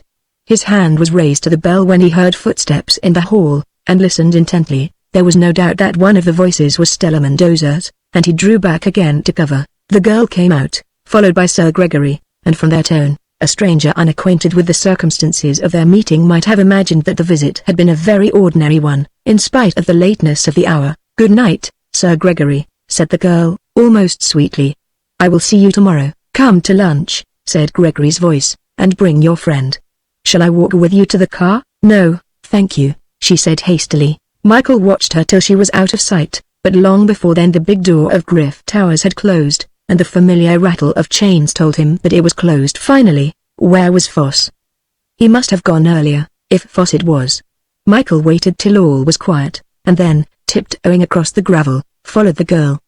He looked about for the little brown man, but he was not in sight. And then he remembered that he had left the hook ladder hanging to the window on the stairs, and went back to retrieve it. He found the ladder as it had been left, unscrewed and packed it in the canvas bag, and 5 minutes later he was taking his motorcycle from its place of concealment. A yellow light showed in the window of Mr. Longvale's dining room, and Michael had half a mind to call upon him. He could tell him, at any rate, something of that oval-faced girl in the upper room of the tower. Instead, he decided to go home. He was tired with the night's work, a little disappointed. The tower had not revealed as tremendous a secret as he had hoped. The girl was a prisoner, obviously, had been kidnapped for Sir Gregory's pleasure, and brought to England on his yacht. Such things had happened. There had been a case in the courts on curiously parallel lines only a few months before. At any rate, it did not seem worthwhile to put off his bedtime. He had a hot bath, made himself some chocolate and, before retiring, sat down to sum up his day's experience. And in the light of recent happenings he was less confident that his first solution of the headhunter mystery was the correct one. And the more he thought, the less satisfied he was, till at last, in sheer disgust at his own vacillation of mind, he turned out the light and went to bed. He was sleeping peacefully and late the next morning when an unexpected visitor arrived, and Michael sat up in bed and rubbed his eyes. "I've either got nightmare or it's Staines," he said. Major Staines smiled cheerfully. "You're awake and normal," he said. "Has anything happened?" asked Michael, springing out of bed. "Nothing, only there was a late dance last night, and an early train this morning, and I decided to atone for my frivolity by coming down and seeing how far you had got in the Elmer case." "Elmer case?" Michael frowned. "Good Lord. I'd almost forgotten poor Elmer." "Here's something to remind you," said Staines. He fished from his pocket a newspaper cutting. Michael took it and read, "Is your troop of mind or body incurable? Do you hesitate on the brink of the abyss? Does courage fail you? Write to benefactor, box." "What is this?" asked Michael, frowning. It was found in the pocket of an old waistcoat that Elmer was wearing a few days before he disappeared. Mrs. Elmer was going through his clothes with the idea of selling them, when she found this. It appeared in the Morning Telegram of the 14th, that is to say, 3 or 4 days before Elmer vanished. The box number at the end, of course, is the box number of the newspaper to which replies were sent. There is a record that 4 letters reached the benefactor, who, so far as we have been able to discover, had these particular letters readdressed to a little shop in Stibbington Street, London. Here they were collected by a woman, evidently of the working class, and probably a charlady from the appearance which has been circulated. Beyond that, no further trace has been obtainable. Similar advertisements have been found by search in other newspapers, but in these cases the letters were sent to an accommodation address in South London where apparently the same woman collected them. With every new advertisement the advertiser changes his address. She was a stranger to each neighborhood, by the way, and from what shopkeepers have told Scotland Yard, she seemed to be a little off her head, for she was in the habit of mumbling and talking to herself. Her name is Stevens, at least, that is the name she always gave. And the notes she brought were usually signed Mark, that is to say, the notes authorizing the shopkeepers to hand the letters to her. That she is a native of London there is no doubt, but so far the police have not trailed her. "And suppose they do?" asked Michael. "Do you connect the advertisement with the murders?" "We do and we do not," replied the other. "I merely point out that this advertisement is a peculiar one, and in all the circumstances a little suspicious. Now, what is the theory you wanted to give me?" For an hour Michael spoke, interrupted at intervals by questions which Staines put to him. "It is a queer idea, almost a fantastical one," said Staines gravely, "but if you feel that you've got so much as one thread in your hands, go right ahead. To tell you the truth, in a burst of confidence, I had a horrible feeling that you had fallen down, and since I do not want our department to be a source of amusement to Scotland Yard, I thought I'd come along and give you the result of my own private investigations. I agree with you," he said later, as they sat at breakfast, "that you want to go very, very carefully. It is a delicate business. You haven't told the Scotland Yard men your suspicions?" Michael shook his head. "Then don't," said the other emphatically. "They'd be certain to go along and put the person you suspect under arrest, and probably that would destroy the evidence that would convict. You say you have made a search of the house?" "Not a search, I've made a rough inspection." "Are there cellars?" "I should imagine so," said Michael. "That type of house usually has outhouses where—" Michael shook his head. "There are none, so far as I have been able to see." Michael walked down to the railway station with his chief, who told him he was leaving in a much more cheerful frame of mind than he had been in when he arrived. "There's one warning I'll give to you, Mike," said Staines as the train was about to pull out of the station, "and it is to watch out for yourself. You're dealing with a ruthless and ingenious man. For heaven's sake do not underrate his intelligence. I don't want to wake up one morning to learn that you have vanished from the ken of man." Chapter 21 The Erasure. Mike's way back did not lead through the little street where Adele Leamington lived, at least, not his nearest road. Yet he found himself knocking at the door, and learnt, with a sense of disappointment, that the girl had been out since 7 o'clock in the morning. Knebworth was shooting on the South Downs, and the studio, when he arrived, was empty, except for Knebworth's secretary and the new scenario editor, who had arrived late on the previous evening. "I don't know the location, Mr. Brixton," said Dicker, the secretary, "but it's somewhere above Arundel." Miss Mendoza was here this morning, asking the same question. She wanted Miss Leamington to go out to lunch with her. "Oh, she did she?" said Michael softly. "Well, if she comes again, you can tell her from me that Miss Leamington has another engagement." The other nodded wisely. "I hope she won't keep you waiting," he said. "You never know, when Jack's on location." "I did not say she had an engagement with me," said Michael loudly. "That reminds me, Mr. Brixton," said the secretary suddenly. Do you remember the fuss you made? I mean, there was about a sheet of manuscript that by some accident had got into Miss Leamington's script." Michael nodded. "Has the manuscript been found?" he asked. "No. But the new scenario editor tells me that he was looking through the book where Foss kept a record of all the manuscripts that came in, and he found one entry had been blacked out with Indian ink. I'd like to see that book," said the interested Michael, and it was brought to him, a large foolscap ledger, ruled to show the name of the submitted scenario, the author, his address, the date received, and the date returned. Mike put it down on the table in Knebworth's private office and went carefully through the list of authors. "If he sent one, he has probably sent more," he said. "There are no other erasures?" The secretary shook his head. "That is the only one we've seen," he said. "You'll find lots of names of local people. There isn't a tradesman in the place who hasn't written a scenario or submitted an idea since we've been operating." Slowly Michael's finger went up the column of names. Page after page was turned back. And then his finger stopped at an entry. "The Power of Fear, Sir Gregory Penney," he read, and looked round at Dicker. "Did Sir Gregory submit scenarios, Mr. Dicker?" Dicker nodded. "Yes, he sent in one or two," he said. "You'll find his name further back in the book. He used to write scenarios which he thought were suitable for Miss Mendoza." "He's not the man you're looking for?" "No," said Michael quickly. "Have you any of his manuscript?" "They were all sent back," said Dicker regretfully. "He wrote awful mush. I read one of them. I remember Foss trying to persuade old Jack to produce it. Foss made quite a lot of money on the side, we've discovered. He used to take fees from authors, and Mr. Knebworth discovered this morning that he once took £200 from a lady on the promise that he'd get her into the pictures. He wrote Foss a stinging letter this morning about it." Presently Michael found Sir Gregory's name again. It was not remarkable that the owner of Griff Towers should have submitted a manuscript.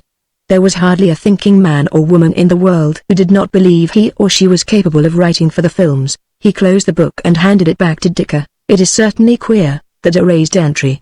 I'll speak to Foss about it as soon as I can find him," he said. He went immediately to the little hotel where Foss was staying, but he was out. "I don't think he came home last night," said the manager. "If he did, he didn't sleep in his bed. He said he was going to London," he added. Michael went back to the studio, for it had begun to rain, and he knew that that would drive the company from location. His surmise was correct. The big yellow charabanc came rumbling into the yard a few minutes after he got there. Adele saw him, and was passing with a nod when he called her to him. "Thank you, Mr. Brixton.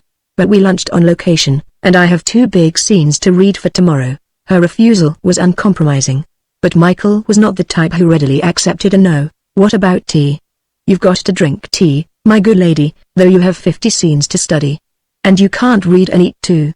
If you do, you'll get indigestion, and if you get indigestion," she laughed, "if my landlady will loan me her parlor, you may come to tea at 4:30, she said, "and if you have another engagement at 5 o'clock, you'll be able to meet it." Jack Knebworth was waiting for him when he went into the studio.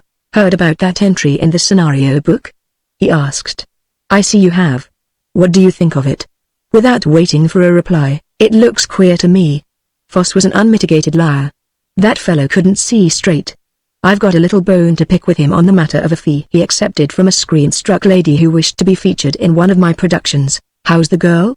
asked Michael. "You mean Adele?" "Really, she's wonderful, Brooksson. I'm touching wood all the time." He put his hand on the table piously, "because I know that there's a big shock coming to me somewhere and somehow. Those things do not happen in real life. The only stars that are born in a night are the fireworks produced by crazy vice presidents who have promised to do something for mommy and can't break their word. And mommy, supported by 600 extras and $500,000 worth of sets, 2 chariot races and the fall of Babylon, all produced regardless of expense, manages to get over by giving a fine imitation of what the Queen of Persia would look like if she'd been born a chorus girl and trained as a mannequin.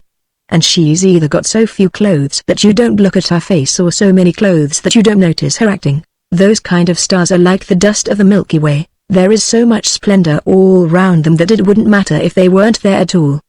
But this girl Leamington, she's getting over entirely and absolutely by sheer, unadulterated grey matter. I tell you, Brooksson, it's not right. These things do not happen except in the imagination of press agents. There's something wrong with that kid." "Wrong?" said Michael, startled. Knebworth nodded. "Something radically wrong. There's a snag somewhere. She's either going to let me down by vanishing before the picture's through, or else she's going to be arrested for driving a car along Regent Street in a highly intoxicated condition. Michael laughed. I think she'll do neither, he said. Heard about Mendoza's new company? Asked old Jack, filling his pipe. Michael pulled up a chair and sat down. No, I haven't. She's starting a new production company. There's never a star I've fired that hasn't. It gets all written out on paper, capital in big type, star in bigger. It's generally due to the friends of the star, who tell her that $100,000 a year is a cruel starvation wage for a woman of her genius, and she ought to get it all. Generally there's a sucker in the background who puts up the money. As a rule, he puts up all but enough, and then she selects a story where she is never off the screen, and wears a new dress every 50 feet of film. If she can't find that sort of story, why, she gets somebody to write her one. The only time you ever see the other members of the company is in the long shots. Halfway through the picture the money dries up. The company goes bust, and all the poor little star gets out of it is the Rolls Royce she bought to take her on location, the new bungalow she built to be nearer the lot, and about 25% of the capital that she's taken on account of royalties. Mendoza will not get a good producer in England? She may, nodded Jack. There are producers in this country, but unfortunately they're not the men on top. They've been brought down by the craze for greatness. A man who produces with a lot of capital behind him can get easy money. He doesn't go after the domestic stories, where he'd be found out first time. He says to the money bags, let's produce the fall of Jerusalem. I've got a cute idea for building Ezekiel's temple that's never been taken before. It'll only cost a mere trifle of $200,000, and we'll have 5,000 extras in one scene, and we'll rebuild the Colosseum and have 100 real lions in the arena. Story? What do you want a story for? The public love crowds. Or maybe he wants to build a new Vesuvius and an eruption at the rate of $50 a foot. There's many a big reputation been built up on sets and extras. Come in, Mr. Longville. Michael turned. The cheery old man was at the door, hat in hand. I am afraid I am rather a nuisance, he said in his beautiful voice. But I came in to see my lawyer, and I could not deny myself the satisfaction of calling to see how your picture is progressing. It is going on well, Mr. Longville, thank you, said Jack. You know Mr. Brookson? The old man nodded and smiled. Yes, I came in to see my lawyer on what you will seem to be a curious errand.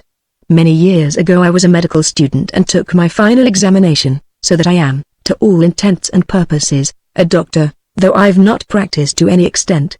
It is not generally known that I have a medical degree, and I was surprised last night to be called out by a neighbor, who wished me to attend a servant of his. Now, I am so hazy on the subject that I wasn't quite sure whether or not I'd broken the law by practicing without registration. I can relieve your mind there, Mr. Longville, said Michael. Once you are registered, you are always registered. And you acted quite within your rights, so my lawyer informed me, said Longville gravely. Was it a bad case? Asked Michael, who guessed who the patient was. No, it was not a bad case. I thought there was blood poisoning, but I think perhaps I may have been mistaken.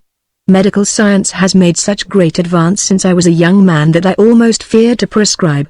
Whilst I am only too happy to render any service that humanity demands, I must confess that it was rather a disturbing experience, and I scarcely slept all night. In fact, it was a very disturbing evening and night. Somebody, for some extraordinary reason, put a motor bicycle in my garden. Michael smiled to himself. I cannot understand why. It had gone this morning. And then I saw our friend Foss, who seemed very much perturbed about something. Where did you see him? Asked Michael quickly. He was passing my house. I was standing at the gate, smoking my pipe, and bade him good night without knowing who he was. When he turned back, I saw it was Mr. Foss. He told me he had been to make a call, and that he had another appointment in an hour. What time was this? Asked Michael. I think it must have been 11 o'clock. The old man hesitated. I'm not sure. It was just before I went to bed. Michael could easily account for Foss's conduct. Sir Gregory had hurried him off and told him to come back after the girl had gone. My little place used to be remarkable for its quietness, said Mr. Longville, and shook his head. Perhaps, turning to Nebworth, when your picture is finished you will be so good as to allow me to see it. Why, surely, Mr. Longville, I don't know why I'm taking this tremendous interest, chuckled the old man. I must confess that, until a few weeks ago, filmmaking was a mystery to me. And even today it belongs to the esoteric sciences. Dicker thrust his head in at the door. Will you see Miss Mendoza? He asked. Jack Nebworth's expression was one of utter weariness. No, he said curtly, she says, began Dicker. Only the presence of the venerable Mr. Longvale prevented Jack from expressing his views on Stella Mendoza, and all that she could say. There's another person I saw last night, nodded Mr. Longvale. I thought at first you must be shooting is at the expression ? In the neighborhood, but Mr. Foss told me that I was mistaken. She's rather a charming girl, don't you think? Very, said Jack dryly. A very sweet disposition, Longvale went on, unconscious of the utter lack of sympathy in the atmosphere. Nowadays, the confusion and hurry which modernity brings in its trail do not make for sweetness of temper, and one is glad to meet an exception. Not that I am an enemy of modernity. To me, this is the most delightful phase of my long life, sweet disposition. Almost howled Jack Nebworth when the old man had taken a dignified farewell. Did you get that, Brookson? Say, if that woman's disposition is sweet, the devil's made of chocolate. Chapter 22. The Head. When Mike went out, he found Stella at the gate of the studio, and remembered, seeing her, that she had been invited to lunch at Griff Towers. To his surprise she crossed the road to him. I wanted to see you, Mr. Brookson, she said. I sent in word to find if you were there, then your message was wrongly delivered to Mr. Nebworth, smiled Mike. She lifted one of her shoulders in demonstration of her contempt for Jack Nebworth and all his works. No, it was you I wanted to see.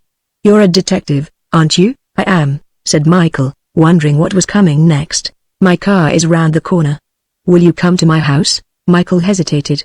He was anxious, more than anxious, to speak to Adele, though he had nothing special to tell her, beyond the thing which he himself did not know and she could never guess. With pleasure, he said. She was a skillful motorist, and apparently so much engrossed in her driving that she did not speak throughout the journey. In the pretty little drawing room from which he had a view of the lovely South Downs, he waited expectantly. Mr. Brookson, I am going to tell you something which I think you ought to know. Her face was pale, her manner curiously nervous. I don't know what you will think of me when I have told you, but I've got to risk that. I can't keep silence any longer. A shrill bell sounded in the hall, the telephone. Will you excuse me one moment? She hurled out, leaving the door slightly ajar. Michael heard her quick, angry reply to somebody at the other end of the wire, and then a long interregnum of silence, when apparently she listened without comment. It was nearly 10 minutes before she returned, and her eyes were bright and her cheeks flushed. Would you mind if I told you what I was going to tell you a little later? She asked. She had been on the telephone to Sir Gregory, of that Michael was sure, though she had not mentioned his name. There's no time like the present, Miss Mendoza, he said encouragingly, and she licked her dry lips. Yes, I know, but there are reasons why I can't speak now. Would you see me tomorrow? Why, certainly, said Michael, secretly glad of his release. Shall I drive you back? No, thank you, I can walk. Let me take you to the edge of the town. I'm going that way, she begged. Of course she was going that way, thought Michael. She was going to Griff Towers. He was so satisfied on this matter that he did not even trouble to inquire, and when she dropped him at his hotel she hardly waited for him to step to the sidewalk before the car leapt forward on its way. There's a telegram for you, sir, said the porter. He went into the manager's office and returned with a buff envelope, which Michael tore open. For a time he could not comprehend the fateful message the telegram conveyed. And then slowly he read it to himself. A head found on Chobham Common early this morning. Come to Leatherhead Police Station at once, Staines. An hour later a fast car dropped him before the station. Staines was waiting on the step. Found at daybreak this morning, he said. The man is so far unknown. He led the way to an outhouse. On a table in the center of the room was a box, and he lifted the lid. Mike took one glance at the waxen face and turned white. Good God! He breathed. It was the head of Lawley Foss. Chapter 23. Clues at the Tower. Michael gazed in fascinated horror at the tragic spectacle. Then reverently he covered the box with a cloth and walked out into the paved courtyard. You know him? Asked Staines. Michael nodded. Yes, it is Lawley Foss, lately scenario editor of the Nebworth Picture Corporation. He was seen alive last night at 11 o'clock. I myself heard, if I did not see him somewhere about that time. He was visiting Griff Towers, Sir Gregory Pennay's place in Sussex. Was there the usual note? He asked. There was a note, but it was quite unusual. He showed the typewritten slip. It was in the station inspector's office. One characteristic line, with its ill-aligned letters. This is the head of a traitor, that and no more. I've had the Dorking police on the phone. It was a wet night, and although several cars passed none of them could be identified. Has the advertisement appeared? Asked Michael. Staines shook his head. No, that was the first thing we thought of. The newspapers have been carefully observed, and every newspaper manager in the country has promised to notify us the moment such an advertisement is inserted. But there has been no ad of any suspicious character. I shall have to follow the line of probability here," said Michael. "It is clear that this man was murdered between 11 o'clock and 3 in the morning, probably nearer 11 than 3, for if the murderer is located in Sussex, he would have to bring the head to Chobham, leave in at the dark and return before it was light." His car took Michael back to Chichester at racing pace. Short of the city he turned off the main road, his objective being Griff Towers. It was late when he arrived, and the towers presented its usual lifeless appearance. He rang the bell, but there was no immediate reply. He rang again, and then the voice of Sir Gregory hailed him from one of the upper windows. "Who's there?" He went out of the porch and looked up. Sir Gregory Penney did not recognize him in the darkness, and called again, "Who's there?" and followed this with a phrase which Michael guessed was Malayan. "It is I, Michael Broxton. I want to see you, Penney. What do you want? Come down and I will tell you. I've gone to bed for the night. See me in the morning." "I'll see you now," said Michael firmly. "I have a warrant to search this house." He had no such warrant, but only because he had not asked for one. The man's head was hastily withdrawn, the window slammed down, and such a long interval passed that Michael thought that the baronet intended denying him admission. This view, however, was wrong.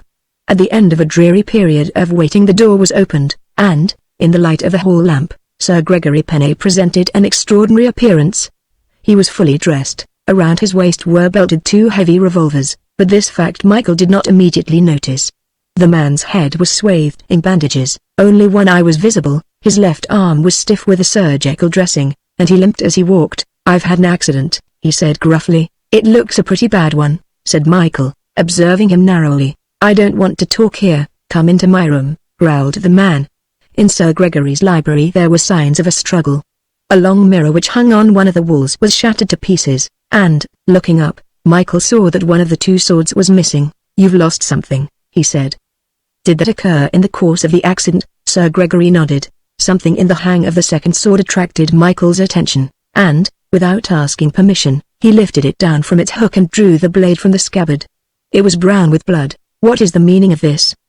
he asked sternly. Sir Gregory swallowed something. "A fellow broke into the house last night," he said slowly, "a Malayan fellow. He had some cock and bull story about my having carried off his wife. He attacked me, and naturally I defended myself." "And had you carried off his wife?" asked Michael. The baronet shrugged. "The idea is absurd. Most of these Borneo folk are mad, and they'll run amok on the slightest provocation. I did my best to pacify him." Michael looked at the stained sword. "So I see," he said dryly. "And did you pacify him?" "I defended myself, if that's what you mean. I returned him almost as good as he gave." "You don't expect me to sit down and be murdered in my own house, do you?" "I can use a sword as well as any man, and apparently you used it," said Michael. "What happened to Foss?" Not a muscle of Penney's face moved. "Whom do you mean?" "I mean Lawley Foss, who was in your house last night." "You mean the scenario writer?" "I haven't seen him for weeks." "You're a liar," said Michael calmly. "He was in here last night. I can assure you on this point, because I was in the next room." "Oh, it was you, was it?" said the baronet, and seemed relieved. "Yes, he came to borrow money. I let him have £50, and he went away, and that's the last I saw of him." Michael looked at the sword again. "Would you be surprised to learn that Foss's head has been picked up on Chobham Common?"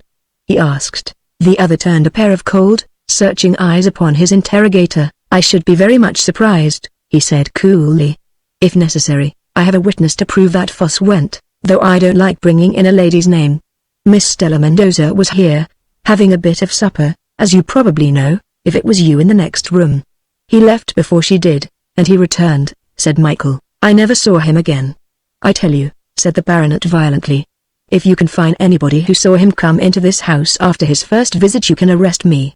"Do you think I killed him?" Michael did not answer. "There was a woman upstairs in the tower." "What has become of her?" The other wetted his lips before he replied. "The only woman in the tower was a sick servant. She has gone." "I'd like to see for myself," said Michael. Only for a second did the man cast his eyes in the direction of Bag's den, and then, "All right," he said. "Follow me." He went out into the corridor and turned not toward the hall but in the opposite direction. 10 paces further down he stopped and opened a door, so cunningly set in the paneling, and so placed between the 2 shaded lights that illuminated the corridor, that it was difficult to detect its presence. He put in his hand, turned on a light, and Michael saw a long flight of stairs leading back toward the hall. As he followed the baronet, he realized that the tower was something of an illusion. It was only a tower if viewed from the front of the house. Otherwise it was an additional 2 narrow stories built on one wing of the building. They passed through a door, up a circular staircase, and came to the corridor where Michael had seen Bag squatting on the previous night. "This is the room," said Penny, opening a door. Chapter 24 The Marks of the Beast. "On the contrary, it is not the room," said Michael quietly. "The room is at the end of the passage." The man hesitated. "Can't you believe me?" he asked in an almost affable tone of voice. "What a skeptical chap you are. Now come, Brookson. I don't want to be bad friends with you. Let's go down and have a drink and forget our past animosities. I'm feeling rotten. I want to see that room," said Michael. "I haven't the key." "Then get it," said Michael sharply. Eventually the baronet found a passkey in his pocket, and, with every sign of reluctance, he opened the door. "She went away in a bit of a hurry," he said.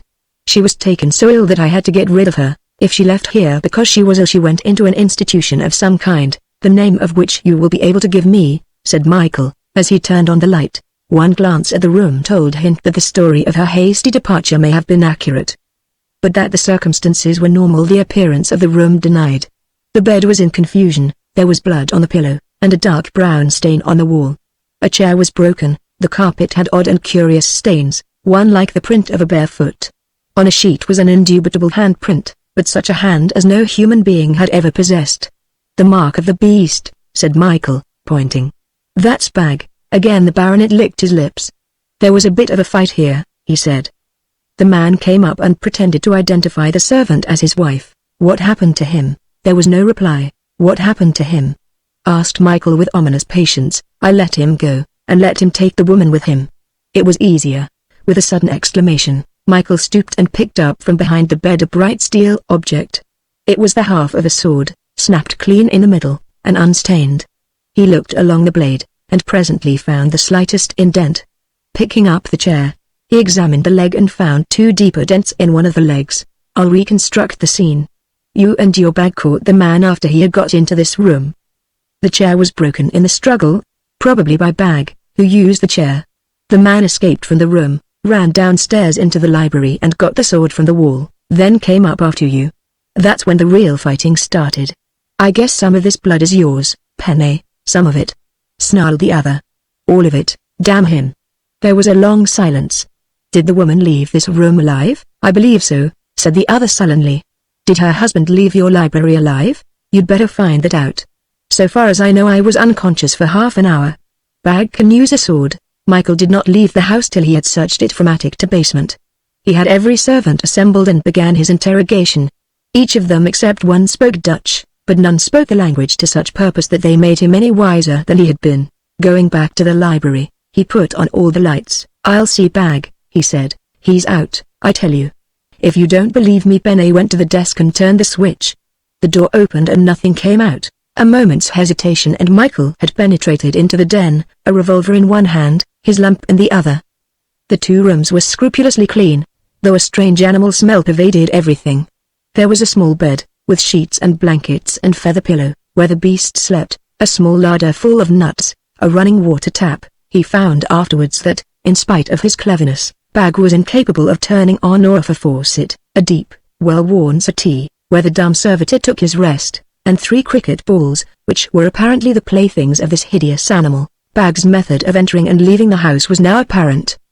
His exit was a square opening in the wall, with neither window nor curtain, which was situated about 7 feet from the ground, and 2 projecting steel rungs, set at intervals between the window and the floor, made a sort of ladder. Michael found corresponding rungs on the garden side of the wall. There was no sign of blood, no evidence that Bag had taken any part in the terrible scene which must have been enacted the night before. Going back to the library, he made a diligent search, but found nothing until he went into the little drawing room where he had hidden the night before. Here on the windowsill he found traces enough. The mark of a bare foot, and another which suggested that a heavy body had been dragged through the window. By this time his chauffeur, who, after dropping him at Griff Towers, went on to Chichester, had returned with the 2 police officers, and they assisted him in a further search of the grounds. The trail of the fugitive was easy to follow. There were bloodstains across the gravel, broken plants in a circular flower bed, the soft loam of which had received the impression of those small bare feet. In the vegetable field the trail was lost. "The question is, who carried whom?" said Inspector Lyle, after Michael, in a few words, had told him all that he had learned at the towers. "It looks to me as if these people were killed in the house and their bodies carried away by bag. There's no trace of blood in his room, which means no more than that in all probability he hasn't been there since the killing," said Inspector Lyle. "If we find the monkey we'll solve this little mystery. Penny is the headhunter, of course," the inspector went on. "I had a talk with him the other day, and there's something fanatical about the man. I am not so sure," said Michael slowly, "that you're right. Perhaps my ideas are just a little bizarre, but if Sir Gregory Penny is the actual murderer, I shall be a very surprised man. I admit," he confessed, "that the absence of any footprints in Bag's quarters staggered me, and probably your theory is correct. There is nothing to be done but to keep the house under observation until I communicate with headquarters." At this moment the second detective, who had been searching the field to its farthermost boundary, came back to say that he had picked up the trail again near the postern gate, which was open. They hurried across the field and found proof of his discovery. There was a trail both inside and outside the gate. Near the postern was a big heap of leaves, which had been left by the gardener to rot, and on this they found the impression of a body, as though whoever was the carrier had put his burden down for a little while to rest. In the field beyond the gate, however, the trail was definitely lost. Chapter 25 The Man in the Car. Life is largely made up of little things, but perspective in human affairs is not a gift common to youth. It had required a great effort on the part of Adele Leamington to ask a man to tea, but once that effort was made she had looked forward with a curious pleasure to the function. At the moment Michael was speeding to London she interviewed Jack Nebworth in his Holy of Holies. "Certainly, my dear, you may take the afternoon off." I am not quite sure what the schedule was. He reached out his hand for the written timetable, but she supplied the information. "You wanted some studio portraits of me stills," she said, "so I did." "Well, that can wait. Are you feeling pretty confident about the picture, eh?" "I? No, I'm not confident, Mr. Nebworth, I'm in a state of nerves about it. You see, it doesn't seem possible that I should make good at the first attempt. One dreams about such things, but in dreams it is easy to jump obstacles and get round dangerous corners and slur over difficulties. Every time you call camera, I am in a state of panic, and I am so self-conscious that I am watching every movement I take, and saying to myself, you're raising your hands awkwardly, you're turning your head with a jerk, but that doesn't last," he said sharply, so sharply that she smiled. "Number the moment I hear the camera turning, I feel that I am the character I'm supposed to be." He patted her on the shoulder. "That is how you should feel," he said, and went on, "See nothing of Mendoza, have you? She isn't annoying you? Or Foss?" "I've not seen Miss Mendoza for days but I saw Mr. Foss last night." She did not explain the curious circumstances, and Jack Nebworth was so incurious that he did not ask. So that he learned nothing of Lawley Foss's mysterious interview with the man in the closed car at the corner of Arundel Road, an incident she had witnessed on the previous night. Nor of the white and womanly hand that had waved him farewell, nor of the great diamond which had sparkled lustrously on the little finger of the unknown motorist. Going home, Adele stopped at a confectioner's and a florist's, collecting the cakes and flowers that were to adorn the table of Mrs. Watson's parlor. She wondered more than a little just what attraction she offered to this man of affairs. She had a trick of getting outside and examining herself with an impartial eye, and she knew that, by self-repression and almost self-obliteration, she had succeeded in making of Adele Leamington a very colorless, characterless young lady. That she was pretty she knew, but prettiness in itself attracts only the superficial. Men who are worth knowing require something more than beauty. And Michael was not philandering, he was not that kind. He wanted her for a friend at least. She had no thought that he desired amusement during his enforced stay in a very dull town. 4:30 came and found the girl waiting. At 4:45 she was at the door, scanning the street. At 5, angry but philosophical, she had her tea and ordered the little maid of all work to clear the table. Michael had forgotten. Of course, she made excuses for him, only to demolish them and build again. She was hurt, amused and hurt again. Going upstairs to the room, she lit the gas, took the script from her bag and tried to study the scenes that were to be shot on the following day, but all manner of distractions interposed between her receptive mind and the typewritten paper. Michael bulked largely, and the closed car, and Lawley Foss, and that waving white hand as the car drove off. Curiously enough, her speculations came back again and again to the car. It was new, and its woodwork was highly polished, and it moved so noiselessly. At last she threw the manuscript down and rose, with a doubtful eye on the bed. She was not tired. The hour was 9. Chichester offered few attractions by night. There were 2 cinemas, but she was not in the mood for cinemas. She put on her hat and went down, calling en route at the kitchen door. "I am going out for a quarter of an hour," she told her landlady, who was in an approving mood. The house was situate in a street of small villas. It was economically illuminated, and there were dark patches where the light of the street lamps scarcely reached. In one of these a motor car was standing. She saw the bulk of it before she identified its character. She wondered if the owner knew that its tail light was extinguished. As she came up to the machine she identified the car she had seen on the previous night. Foss had spoken to its occupant. Glancing to the left, she could see nothing of its interior.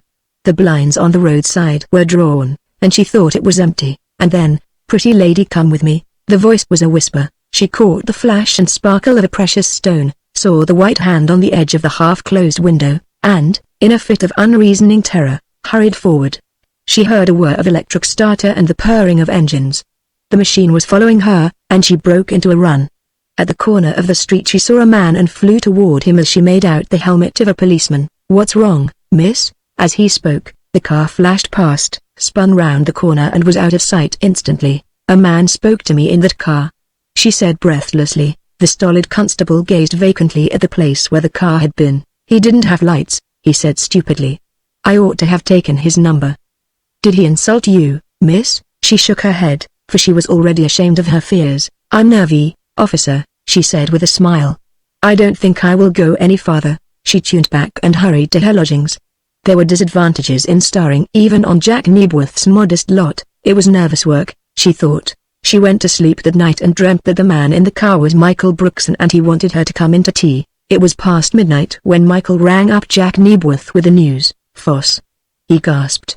"Good God. You don't mean that, Brookson?" "Shall I come round and see you?" "I'll come to you," said Michael. "There are 1 or 2 things I want to know about the man, and it will create less of a fuss than if I have to admit you to the hotel." Jack Nebworth rented a house on the Arundel Road, and he was waiting at the garden door to admit his visitor when Michael arrived. Michael told the story of the discovery of the head, and felt that he might so far take the director into his confidence as to retail his visit to Sir Gregory Penney. "That beats everything," said Jack in a hushed tone. "Poor old Foss. You think that Penney did this? But why? You don't cut up a man because he wants to borrow money." "My views have been switching round a little," said Michael. "You remember a sheet of manuscript that was found amongst some of your script, and which I told you must have been written by the head hunter?" Jack nodded. "I'm perfectly sure," Michael went on, "and particularly after seeing the erasure in the scenario book, that Foss knew who was the author of that manuscript, and I'm equally certain that he resolved upon the desperate expedient of blackmailing the writer. If that is the case, and if Sir Gregory is the man again, I am very uncertain on this point. There is a good reason why he should be put out of the way. There is one person who can help us, and that is Mendoza," said Jack, and the 2 men's eyes met. Chapter 26. The Hand. Jack looked at his watch. "I guess she'll be in bed by now, but it's worthwhile trying." "Would you like to see her?" Michael hesitated. Stella Mendoza was a friend of Penney's, and he was loath to commit himself irretrievably to the view that Penney was the murderer. "Yes, I think we'll see her," he said. "After all, Penney knows that he is suspected." Jack Nebworth was 10 minutes on the telephone before he succeeded in getting a reply from Stella's cottage. "It's Nebworth speaking, Miss Mendoza," he said. "Is it possible to see you tonight? Mr. Brookson wants to speak to you." "At this hour of the night?" she said in sleepy surprise. "I was in bed when the bell rang." "Won't it do in the morning?" "No, he wants to see you particularly tonight." "I'll come along with him if you don't mind." "What is wrong?" she asked quickly. "Is it about Gregory?" Jack whispered the query to the man who stood at his side, and Michael nodded. "Yes, it is about Gregory," said Nebworth. "Will you come along?" "I'll have time to dress." Stella was dressed by the time they arrived, and too curious and too alarmed to make the hour of the call a matter of comment. "What is the trouble?" she asked. "Mr. Foss is dead." "Dead?" She opened her eyes wide.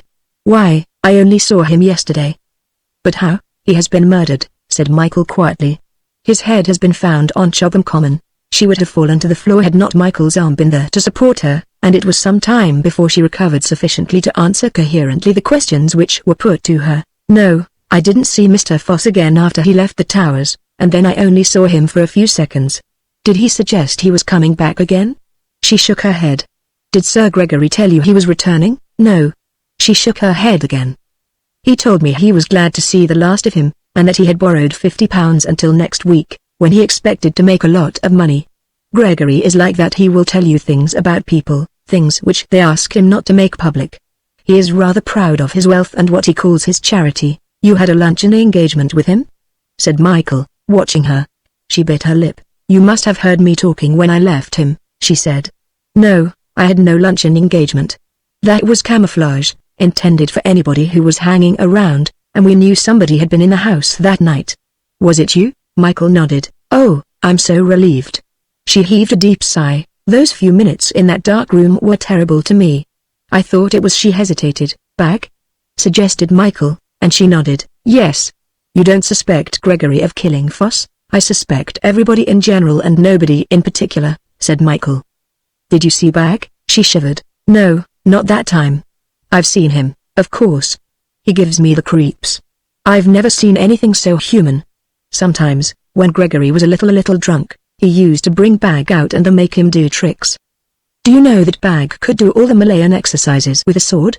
Sir Gregory had a specially made wooden sword for him, and the way that awful thing used to twirl it round his head was terrifying. Michael stared at her. Bag could use the sword, then?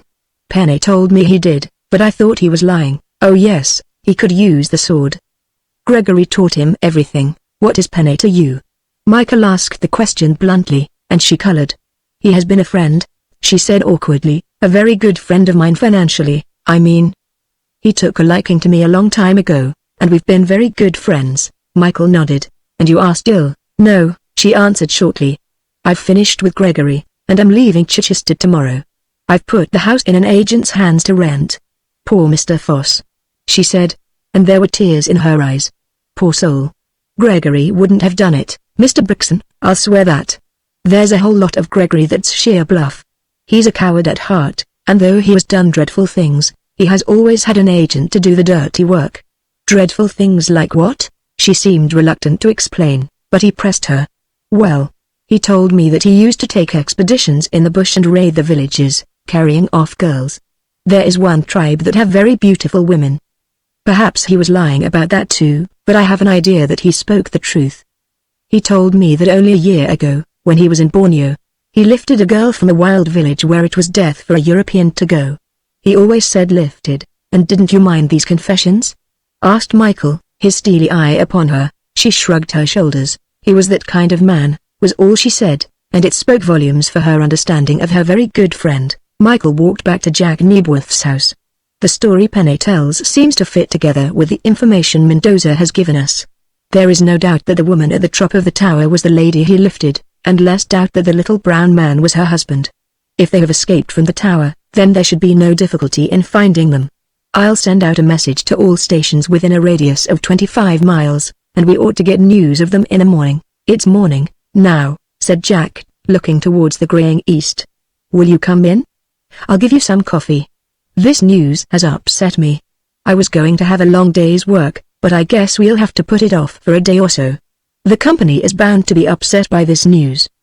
They all knew Foss, although he was not very popular with them. It only wants a Delt to be off color to complete our misery. By the way, Brixton, why don't you make this your headquarters? I'm a bachelor, there's a phone service here, and you'll get a privacy at this house which you don't get at your hotel. The idea appealed to the detective, and it was at Jack Nebworth's house that he slept that night, after an hour's conversation on the telephone with Scotland Yard. Early in the morning he was again at the towers, and now, with the assistance of daylight, he enlarged his search, without adding greatly to his knowledge. The position was a peculiar one, as Scotland Yard had emphasized. Sir Gregory Penny was a member of a good family, a rich man, a justice of the peace, and, whilst his eccentricities were of a lawless character, you can't hang people for being queer, the commissioner informed Michael on the telephone. It was a suspicious fact that Bag had disappeared as completely as the brown man and his wife. He hasn't been back all night, I've seen nothing of him, said Sir Gregory. And that's not the first time he's gone off on his own. He finds hiding places that you'd never suspect, and he's probably gone to Earth somewhere. He'll turn up. Michael was passing through Chichester when he saw a figure that made him bring the car to a standstill with such a jerk that it was a wonder the tires did not burst. In a second he was out of the machine and walking to meet Adele. "It seems 10,000 years since I saw you," he said with an extravagance which at any other time would have brought a smile to her face. "I'm afraid I can't stop. I'm on my way to the studio," she said, a little coldly, "and I promised Mr. Nebworth that I would be there early. You see, I got off yesterday afternoon by telling Mr. Nebworth that I had an engagement." "And had you?" asked the innocent Michael. "I asked somebody to take tea with me," and his jaw dropped. "Moses," he gasped. "I am the villain," she would have gone on, but he stopped her. "I don't want to shock you or hurt you, Adele," he said gently, "but the explanation for my forgetfulness is that we've had another tragedy." She stopped and looked at him. "Another?" He nodded. "Mr. Foss has been murdered," he said. She went very white. "When?" Her voice was calm, almost emotionless. "Last night. It was after 9, she said. His eyebrows went up in surprise. "Why do you say that?" "Because, Mr. Brixton," she spoke slowly, "at 9 o'clock I saw the hand of the man who murdered him. 2 nights ago," she went on, "I went out to buy some wool I wanted. It was just before the shops closed, 7:45, I think. In the town I saw Mr. Foss and spoke to him. He was very nervous and restless, and again made a suggestion to me which he had already made when he called on me. His manner was so strange that I asked him if he was in any trouble. He told me no, but he had had an awful premonition that something dreadful was going to happen, and he asked me if I'd lived in Chichester for any length of time, and if I knew about the caves." "The caves?" said Michael quickly. She nodded. "I was surprised. I'd never heard of the caves. He told me there was a reference to them in some old history of Chichester. He had looked in the guidebooks without finding anything about them, but apparently there were caves at some time or other near Chellerton, but there was a heavy subsidence of earth that closed the entrance." He was so rambling and so disjointed that I thought he must have been drinking, and I was glad to get away from him. I went on and did my shopping and met one of the extra girls I knew. She asked me to go home with her. I didn't want to go a bit, but I thought if I refused she would think I was giving myself airs, and so I went. As soon as I could, I came away and went straight home. It was then 9 o'clock and the streets were empty. They are not very well lit in Chichester, but I was able to recognize Mr. Foss. He was standing at the corner of the Arundel Road, and was evidently waiting for somebody. I stopped because I particularly did not wish to meet Mr. Foss, but I was on the point of turning round when a car drove into the road and stopped almost opposite him. "What sort of a car?"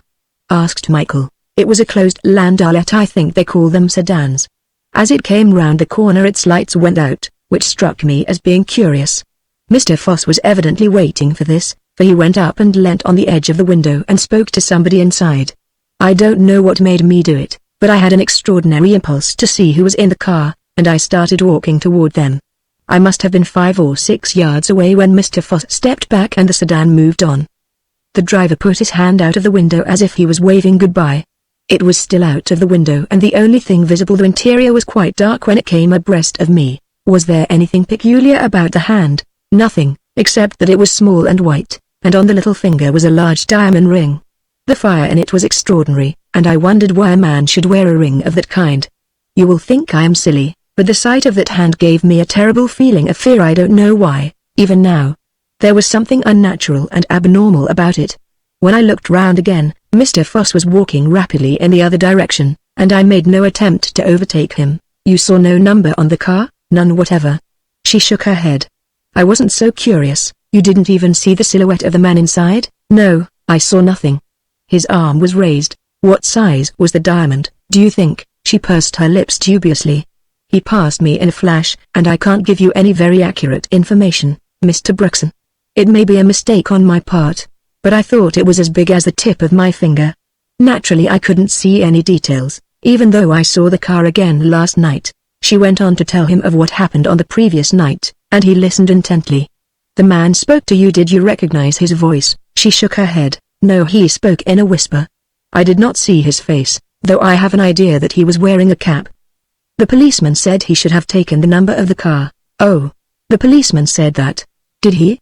Remarked Michael sardonically. Well, there's hope for him. For a minute he was immersed in thought, and then, I'll take you to the studio, if you don't mind, said Michael. He left her to go to her dressing room, to learn that work had been suspended for the day, and went in search of Jack. You've seen everybody consequence in this neighborhood, he said. Do you know anyone who drives a sedan and wears a diamond ring on the little finger of the right hand? The only person I know who has that weakness is Mendoza, he said. Michael whistled. I never thought of Mendoza, he said, and Adele described the hand as small and womanly. Mendoza's hand isn't particularly small, but it would look small on a man, said Jack thoughtfully. And her car isn't a closed sedan, but that doesn't mean anything. By the way, I've just sent instructions to tell the company I'm working today. If we let these people stand around thinking, they'll get thoroughly upset. I thought that too, said Michael with a smile, but I didn't dare make the suggestion. An urgent messages took him to London that afternoon, where he attended a conference of the Big Five at Scotland Yard. And at the end of the 2-hour discussion the conclusion was reached that Sir Gregory Penney was to remain at large but under observation. We verified the story about the lifting of this girl in Borneo, said the quiet-spoken chief, and all the facts dovetail. I haven't the slightest doubt in my mind that Penney is the culprit, but we've got to walk very warily. I dare say in your department, Captain Brookson, you can afford to take a few risks, but the police in this country never make an arrest for murder unless they are absolutely certain that a conviction will follow. There may be something in your other theory, and I'd be the last man in the world to turn it down. But you'll have to conduct parallel investigations. Michael ran down to Sussex in broad daylight.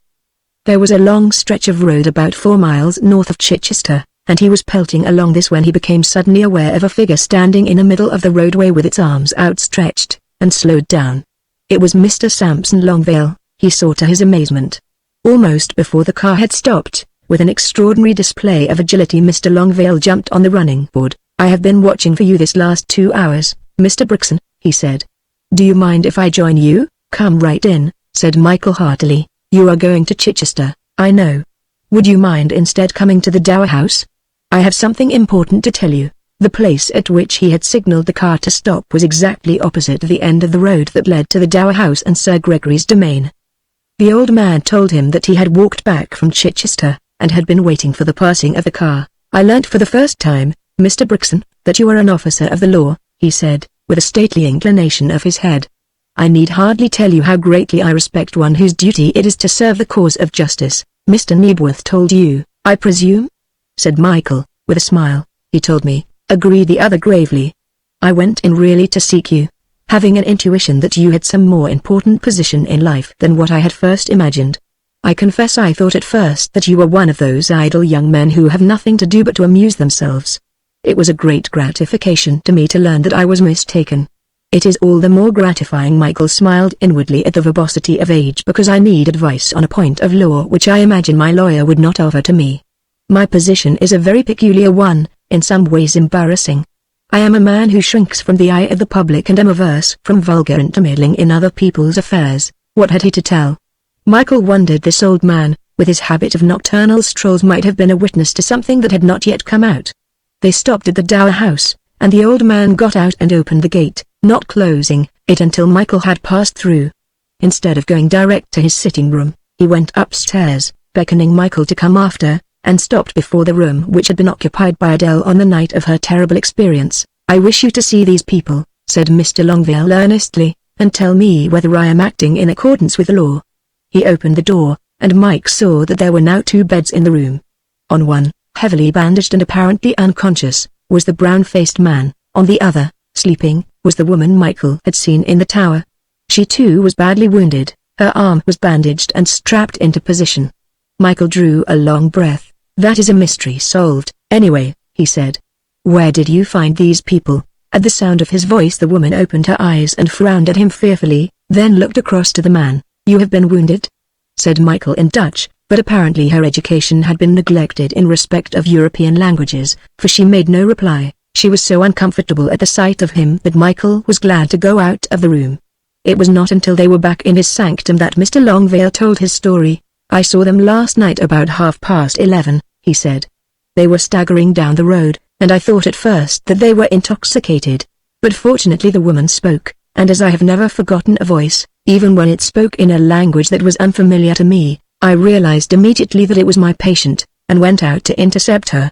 I then saw the condition of her companion, and she, recognizing me, began to speak excitedly in a language which I could not understand, though I would have been singularly dense if I had had any doubt as to her meaning. The man was on the point of collapse, but, assisted by the woman, I managed to get him into the house and to the room where he now. Fortunately, in the expectation of again being called to attend her, I had purchased a small stock of surgical dressing and was able to attend to the man. Is he badly hurt? Asked Michael. He has lost a considerable quantity of blood, said the other, and, though there seem to be no arteries severed or bones broken, the wounds have an alarming appearance. Now, it has occurred to me, he went on, in his oddly profound manner, that this unfortunate native could not have received his injury except as the result of some illegal act, and I thought the best thing to do was to notify the police that they were under my care. I called first upon my excellent friend Mr. John Nebworth, and opened my heart to him. He then told me your position, and I decided to await your return before I took any further steps. You have solved a mystery that has puzzled me, and, incidentally, you have confirmed a story which I had received with considerable skepticism, said Mike. I think you were well advised in informing the police. I will make a report to headquarters and send an ambulance to take these two people to hospital. Is the man fit to be moved? I think so, nodded the old gentleman. He is sleeping heavily now, and has the appearance of being in a state of coma, but that is not the case. They are quite welcome to stay here, though I have no convenience, and must do my own nursing, which is rather a bother, for I am not fitted for such a strain. Happily, the woman is able to do a great deal for him. Did he have a sword when he arrived? Mr. Longvale clicked his lips impatiently. How stupid of me to forget that. Yes, it is in here. He went to a drawer in an old-fashioned bureau, pulled it open and took out the identical sword which Michael had seen hanging above the mantelpiece at Grill Towers. It was spotlessly clean, and had been so when Mr. Longvale took it from the brown man's hands. And yet he did not expect it to be in any other condition, for to the swordsman of the East his sword is his child, and probably the brown man's first care had been to wipe it clean. Michael was taking his leave when he suddenly asked, I wonder if it would give you too much trouble, Mr. Longvale, to get me a glass of water? My throat is parched. With an exclamation of apology, the old man hurried away, leaving Michael in the hall. Hanging on pegs was the long overcoat of the master of Dower House, and beside it the curly-rimmed beaver and a very prosaic derby hat, which Michael took down the moment the old man's back was turned. It had been no ruse of his, this demand for a drink, for he was parched. Only Michael had the inquisitiveness of his profession. The old gentleman returned quickly, to find Michael examining the hat. Where did this come from? Asked the detective. That was the hat the native was wearing when he arrived, said Mr. Longvale. I will take it with me, if you don't mind, said Michael after a long silence. With all the pleasure in life. Our friend upstairs will not need a hat for a very long time, he said, with a whimsical little smile. Michael went back to his car, put the hat carefully beside him, and drove into Chichester, and all the way he was in a state of wonder. For inside the hat were the initials L.F. How came the hat of Lawley Foss on the head of the brown man from Borneo? Chapter 27. The Caves. Mr. Longvale's two patients were removed to hospital that night, and, with a favorable report on the man's condition from the doctors, Michael felt that one aspect of the mystery was a mystery no longer. His old schoolmaster received a visit that night. More study? He asked good-humoredly when Michael was announced. Curiously enough, you're right, sir, said Michael, though I doubt very much whether you can assist me. I'm looking for an old history of Chichester. I have one published in 1600. You're the second man in the last fortnight who wanted to see it. Who was the other? Asked Michael quickly. A man named Foss, began Mr. Scott, and Michael nodded as though he had known the identity of the seeker after knowledge. He wanted to know about caves. I've never heard there were any local caves of any celebrity. Now, if this were Cheddar, I should be able to give you quite a lot of information. I'm an authority on the Cheddar Caves. He showed Michael into the library, and, taking down an ancient volume, laid it on the library table. After Foss had gone I looked up the reference. I find it occurs only on page 385. It deals with the disappearance of a troop of horsemen under Sir John Dudley, Earl of Newport, in some local trouble in the days of Stephen. Here is the passage. He pointed. Michael read, in the old-fashioned type. The noble Earl, deciding to await his arrival, carried 2 company of horse by night into the great cave of which existed in thief times. By the merciful dispensation of God, in whose hand we are, there occurred, at 8 o'clock in the forenoon, a great landslide which entombed and destroyed all their knight and queer and Sir John Dudley, Earl of Newport, for that they were never more feen. And the place of thief happening if 9 mile in a line from Thiftum city, called by the Romans Rinum, or Siffenster in the Faxenpfiffen. Have the caves ever been located?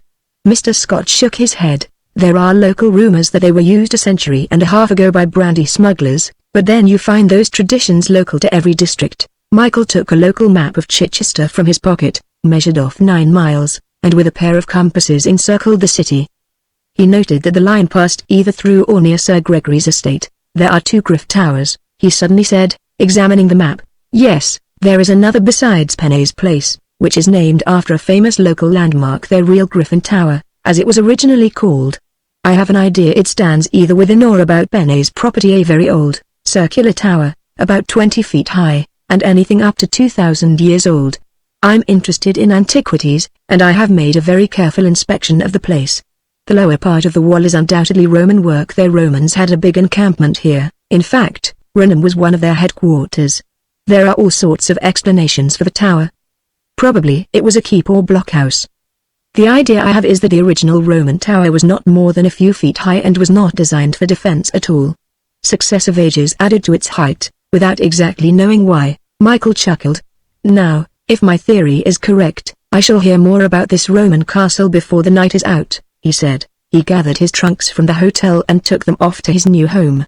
He found that the dinner table was laid for 3. "Expecting company?"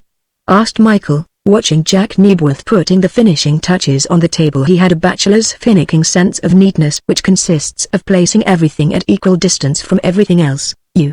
Friend of yours?" "Of mine?" Jack nodded. "I've asked young Leamington to come up. And when I see a man of your age turning pink at the mention of a girl's name, I feel sorry for him. She's coming partly on business, partly for the pleasure of meeting me in a human atmosphere. She didn't do so well today as I wanted, but I guess we were all a little short of our best. She came soon after and there was something about her that was very sweet and appealing, something that went straight to Michael's heart and consolidated the position she had taken there. I was thinking as I came along," she said, as Jack Nebworth helped her off with her coat, "how very unreal everything is. I never dreamt I should be your guest to dinner, Mr. Nebworth, and I never dreamt you'd be worthy of such a distinction," growled Jack.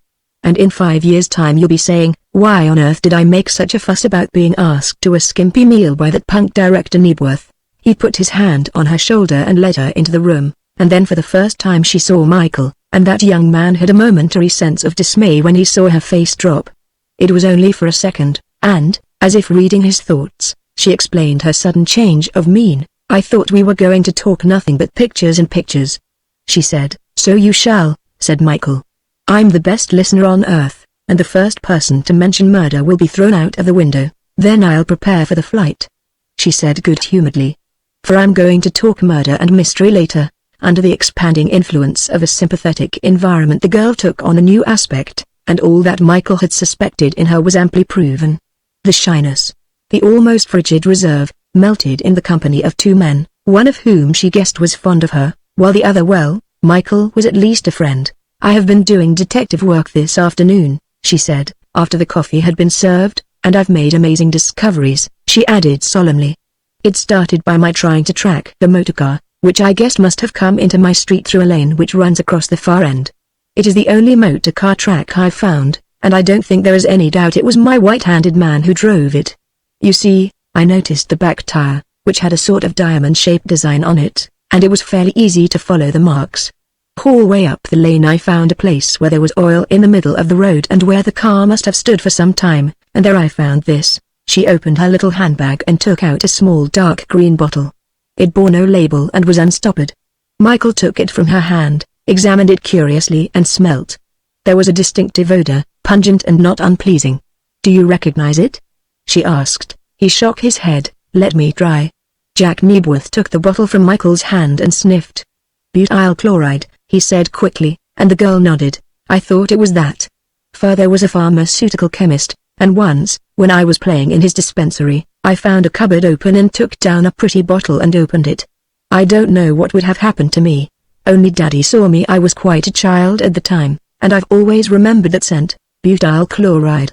Michael frowned. "It's known as the death drop or the knockout drop," said Nebworth, "and it's a drug very much in favor with sharks who make a business of robbing sailors. A few drops of that in a glass of wine and you're out." Michael took the bottle again. It was a commonplace bottle such as is used for dispensing poisons, and in fact the word poison was blown into the glass. "There is no trace of a label," he said, "and really there is no connection with the mysterious car," admitted the girl.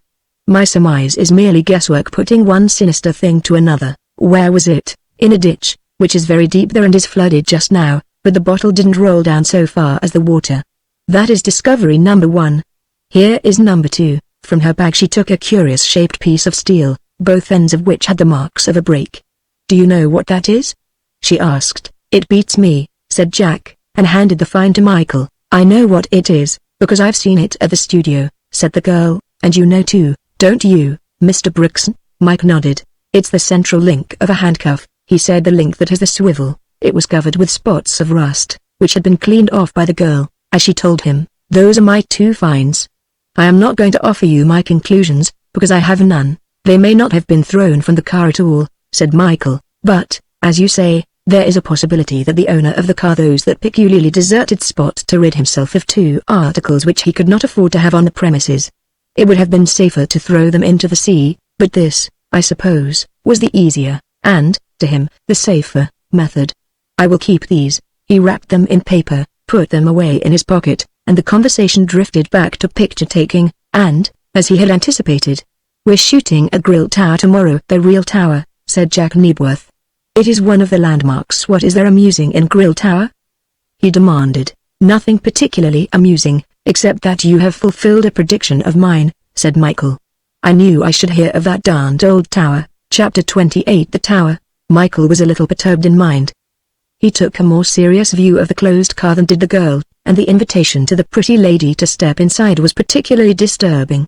Since the events of the past few days it had been necessary to withdraw the detective who was watching the girl's house, and he decided to re-establish the guard, employing a local officer for the purpose.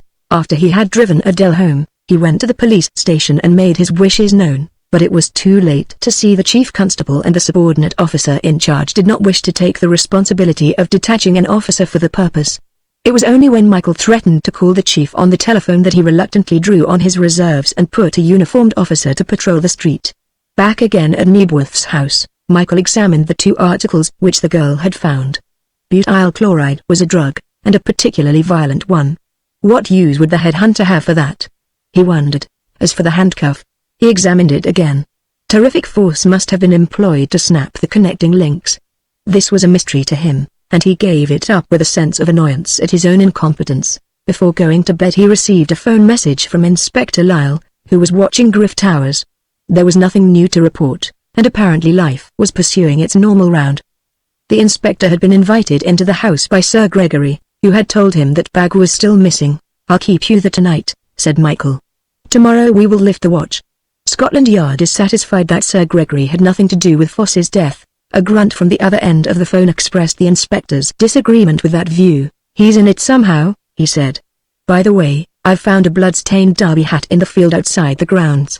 It has the name of Kylie Stores, Tjandy, inside." This was news indeed. "Let me see it in the morning," said Michael after long cogitation. Soon after breakfast the next morning the hat came and was inspected.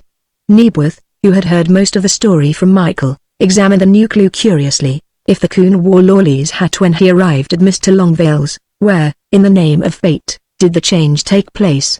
It must have been somewhere between the towers and the old man's house, unless what? Asked Michael. He had a great respect for Nebworth's shrewd judgment, unless the change took place at Sir Gregory's house. "You see that, although it is blood-stained, there are no cuts in it." "Which is rum, very rum," agreed Mike ruefully. "And yet, if my first theory was correct, the explanation is simple." He did not tell his host what his theory was. Accompanying Nebworth to the studio, he watched the charabanc drive off, wishing that he had some excuse and the leisure to accompany them on their expedition. It was a carefree, cheery throng, and its very association was a tonic to his spirits. He put through his usual call to London. There was no news. There was really no reason why he should not go, he decided recklessly, and as soon as his decision was taken his car was pounding on the trail of the joy wagon. He saw the tower a quarter of an hour before he came to it, a squat, ancient building, for all the world like an inordinately high sheepfold. When he came up to them the charabanc had been drawn onto the grass, and the company was putting the finishing touches to its makeup. Adele he did not see at once. She was changing in a little canvas tent, whilst Jack Nebworth and the cameraman wrangled over light and position. Michael had too much intelligence to butt in at this moment, and strolled up to the tower, examining the curious courses which generation after generation had added to the original foundations. He knew very little of masonry, but he was able to detect the Roman portion of the wall, and thought he saw the place where Saxon builders had filled in a gap. One of the hands was fixing a ladder up which Roselle was to pass. The story which was being filmed was that of a girl who, starting life in the chorus, has become the wife of a nobleman with archaic ideas. The poor but honest young man who had loved her in her youth, Michael gathered that a disconsolate Reggie Connolly played this part, was ever at hand to help her, and now, when shut up in a stone room of the keep, it was he who was to rescue her. The actual castle tower had been shot in Arundel. Old Griff Tower was to serve for a close-up, showing the girl descending from her prison in the arms of her lover, by the aid of a rope of knotted sheets. "It's going to be deuced awkward getting down," said Reggie lugubriously. "Of course, they've got a rope inside the sheet, so there's no chance of it breaking. But Miss Leamington is really fearfully, awfully heavy. You try and lift her yourself, old thing, and see how you like it." Nothing would have given Michael greater pleasure than to carry out the instructions literally. "It's too robust a part for me, it is really," bleated Reggie. "I'm not a caveman, I'm not indeed. I've told Nebworth that it isn't the job's for me. And besides, why do they want a close-up? Why don't they make a dummy that I could carry and sling about? And why doesn't she come down by herself?" "It's dead easy," said Nebworth, who had walked up and overheard the latter part of the conversation. "Miss Leamington will hold the rope and take the weight off you. All you've got to do is to look brave and pretty." "That's all very well," grumbled Reggie, "but climbing down ropes is not the job I was engaged for. We all have our likes and our dislikes, and that's one of my dislikes." "Try it," said Jack laconically. The property man had fixed the rope to an iron staple which he had driven to the inside of the tower, the top of which would not be shown in the picture. The actual descent had been acted by doubles in Arundel on a long shot. It was only the close-up that Jack needed. The first rehearsal nearly ended in disaster. With a squeak, Connolly let go his burden, and the girl would have fallen but for her firm grip on the rope. "Try it again," stormed Jack. "Remember you're playing a man's part. Young Coogan would hold her better than that." They tried again, with greater success, and after the third rehearsal, when poor Reggie was in a state of exhaustion, "Camera," said Nebworth shortly. And then began the actual taking of the picture. Whatever his other drawbacks were, and whatever his disadvantages, there was no doubt that Connolly was an artist. Racked with agony at this unusual exertion though he was, he could smile sweetly into the upturned face of the girl, whilst the camera, fixed upon a collapsible platform, clicked encouragingly as it was lowered to keep pace with the escaping lovers. They touched ground, and with one last languishing look at the girl, Connolly posed for the final 3 seconds. "That'll do," said Jack. Reggie sat down heavily. "My heavens!" he wailed, feeling his arms painfully. "I'll never do that again, I won't really. I've had as much of that stuff as ever I'm going to have, Mr. Nebworth. It was terrible. I thought I should die." "Well, you didn't," said Jack good-humoredly. "Now have a rest, you boys and girls, and then we'll shoot the escape." The camera was moved off 20 or 30 yards, and whilst Reggie Connolly writhed in agony on the ground, the girl walked over to Michael. "I'm glad that's over," she said thankfully. "Poor Mr. Connolly. The awful language he was using inside nearly made me laugh, and that would have meant that we should have had to take it all over again. But it wasn't easy," she added. Her own arm was bruised, and the rope had rubbed raw a little place on her wrist. Michael had an insane desire to kiss the raw skin, but restrained himself. "What did you think of me? Did I look anything approaching graceful? I felt like a bundle of straw." "You looked wonderful," he said fervently, and she shot a quick glance at him and dropped her eyes. "Perhaps you're prejudiced," she said demurely. "I have that feeling too," said Michael. "What is inside?" He pointed. "Inside the tower? Nothing, except a lot of rock and wild bush, and a pathetic dwarf tree. I loved it," he laughed. "Just now you said you were glad it was over. I presume you were referring to the play and not to the interior of the tower?" She nodded, a twinkle in her eye. "Mr. Nebworth says he may have to take a night shot if he's not satisfied with the day picture. Poor Mr. Connolly. He'll throw up his part." At that moment Jack Nebworth's voice was heard. "Don't take the ladder, Collins," he shouted. "Put it down on the grass behind the tower. I may have to come up here tonight, so you can leave anything that won't be hurt by the weather, and collect it again in the morning." Adele made a little face. "I was afraid he would," she said. "Not that I mind very much, it's rather fun. But Mr. Connolly's nervousness communicates itself in some way. I wish you were playing that part, I wish to heaven I were," said Michael, with such sincerity in his voice that she colored. Jack Nebworth came toward them. "Did you leave anything up there, Adele?" he asked, pointing to the tower. "No, Mr. Nebworth. she said in surprise. "Well, what's that?" He pointed to something round that showed above the edge of the tower top. "Why, it's moving," he gasped. As he spoke, a head came slowly into view. It was followed by a massive pair of hairy shoulders, and then a leg was thrown over the wall. It was Bag. His tawny hair was white with dust, his face was powdered grotesquely. All these things Michael noticed. Then, as the creature put out his hand to steady himself, Michael saw that each wrist was encircled by the half of a broken pair of handcuffs. Chapter 29 Bag's Return. The girl screamed and gripped Michael's arm. "What is that?" she asked. "Is it the thing that came to my room?" Michael put her aside gently and ran toward the tower. As he did so, Bag took a leap and dropped on the ground. For a moment he stood, his knuckles on the ground, his malignant face turned in the direction of the man. And then he sniffed, and, with that queer twittering noise of his, went tumbling across the downs and disappeared over a nearby crest. Michael raced in pursuit. By the time he came into view, the great ape was a quarter of a mile away, running at top speed, and always keeping close to the hedges that divided the fields he had to cross. Pursuit was useless, and the detective went slowly back to the alarmed company. "It is only an orangutan belonging to Sir Gregory, and perfectly harmless," he said. "He has been missing from the house for 2 or 3 days. He must have been hiding in the tower," said Nebworth, and Michael nodded. "Well, I'm darn glad he didn't choose to come out at the moment I was shooting," said the director, mopping his forehead. "You didn't see anything of him, Adele?" Michael guessed that the girl was pale under her yellow makeup, and the hand she raised to her lips shook a little. "That explains the mystery of the handcuffs," said Nebworth. "Did you notice them?" asked Michael quickly. "Yes, that explains the broken link," he said, "but it doesn't exactly explain the butyl chloride." He held the girl's arm as he spoke, and in the warm strong pressure she felt something more than his sympathy. "Were you little frightened?" "I was badly frightened," she confessed. "How terrible. Was that Bag?" He nodded. "That was Bag," he said. "I suppose he's been hiding in the tower ever since his disappearance." "You saw nothing when you were on the top of the wall?" "I'm glad to say I didn't, or I should have dropped. There are a large number of bushes where he might have been hidden." Michael decided to look for himself. They put up the ladder and he climbed to the broad top of the tower and looked down. At the base of the stonework the ground sloped away in a manner curiously reminiscent of the shell holes he had seen during the war in France. The actual floor of the tower was not visible under the hawthorn bushes which grew thickly at the center. He caught a glimpse of the jagged edges of rock, the distorted branches of an old tree, and that was all. There was ample opportunity for concealment.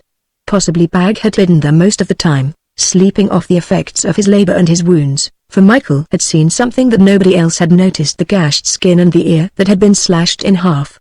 He came down the ladder again and rejoined Nebworth. "I think that finishes our work for today," said Jack dubiously.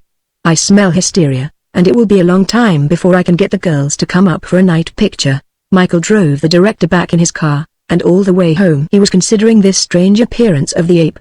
Somebody had handcuffed Bag. He ought to have guessed that when he saw the torn link. No human being could have broken those apart. And Bag had escaped from whom? How? And why had he not returned to Griff Towers and to his master? When he had dropped the director at the studio he went straight on to Gregory's house, and found the baronet playing clock golf on a strip of lawn that ran by the side of the house. The man was still heavily bandaged, but he was making good recovery. "Yes, Bag is back. He returned half an hour ago. Where he has been, heaven knows. I've often wished that chap could talk, but I've never wished it so much as I do at this moment. Somebody had put irons on him. I've just taken them off. Can I see them?" "You knew it. Did you?" "I saw him. He came out of the old tower on the hill." Michael pointed. From where they stood, the tower was in sight. "Is that so? And what the devil was he doing there?" Sir Gregory scratched his chin thoughtfully. "He's been away before, but mostly he goes to a shoot of mine about 3 miles away, where there's plenty of cover and no intruders. I discovered that when a poacher saw him, and, like a fool, shot at him, that poacher was a lucky man to escape with his life." "Have you found the body of Foss?" The baronet had resumed his playing, and was looking at the ball at his feet. "No," said Michael quietly. "Expect to find it?" "I shouldn't be surprised." Sir Gregory stood, his hands leaning on his club, looking across the world. "What's the law in this country? Suppose a man accidentally kills a servant who tried to knife him? He would have to stand his trial," said Michael, "and a verdict of justifiable homicide would be returned and he would be set free. But suppose he didn't reveal it? Suppose he did away with the body, buried it and let the matter slide? Then he would place himself in a remarkably dangerous position, said Michael. Particularly he watched the man closely if a woman friend, who is no longer a woman friend, happened to be a witness or had knowledge of the act. Gregory Penney's one visible eye blinked quickly, and he went the curious purple color which Michael had seen before when he was agitated. Suppose she tried to get money out of him by threatening to tell the police? Then, said the patient Michael, she would go to prison for blackmail, and possibly as an accessory to or after the fact, would she? Sir Gregory's voice was eager. She would be an accessory if she saw him cut the man down? Mind you, this happened years ago. There's a statute of limitations, isn't there? Not for murder, said Michael. Murder? Would you call that murder? Asked the other in alarm. In self-defense? Rot. Things were gradually being made light to Michael. Once Stella Mendoza had called the man a murderer, and Michael's nimble mind, which could reconstruct the scene with almost unerring precision, began to grow active. A servant, a colored man, probably one of his Malayan slaves, had run amok, and Penney had killed him possibly in self-defense and then had grown frightened of the consequences. He remembered Stella's description: Penney is a bluffer and a coward at heart. That was the story in a nutshell. Where did you bury your unfortunate victim? He asked coolly, and the man started. Bury? What do you mean? He blustered. I didn't murder or bury anybody. I was merely putting a hypothetical case to you. It sounded more real than hypothesis, said Michael, but I won't press the question. In truth, crimes of this question bored Michael Brookson, and, but for the unusual and curious circumstances of the headhunter's villainies, he would have dropped the case almost as soon as he came onto it. There was yet another attraction, which he did not name, even to himself. As for Sir Gregory Penney, the grossness of the man and his hobbies, the sordid vulgarity of his amours, were more than a little sickening. He would gladly have cut Sir Gregory out of his life, only he was not yet sure. It is very curious how these questions crop up, Penney was saying, as he came out of his reverie.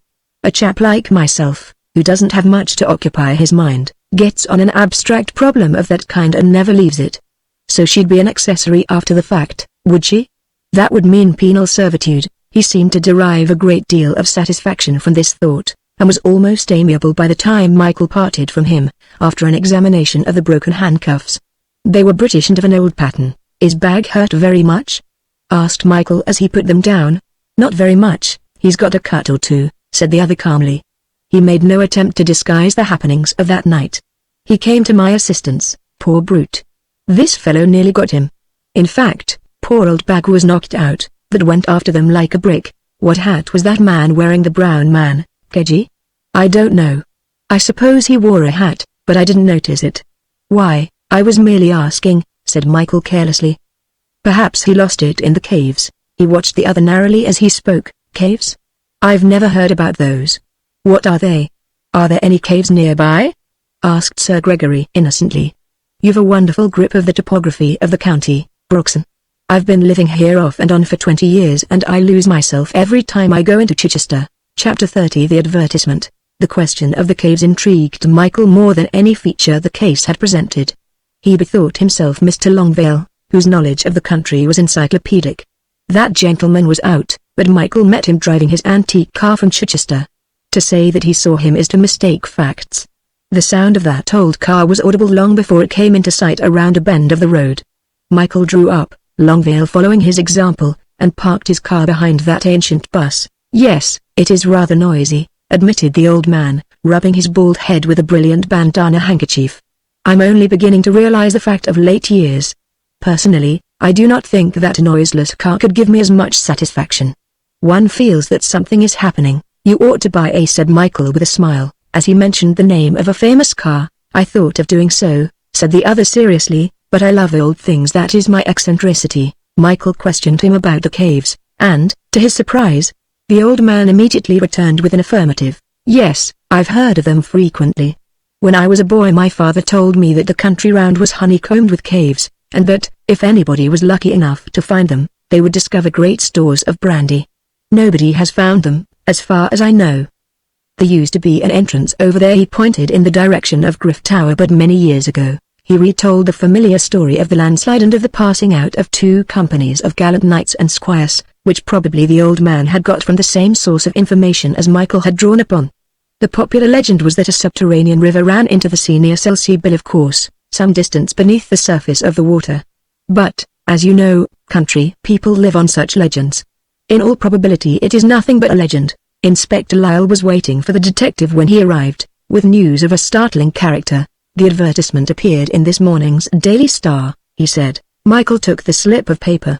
It was identically worded with its predecessor. Is your trouble of mind or body incurable?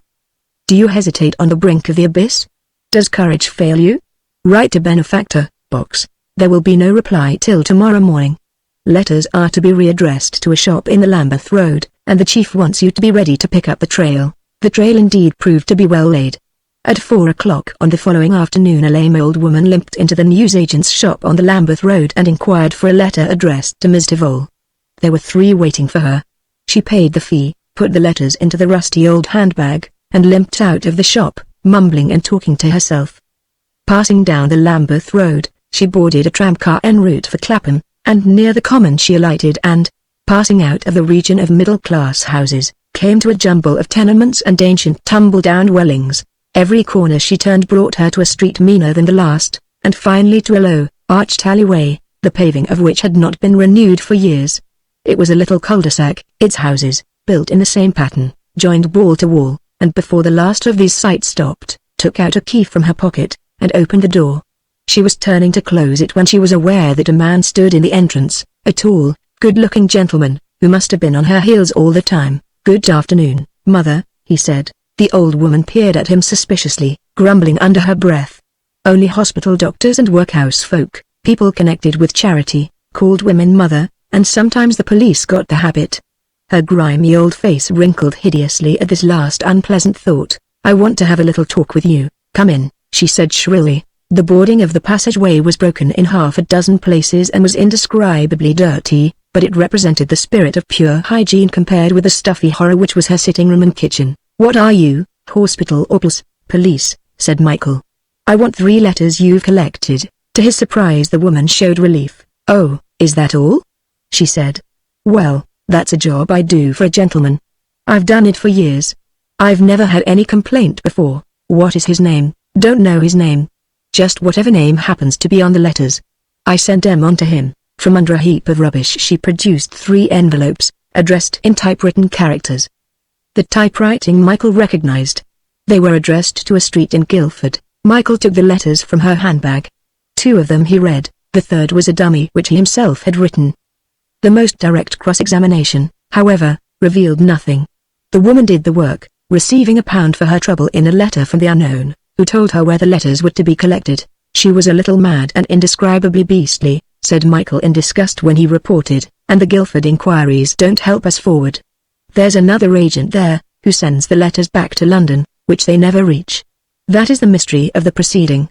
There simply isn't such an address at London, and I can only suggest that they are intercepted en route. The Guildford police have that matter in hand." Staines was very worried. "Michael, I oughtn't to have put you on this job," he said. "My first thoughts were best. Scotland Yard is kicking, and say that the meddling of outsiders is responsible for the headhunter not being brought to justice. You know something of interdepartmental jealousy, and you don't need me to tell you that I'm getting more kicks than I'm entitled to." Michael looked down at his chief reflectively. "I can get the headhunter, but more than ever I'm convinced that we cannot convict him until we know a little more about the caves." Staines frowned. "I don't quite get you, Mike. Which caves are these?" "There are some caves in the neighborhood of Chichester. Foss knew about them and suspected their association with the headhunter. Give me 4 days, Major, and I'll have them both. And if I fail," he paused, "if I fail, the next time you say good morning to me I shall be looking up to you from the interior of one of the headhunter's boxes." Chapter 31 John Percival Lidgett. It was the 2nd day of Michael's visit to town, and, for a reason which she could not analyze, Adele felt out with the world. And yet the work was going splendidly, and Jack Nebworth, usually sparing of his praise, had almost rhapsodized over a little scene which she had acted with Connolly.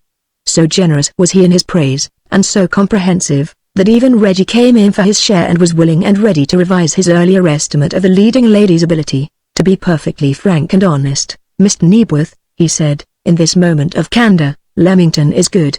Of course, I'm always on the spot to give her tips, and there's nothing quite so educative, if I may use the term." "You may," said Jack Nebworth. "Thanks," said Connolly, "as having a finished artiste playing opposite to you. It doesn't do me much good, but it helps her a lot. it inspires courage and all that sort of thing. And though I've had a perfectly awful, dreadful time, I feel that she pays for the coaching." "Oh, do you?" growled the old man. "And I'd like to say the same about you, Reggie. But unfortunately, all the coaching you've had or ever will get is not going to improve you." Reggie's superior smile would have irritated one less equable than the director. "You're perfectly right, Mr. Knebworth," he said earnestly. "I can't improve. I've touched the zenith of my power, and I doubt whether you'll ever look upon the like of me again. I'm certainly the best juvenile lead in this, and possibly in any country. I had 3 offers to go to Hollywood, and you'll never believe who is the lady who asked me to play against her." "I don't believe any of it," said Jack even temperately. "But you're right to an extent about Miss Leamington. She's fine.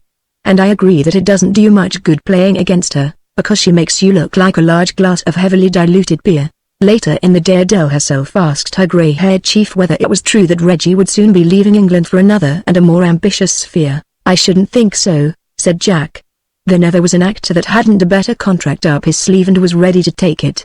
But when it comes to a showdown, you find that the contracts they're willing to tear up in order to take something better are locked away in a lawyer's office and can't be got out. In the picture business all over the world there are actors and actresses who are leaving by the first boat to show Hollywood how it's done. I guess these liners would sail empty if they waited for him. That's all bluff, part of the artificial life of make-believe in which actors and actresses have their being." "Has Mr. Brookson come back?"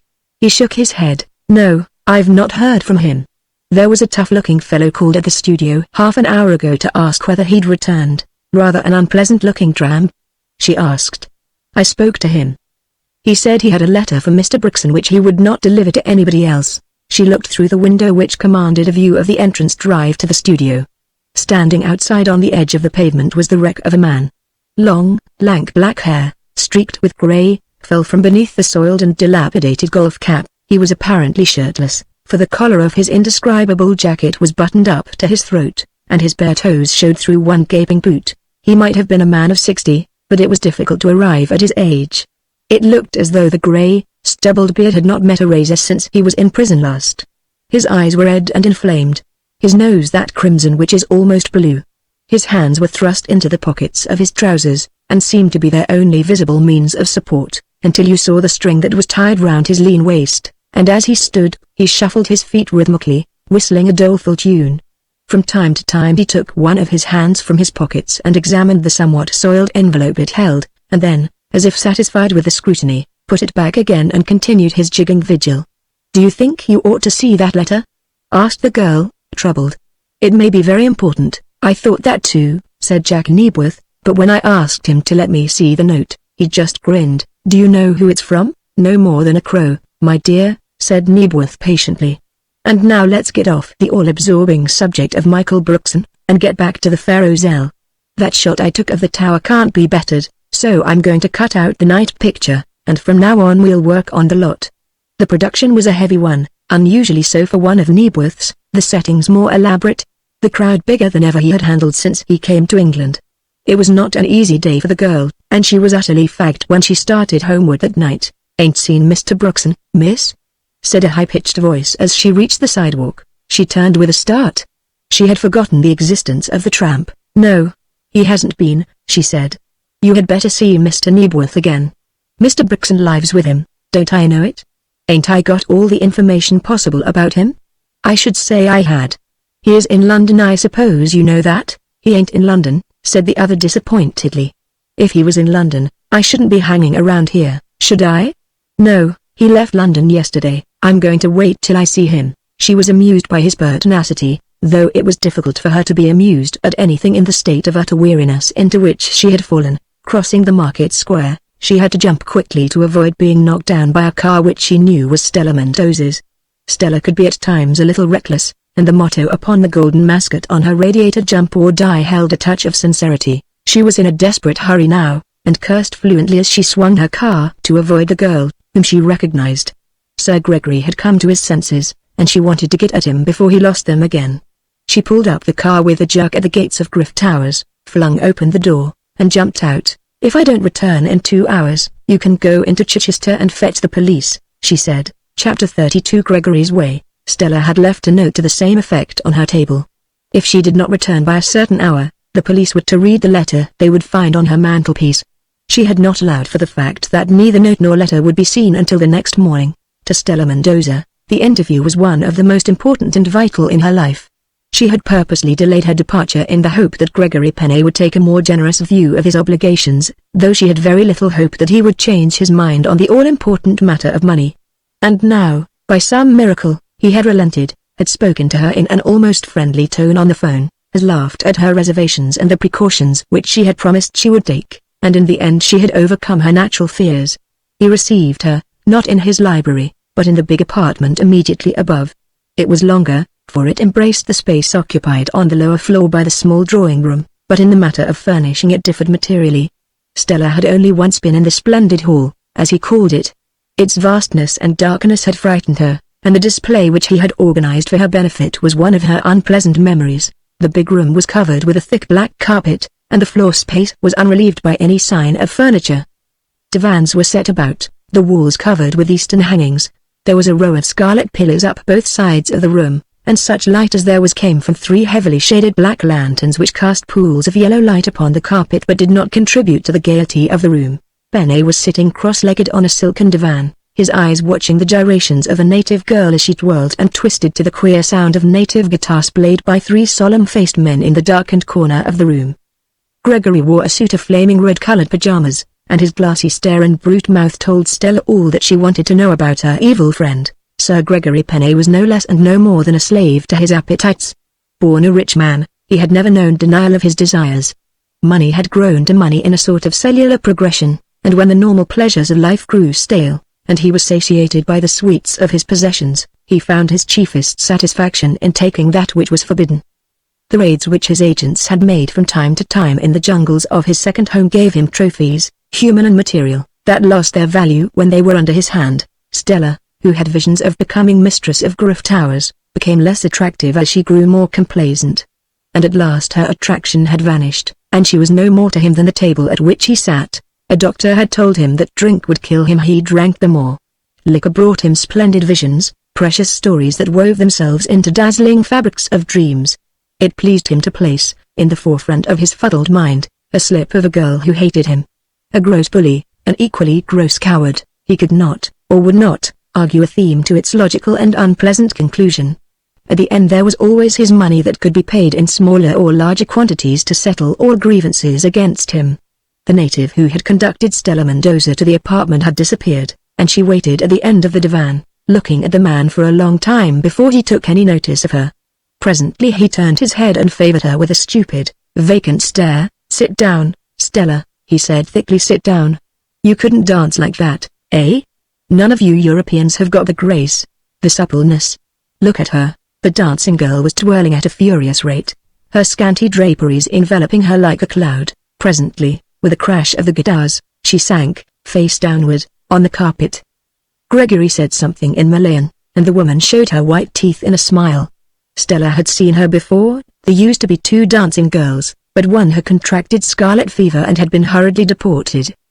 Gregory had a horror of disease. "Sit down here," he commanded, laying his hand on the divan. As if by magic, every servant in the room had disappeared, and she suddenly felt cold. "I've left my chauffeur outside, with instructions to go for the police if I'm not out in half an hour," she said loudly, and he laughed. "You ought to have brought your nurse, Stella. What's the matter with you nowadays? Can't you talk anything but police?" "I want to talk to you," he said in a milder tone, "and I want to talk to you, Gregory. I am leaving Chichester for good, and I don't want to see the place again." "That means you don't want to see me again, eh? Well, I'm pretty well through with you, and there's going to be no weeping and wailing and gnashing of teeth on my part. My new company," she began, and he stopped her with a gesture. "If your new company depends upon my putting up the money, you can forget it," he said roughly. "I've seen my lawyer. At least, I've seen somebody who knows, and he tells me that if you're trying to blackmail me about Georgie, you're liable to get into trouble yourself. I'll put up money for you," he went on. "Not a lot but enough. I don't suppose you're a beggar, for I've given you sufficient already to start 3 companies. Stella, I'm crazy about that girl." She looked at him, her mouth open in surprise. "What girl?" she asked. "Adele. Isn't that her name? Adele Leamington. Do you mean the extra girl that took my place?" She gasped. He nodded, his sleepy eyes fixed on hers. That's it. She's my type more than you ever were, Stella. And that isn't meant in any way disparaging to you. She was content to listen. His declaration had taken her breath away. I'll go a long way to get her, he went on. I'd marry her, if that meant anything to her. It's about time I married, anyway. Now you're a friend of hers, a friend, scoffed Stella, finding her voice. How could I be a friend of hers when she has taken my place? And what if I were? You don't suppose I should bring a girl to this hell upon earth? He brought his eyes round to hers, cold, malignant, menacing. This hell upon earth has been heaven for you. It has given you wings, anyway. Don't go back to London, Stella, not for a week or two. Get to know this girl. You've got opportunities that nobody else has. Kid her along. You are not going to lose anything by it. Speak about me, tell her what a good fellow I am, and tell her what a chance she has. You needn't mention marriage, but you can if it helps any. Show her some of your jewels, that big pendant I gave you. Rambled on, and she listened, her bewilderment giving place to an uncontrollable fury. You brute, she said at last. To dare suggest that I should bring this girl to grief. I don't like her naturally. But I'd go down on my knees to her to beg her not to come. You think I'm jealous? Her lips curled at the sight of the smile on his face. That's where you're wrong, Gregory. I'm jealous of the position she's taken at the studio, but, so far as you're concerned, she shrugged her shoulders. You mean nothing to me. I doubt very much if you've ever meant more than a steady source of income. That's candid, isn't it? She got up from the divan and began putting on her gloves. As you don't seem to want to help me, she said. I'll have to find a way of making you keep your promise. And you did promise me a company, Gregory. I suppose you've forgotten that? I was more interested in you then, he said. Where are you going? I'm going back to my cottage, and tomorrow I'm returning to town, she said. He looked first at one end of the room and then at the other, and then at her. You're not going back to your cottage, you're staying here, my dear, he said. She laughed. You told your chauffeur to go for the police, did you? I'll tell you something.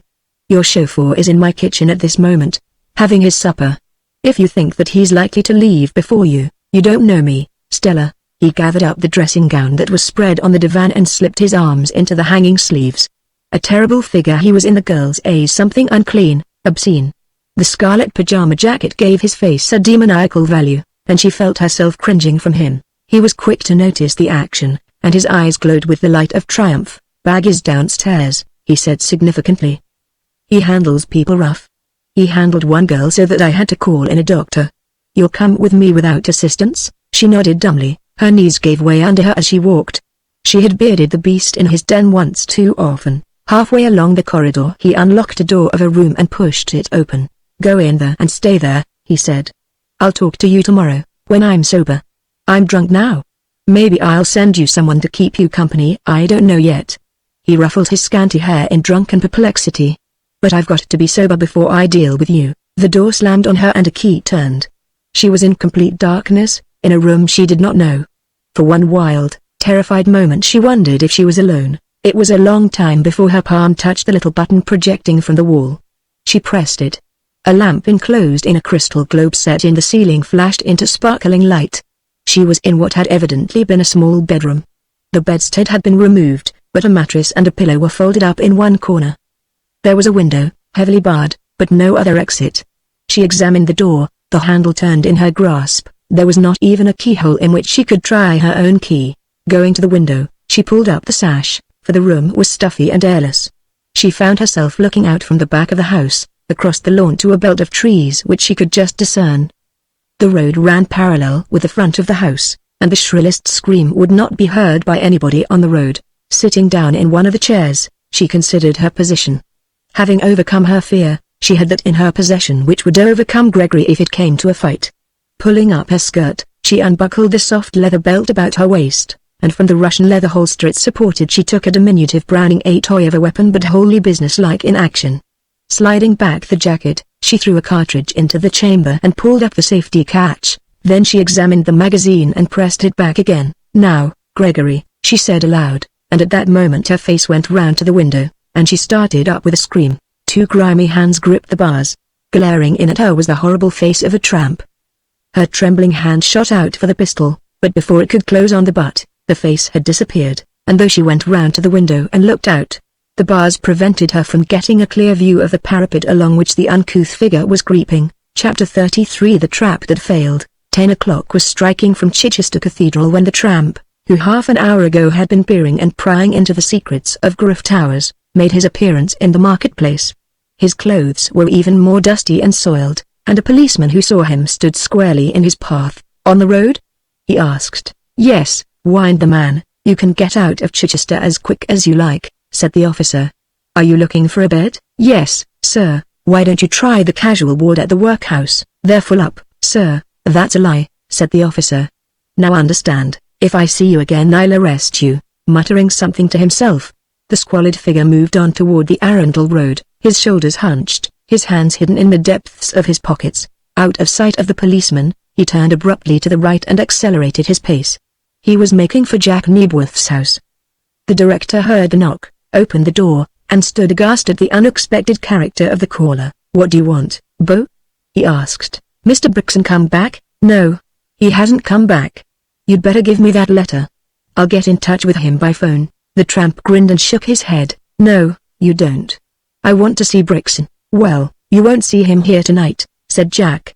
And then, suspiciously, "My idea is that you don't want to see him at all, and that you're hanging around for some other purpose." The tramp did not reply.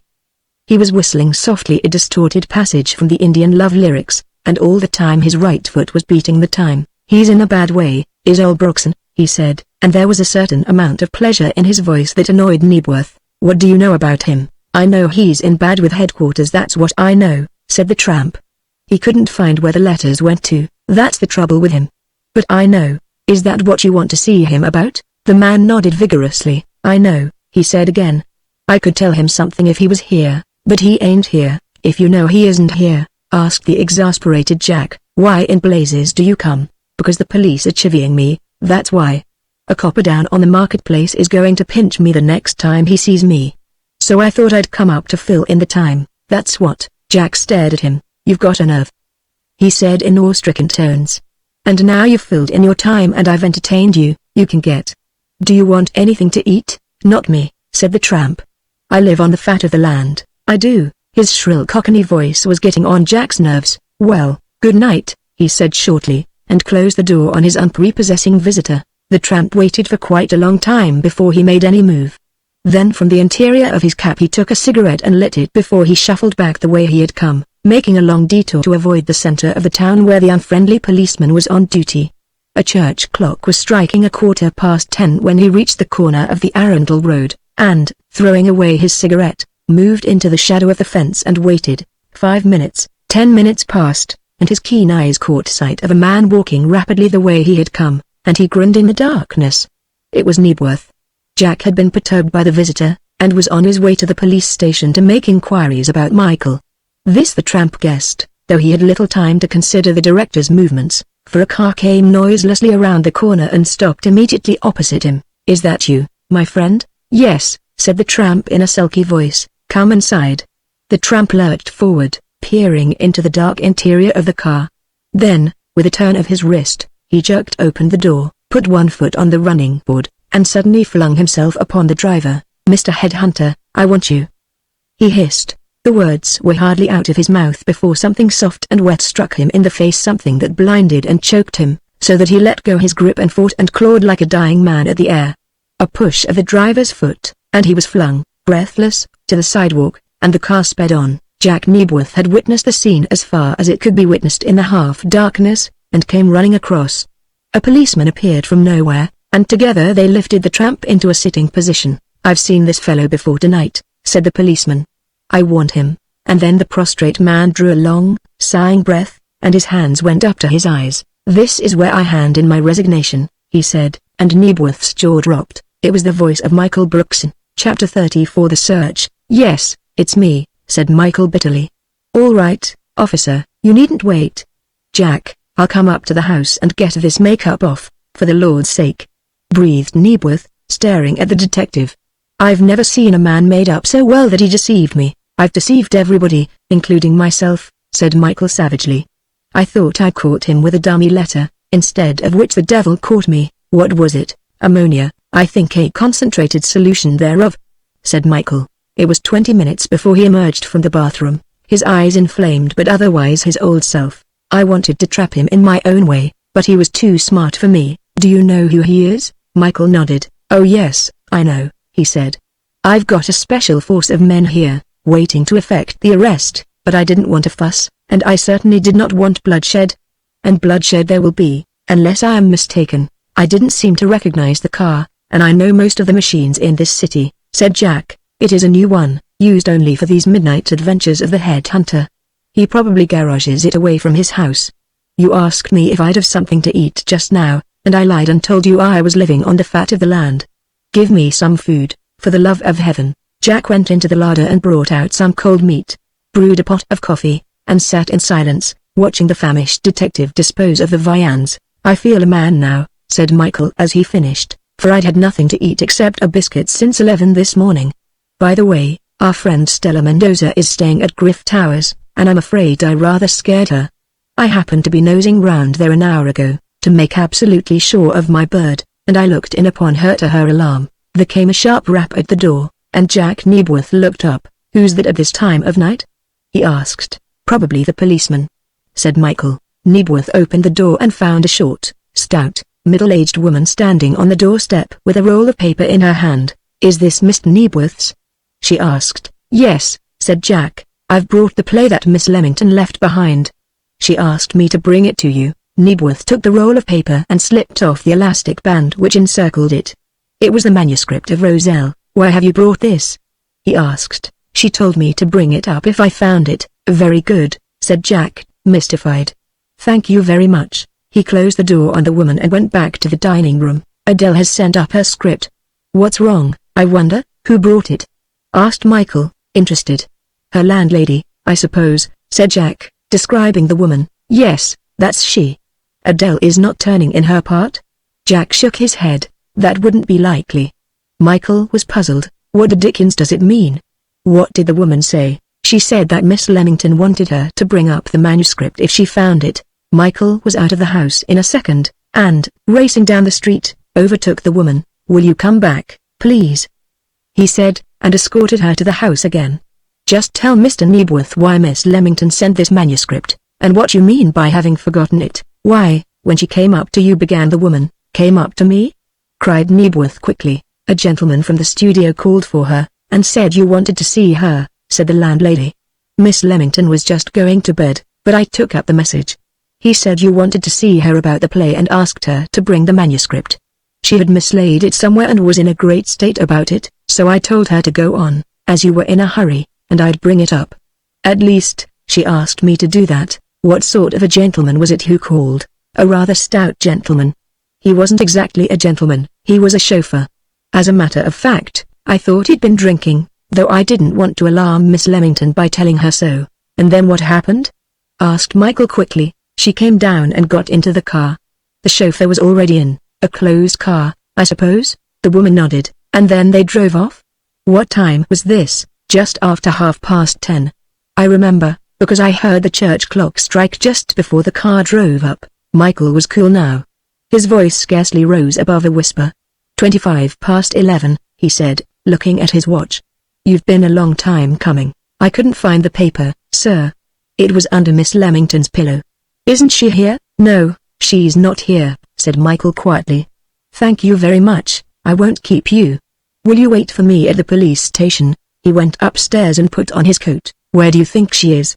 Asked Jack. She is at Griff Towers, replied the other, and whether Gregory Penny lives or dies this night depends entirely upon the treatment that Adele has received at his hands. At the police station he found the landlady, a little frightened, more than a little tearful. What was Miss Leamington wearing when she went out? Her blue cloak, sir, whimpered the woman. That pretty blue cloak she always wore. Scotland Yard men were at the station, and it was a heavily loaded car that ran out to Chichester, too heavy for Michael in a fever of impatience, for the weight of its human cargo checked its speed, and every second was precious.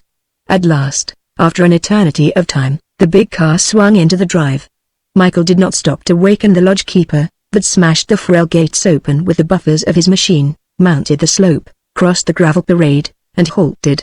There was no need to ring the bell. The door was wide open, and, at the head of his party, Mike Broxton dashed through the deserted hall, along the corridor into Gregory's library. One light burnt, offering a feeble illumination, but the room was empty. With rapid strides, he crossed to the desk and turned the switch. Bag's den opened, but Bag 2 was an absentee. He pressed the bell by the side of the fireplace, and almost immediately the brown-faced server to whom he had seen before came, trembling, into the room. "Where is your master?" asked Michael in Dutch. The man shook his head. "I don't know," he replied, but instinctively he looked up to the ceiling. "Show me the way." They went back to the hall, up the broad stairway onto the first floor. Along a corridor, hung with swords, as was its fellow below. He reached another open door, the great dance hall where Gregory Penney had held revel that evening. There was nobody in sight, and Michael came out into the hall. As he did so, he was aware of a frantic tapping at one of the doors in the corridor. The key was in the lock. He turned it and flung the door wide open, and Stella Mendoza, white as death, staggered out. "Where is Adele?" she gasped. "I want to ask you that," said Michael sternly. "Where is she?" The girl shook her head helplessly, strove to speak, and then collapsed in a swoon. He did not wait for her to recover, but continued his search. From room to room he went, but there was no sign of Adele or the brutal owner of Griff Towers. He searched the library again, and passed through into the little drawing room, where a table was laid for two. The cloth was wet with spilt wine, one glass was half empty, but the two for whom the table was laid had vanished. They must have gone out of the front door with air. He was standing tense. His mind concentrated upon a problem that was more vital to him than life itself, when he heard a sound that came from the direction of Bag's den. And then there appeared in the doorway the monstrous ape himself. He was bleeding from a wound in the shoulder. The blood fell drip drip drip as he stood clutching in his two great hands something that seemed like a bundle of rags. As Michael looked, the room rocked before his eyes. The tattered, stained garment that Bag held was the cloak that Adele Leamington had worn. For a second Bag glared at the man who he knew was his enemy, and then, dropping the cloak, he shrank back toward his quarters, his teeth bared. 3 times Michael's automatic spat, and the great, man-like thing disappeared in a flash and the door closed with a click. Nebworth had been a witness of the scene. It was he who ran forward and picked up the cloak that the ape had dropped. "Yes, that was hers," he said huskily, and a horrible thought chilled him. Michael had opened the door of the den, and, pistol in hand, dashed through the opening. Nebworth dared not follow. He stood petrified, waiting, and then Michael reappeared. "There's nothing here," he said. "Nothing?" asked Jack Nebworth in a whisper. "Thank God, Bag has gone. I think I may have hit him. There is a trail of blood, but I may not be responsible for that. He had been shot recently." He pointed to stains on the floor. "He wasn't shot when I saw him last." "Have you seen him before tonight?" Michael nodded. "For 3 nights he has been haunting Longvale's house." Longvale's? Where was Adele? That was the one dominant thought uppermost in Michael Brookson's mind. And where was the baronet? What was the meaning of that open door? None of the servants could tell him, and for some reason he saw that they were speaking the truth. Only Penney and the girl and this great ape knew, unless... He hurried back to where he had left a detective trying to revive the unconscious Stella Mendoza. "She has passed from one fainting fit to another," said the officer. "I can get nothing out of her except that once she said, 'Kill him, Adele,' then she has seen her," said Michael. One of the officers he had left outside to watch the building had a report to make. He had seen a dark figure climb the wall and disappear apparently through the solid brickwork. A few minutes later it had come out again. "That was Bag," said Michael. "I knew he was not here when we arrived. He must have come in through the opening while we were upstairs." The car that had carried Adele had been found. It was Stella's, and at first Michael suspected that the girl was a party to the abduction. He learned afterwards that, whilst the woman's chauffeur had been in the kitchen, virtually a prisoner, Penney himself had driven the car to the girl's house, and it was the sight of the machine, which she knew belonged to Stella, that had lulled any suspicions she may have had. Michael was in a condition bordering upon frenzy. The headhunter and his capture was insignificant compared with the safety of the girl. "If I don't find her I shall go mad," he said. Jack Nebworth had opened his lips to answer when there came a startling interruption. Borne on the still night air came a scream of agony which turned the director's blood to ice. "Help! Help!" Shrill as was the cry, Michael knew that it was the voice of a man, and knew that that man was Gregory Penney. Chapter 35 What happened to Adele? There were moments when Adele Leamington had doubts as to her fitness for the profession she had entered, and never were those periods of doubt more poignant than when she tried to fix her mind upon the written directions of the scenario. She blamed Michael, and was immediately repentant. She blamed herself more freely, and at last she gave up the struggle, rolled up the manuscript book, and, putting an elastic band about it, thrust it under her pillow and prepared for bed. She had rid herself of skirt and blouse when the summons came, from Mr. Knebworth? She said in surprise. At this time of night? Yes, miss. He's going to make a big alteration tomorrow and he wants to see you at once. He has sent his car. Miss Mendoza is coming into the cast. Oh. She said faintly. Then she had been a failure after all, and had lived in a fool's paradise for these past days. I'll come at once, she said. Her fingers trembled as she fastened her dress, and she hated herself for such a display of weakness. Perhaps Stella was not coming into the cast in her old part, perhaps some new character had been written in. Perhaps it was not for Roselle at all that she had been re-engaged. These and other speculations rioted in her mind, and she was in the passage and the door was opened when she remembered that Jack Knebworth would want the manuscript. She ran upstairs, and, by an aberration of memory, forgot entirely where the script had been left. At last, in despair, she went down to the landlady. I have left some manuscripts which are rather important. Would you bring them up to Mr. Knebworth's house when you find them? There in a little brown jacket. She described the appearance as well as she could. It was Stella Mendoza's car. She recognized the machine with a pang.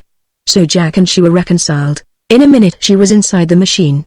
The door closed behind her, and was sitting by the driver, who did not speak. Is Mr. Brixton with Mr. Knebworth? She asked. He did not reply. She thought he had not heard her. Unfit, he turned with a wide sweep and set the car going in the opposite direction. This is not the way to Mr. Knebworth's, she said in alarm. Don't you know the way? Still he made no reply. The machine gathered speed, passed down a long, dark street, and turned into a country lane. Stop the car at once, she said, terrified, and put her hand on the handle of the door. Instantly her arm was gripped. My dear, you're going to injure your pretty little body, and probably spoil your beautiful face, if you attempt to get out while the car is in motion, he said. Sir Gregory. She gasped. Now don't make a fuss, said Gregory. There was no mistaking the elation in his voice. You're coming up to have a little bit of supper with me. I've asked you often enough, and now you're going willy-nilly. Stella's there, so there's nothing to be afraid of. She held down her fears with an effort. Sir Gregory, you will take me back at once to my lodgings, she said. This is disgraceful of you. He chuckled loudly. Nothing's going to happen to you, nobody's going to hurt you, and you'll be delivered safe and sound, but you're going to have supper with me first, little darling. And if you make a fuss, I'm going to turn the car into the first tree I see and smash us all up. He was drunk not only with wine, but with the lust of power.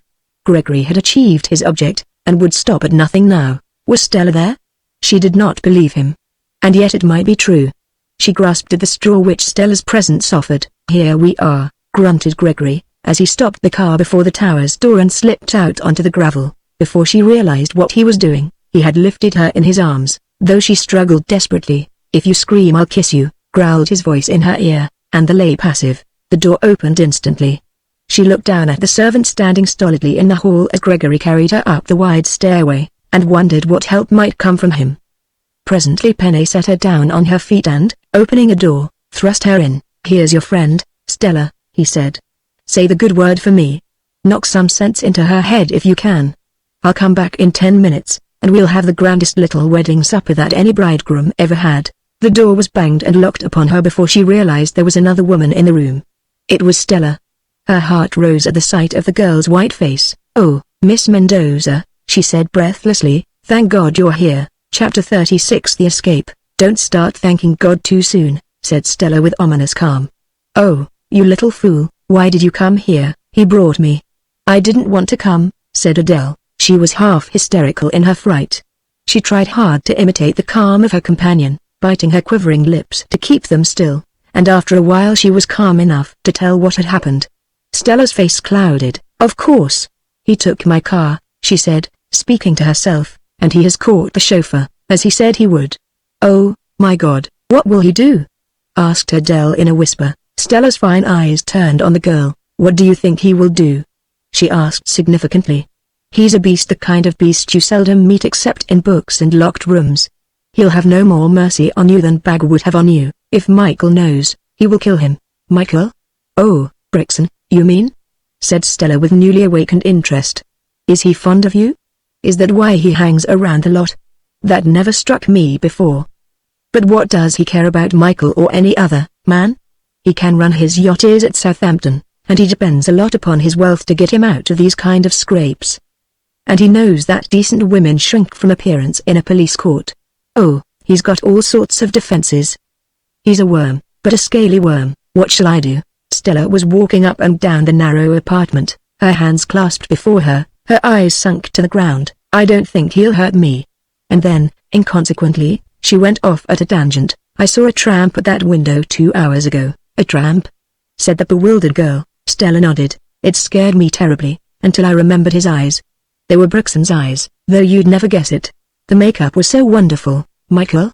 Is he here? Asked the girl eagerly. He's somewhere around. That is your salvation, and there's another. She took down from a shelf a small Browning. Did you ever fire a pistol? The girl nodded. I have to, in one scene, she said, a little awkwardly. Of course. Well, this is loaded. That she pointed is the safety catch. Push it down with your thumb before you start to use it. You had better kill Penny. Better for you, and better for him, I think. The girl shrank back in horror. Oh, no, no. Put it in your pocket. Have you a pocket? There was one inside the blue cloak the girl was wearing, and into this Stella dropped the pistol. You don't know what sort of sacrifice I'm making, she said frankly, and it isn't as though I'm doing it for somebody I'm fond of, because I'm not particularly fond of you, Adele Lamington. But I wouldn't be fit to live if I let that brute get you without a struggle. And then impulsively she stooped forward and kissed the girl, and Adele put her arms about her neck and clung to her for a second. He's coming, whispered Stella Mendoza, and stepped back with a gesture. It was Gregory in his scarlet pajama jacket and purple dressing gown, his face aflame, his eyes fired with excitement. Come on, you. He crooked his finger. Not you. Mendoza, you stay here, eh? You can see her after. Perhaps after supper. He lay down at the shrinking girl. Nobody's going to hurt you. Leave your cloak here. No, I'll wear it, she said. Her hand went instinctively to the butt of the pistol and closed upon it. All right, come as you are. It makes no difference to me. He held her tightly by the hand and marched by her side, surprised and pleased that she offered so little resistance. Down into the hall they went, and then to the little drawing room adjoining his study. He flung open the door and showed her the gaily decorated table, pushing her into the room before him. Wine and a kiss, he roared, as he pulled the cork from a champagne bottle and sent the amber fluid splashing upon the spotless tablecloth. Wine and a kiss. He splashed the glass out to her so that it spilt and trickled down her cloak. She shook her head mutely. Drink. He snarled, and she touched the glass with her lips. Then, before she could realize what had happened, she was in his arms. His great face pressed down to hers. She tried to escape from the encirclement of his embrace, successfully averted her mouth and felt his hot lips pressing against her cheek. Presently he let her go, and, staggering to the door, kicked it shut. His fingers were closing on the key handle when, if you turn that key I'll kill you. He looked up in ludicrous surprise, and, at the sight of the pistol in the girl's hand, his big hands waved before his face in a gesture of fear. Put it down, you fool. He squealed. Put it down. Don't you know what you're doing? The damned thing may go off by accident. It will not go off by accident, she said. Open the door. He hesitated for a moment, and then her thumb tightened on the safety catch, and he must have seen the movement. Don't shoot, don't shoot. He screamed, and flung the door wide open. Wait, you fool. Don't go out. Bag is there. Bag will get you. Stay with me. But she was flying down the corridor. She slipped on a loose rug in the hall but recovered herself. Her trembling hands were working at the bolts and chains. The door swung open and in another instant she was in the open free. Sir Gregory followed her. The shock of her escape had sobered him, and all the tragic consequences which might follow came crowding in upon him, until his very soul writhed in fear. Dashing back to his study, he opened his safe, took out a bundle of notes. These he thrust into the pocket of a fur-lined overcoat that was hanging in a cupboard and put it on. He changed his slippers for thick shoes, and then bethought him of Bag. He opened the den, but Bag was not there, and he raised his shaking fingers to his lips. If Bag caught her, some glimmering of a lost manhood stirred dully in his mind. He must first be sure of Bag. He went out into the darkness in search of his strange and horrible servant. Putting both hands to his mouth, he emitted a long and painful howl, the call that Bag had never yet disobeyed, and then waited. There was no answer. Again he sent forth the melancholy sound, but, if Bag heard him, for the first time in his life he did not obey. Gregory Penney stood in a sweat of fear, but, so standing, recovered some of his balance. There was time to change. He went up to his ornate bedroom, flung off his pajamas, and in a short space of time was down again in the dark grounds, seeking for the ape. Dressed, he felt more of man. A long glass of whiskey restored some of his confidence. He rang for the servant who was in charge of his car. "Have the machine by the postern gate," he said. "Get it there at once. See that the gate is open. I may have to leave tonight." That he would be arrested he did not doubt. Not all his wealth, his position, the pull he had in the county, could save him. This latest deed of his was something more than eccentricity. Then he remembered that Stella Mendoza was still in the house, and went up to see her. A glance at his face told her that something unusual had happened. "Where is Adele?" she asked instantly. "I don't know. She escaped. She had a pistol. Bag went after her. God knows what will happen if he finds her. He'll tear her limb from a limb." "What's that?" It was the faint sound of a pistol shot at a distance, and it came from the back of the house. "Poachers," said Gregory uneasily. "Listen, I'm going." "Where are you going?" she asked. "That's no damn business of yours," he snarled. "Here's some money."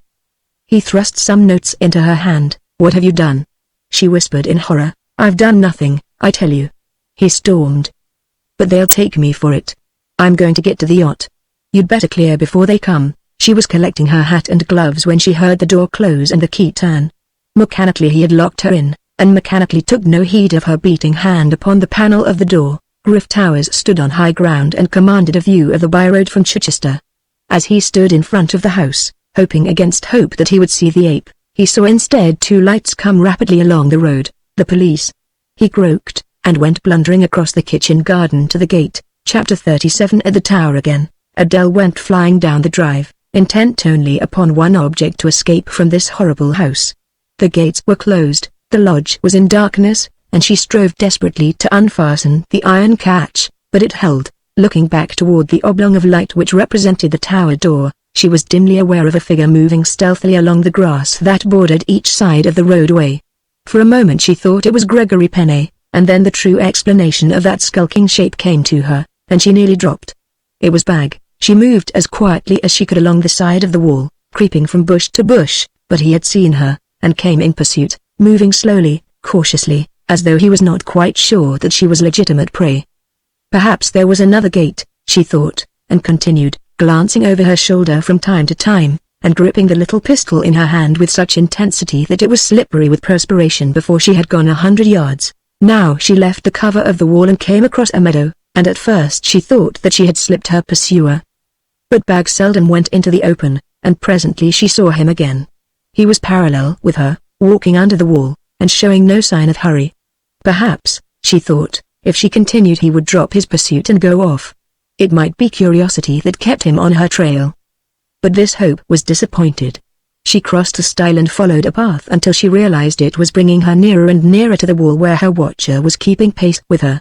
As soon as she realized this, she turned abruptly from the path, and found herself walking through dew-laden grasses.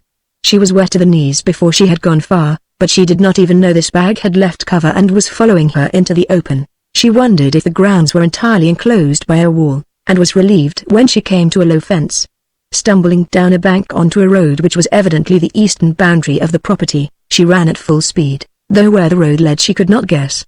Glancing back, she saw, to her horror, that Bag was following, yet making no attempt to decrease the distance which separated them, and then, far away, she saw the lights of a cottage. They seemed close at hand, but were in reality more than 2 miles distant. With a sob of thankfulness she turned from the road and ran up a gentle slope, only to discover, to her dismay, when she reached the crest, that the lights seemed as far away as ever. Looking back, she saw Bag, his green eyes gleaming in the darkness. Where was she? Glancing round, she found an answer. Ahead and to the left was the squat outline of old Griff Tower, and then, for some reason, Bag dropped his role of interested watcher, and, with a dog-like growl, leapt at her. She flew upward toward the tower, her breath coming in sobs, her heart thumping so that she felt every moment she would drop from sheer exhaustion. A hand clutched at her cloak and tore it from her. That gave her a moment's respite.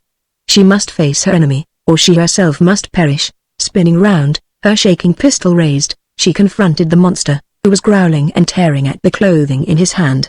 Again he crouched to spring, and she pressed the trigger. The unexpected loudness of the explosion so startled her that she nearly dropped the pistol.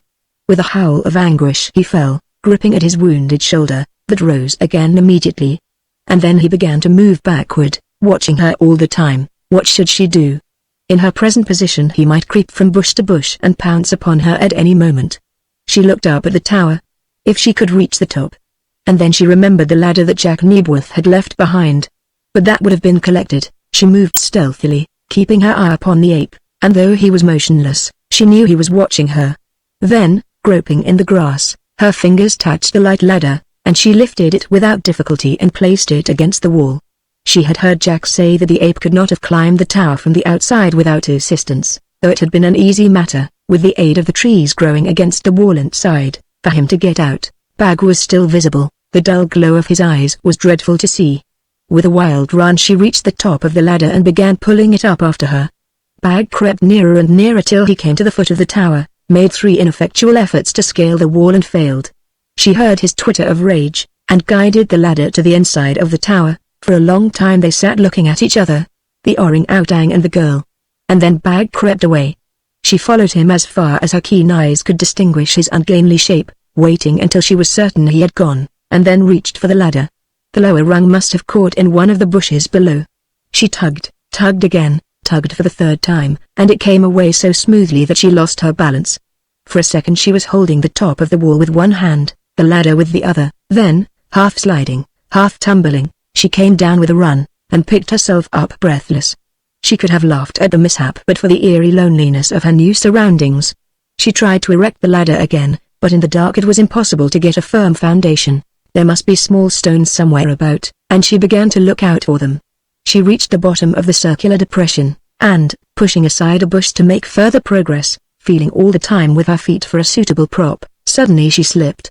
She was dropping down a sloping shaft into the depths of the earth. Chapter 38 The Cavern of Bones. Down, down, down she fell, one hand clawing wildly at the soft earth, the other clenching unconsciously at the tiny pistol. She was rolling down a steep slope. Once her feet came violently and painfully into contact with an outjutting rock, and the shock and the pain of it turned her sick and faint. Whither she was going she dared not think. It seemed an eternity before, at last, she struck a level floor and, rolling over and over, was brought up against a rocky wall with a jolt that shook the breath from her body. Eternity it seemed, yet it could not have been more than a few seconds. For 5 minutes she lay, recovering, on the rock floor. She got up with a grimace of pain, felt her hurt ankle, and worked her foot to discover if anything was broken. Looking up, she saw a pale star above, and, guessing that it was the opening through which she had fallen, attempted to climb back, but with every step she took the soft earth gave under her feet and she slipped back again. She had lost a shoe. That was the first tangible truth that asserted itself. She groped round in the darkness and found it after a while, half embedded in the earth. She shook it empty, dusted her stockinged foot, and put it on. Then she sat down to wonder what she should do next. She guessed that, with the coming of day, she would be able to examine her surroundings, and she must wait, with what philosophy she could summon, for the morning to break. It was then that she became conscious that she was still gripping the earth-caked Browning, and, with a half-smile, she cleaned it as best she could, pressed down the safety catch, and, putting the weapon inside her blouse, thrust its blunt nose into the waistband of her skirt. The mystery of Bag's reappearance was no mystery no longer. He had been hiding in the cave, though it was her imagination that supplied the queer animal scent which was peculiarly his. How far did the cave extend? She peered left and right, but could see nothing. Then, groping cautiously, feeling every inch of her way, her hand struck a stone pillar, and she withdrew it quickly, for it was wet and clammy. And then she made a discovery of the greatest importance to her. She was feeling along the wall when her hand went into a niche, and by the surface of its shelf she knew it was man-fashioned. She put her hand further along, and her heart leapt as she touched something which had a familiar and homely feel. It was a lantern. Her other hand went up, and presently she opened its glass door and felt a length of candle, and, at the bottom of the lantern, a small box of matches. It was no miracle, as she was to learn, but for the moment it seemed that that possibility of light had come in answer to her unspoken prayers. Striking a match with a hand that shook so that the light went out immediately, she at last succeeded in kindling the wick. The candle was new, and at first its light was feeble, but presently the wax began to burn, and, closing the lantern door, her surroundings came into view. She was in a narrow cave, from the roof of which hung innumerable stalactites, but the dripping water which is inseparable from this queer formation was absent at the foot of the opening where she had tumbled. Further along the floor was wet, and a tiny stream of water ran in a sort of naturally carved tunnel on one side of the path. Here, where the cave broadened, the stalactites were many, and left and right, at such regular intervals and of such even shape that they seemed almost to have been sculptured by human agency, were little caves within caves, narrow openings that revealed, in the light of her lantern, the splendor of nature's treasures. Fairy-like grottos, rich with delicate stone traceries, tiny lakes that sparkled in the light of the lantern. Broader and broader grew the cave, until she stood in a huge chamber that appeared to be festooned with frozen lace. And here the floor was littered with queer white sticks. There were thousands of them, of every conceivable shape and size. They showed whitely in the gleam of her lantern, in the crevices of the rocks. She stooped and picked one up, dropping it quickly with a cry of horror. They were human bones. With a shuddering gasp she half walked, half ran across the great cavern, which began to narrow again and assumed the appearance of that portion of the cave into which she had fallen. And here she saw, in another niche, a second lantern, with new candle and matches. Who had placed them here? The first lantern she had not dared to think about, it belonged to the miraculous category. But the second brought her up with a jerk. Who had placed these lanterns at intervals along the wall of the cave, as if in preparation for an expected emergency? There must be somebody who lived down here. She breathed a little more quickly at the thought. Going on slowly, she examined every foot of the way, the second lantern, unlighted, slung on her arm. At one part, the floor was flooded with running water, at another, she had to wade through a little subterranean ford, where the water came over her ankles. And now the cave was curving imperceptibly to the right. From time to time she stopped and listened, hoping to hear the sound of a human voice, and yet fearing. The roof of the cave came lower.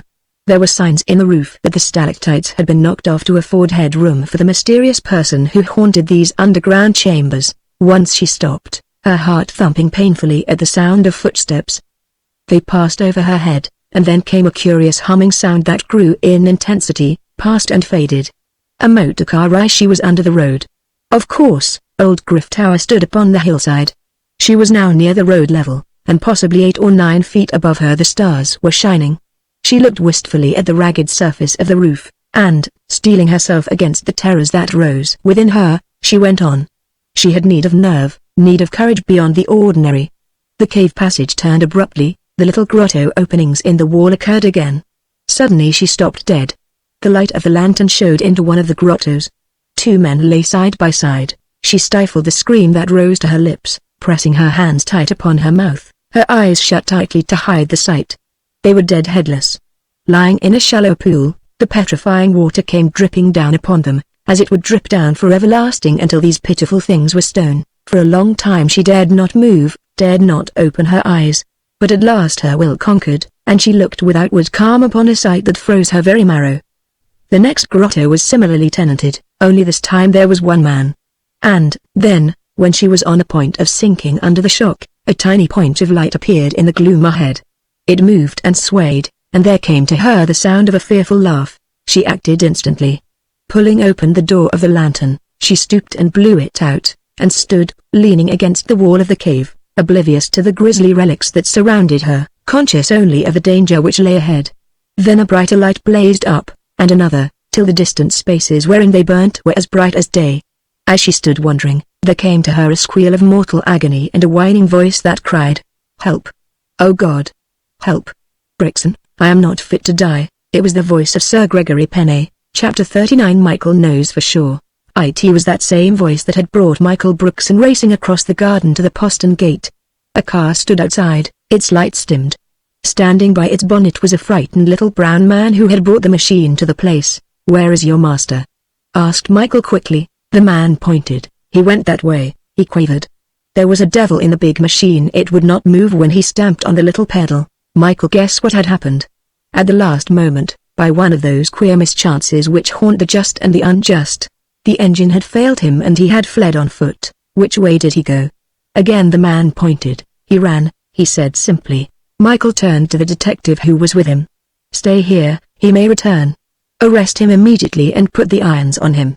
He's probably armed, and he may be suicidal. We can't afford to take any risks." He had been so often across what he had named the backfield that he could find his way blindfolded, and he ran at top speed till he came to the stile and to the road. Sir Gregory was nowhere in sight. 50 yards along the road the lights gleamed cheerily from an upper window in Mr. Longvale's house, and Michael bent his footsteps in that direction. Still no sight of the man, and he turned through the gate and knocked at the door, which was almost immediately opened by the old gentleman himself. He wore a silken gown, tied with a sash about the middle, a picture of comfort, Michael thought. "Who's that?" asked Mr. Sampson Longvale, peering out into the darkness. "Why, bless my life, it's Mr. Brixton, the officer of the law. Come in, sir." He opened the door wide and Michael passed into the sitting room, with its inevitable 2 candles, augmented now by a small silver reading lamp that burned some sort of petrol vapor. "No trouble at the Towers, I trust?" said Mr. Longvale anxiously. "There was a little trouble," said Michael carefully. "Have you by any chance seen Sir Gregory Penney?" The old man shook his head. "I found the night rather too chilly for my usual garden ramble," he said, "so I have seen none of the exciting events which seem inevitably to accompany the hours of darkness in these times." "Has anything happened to him?" "I hope not," said Michael quietly. "I hope, for everybody's sake, that nothing has happened to him." He walked across and leant his elbows on the mantelpiece, looking up at the painting above his head. "Do you admire my relative?" beamed Mr. Longvale. "I don't know that I admire him. He was certainly a wonderfully handsome old gentleman." Mr. Longvale inclined his head. "You have read his memoirs?" Michael nodded, and the old man did not seem in any way surprised. "Yes, I have read what purport to be his memoirs," said Michael quietly. "But latter-day opinion is that they are not authentic." Mr. Longvale shrugged his shoulders. "Personally, I believe every word of them," he said. "My uncle was a man of considerable education. It would have amazed Jack Nebworth to know that the man who had rushed hotfoot from the Tower in search of a possible murderer was at that moment calmly discussing biography, yet such was the incongruous, unbelievable fact. "I sometimes feel that you think too much about your uncle, Mr. Longvale," said Michael gently. The old gentleman frowned. "You mean?" "I mean that such a subject may become an obsession, and a very unhealthy obsession, and such hero worship may lead a man to do things which no sane man would do." "Can one do better than imitate the deeds of the great?"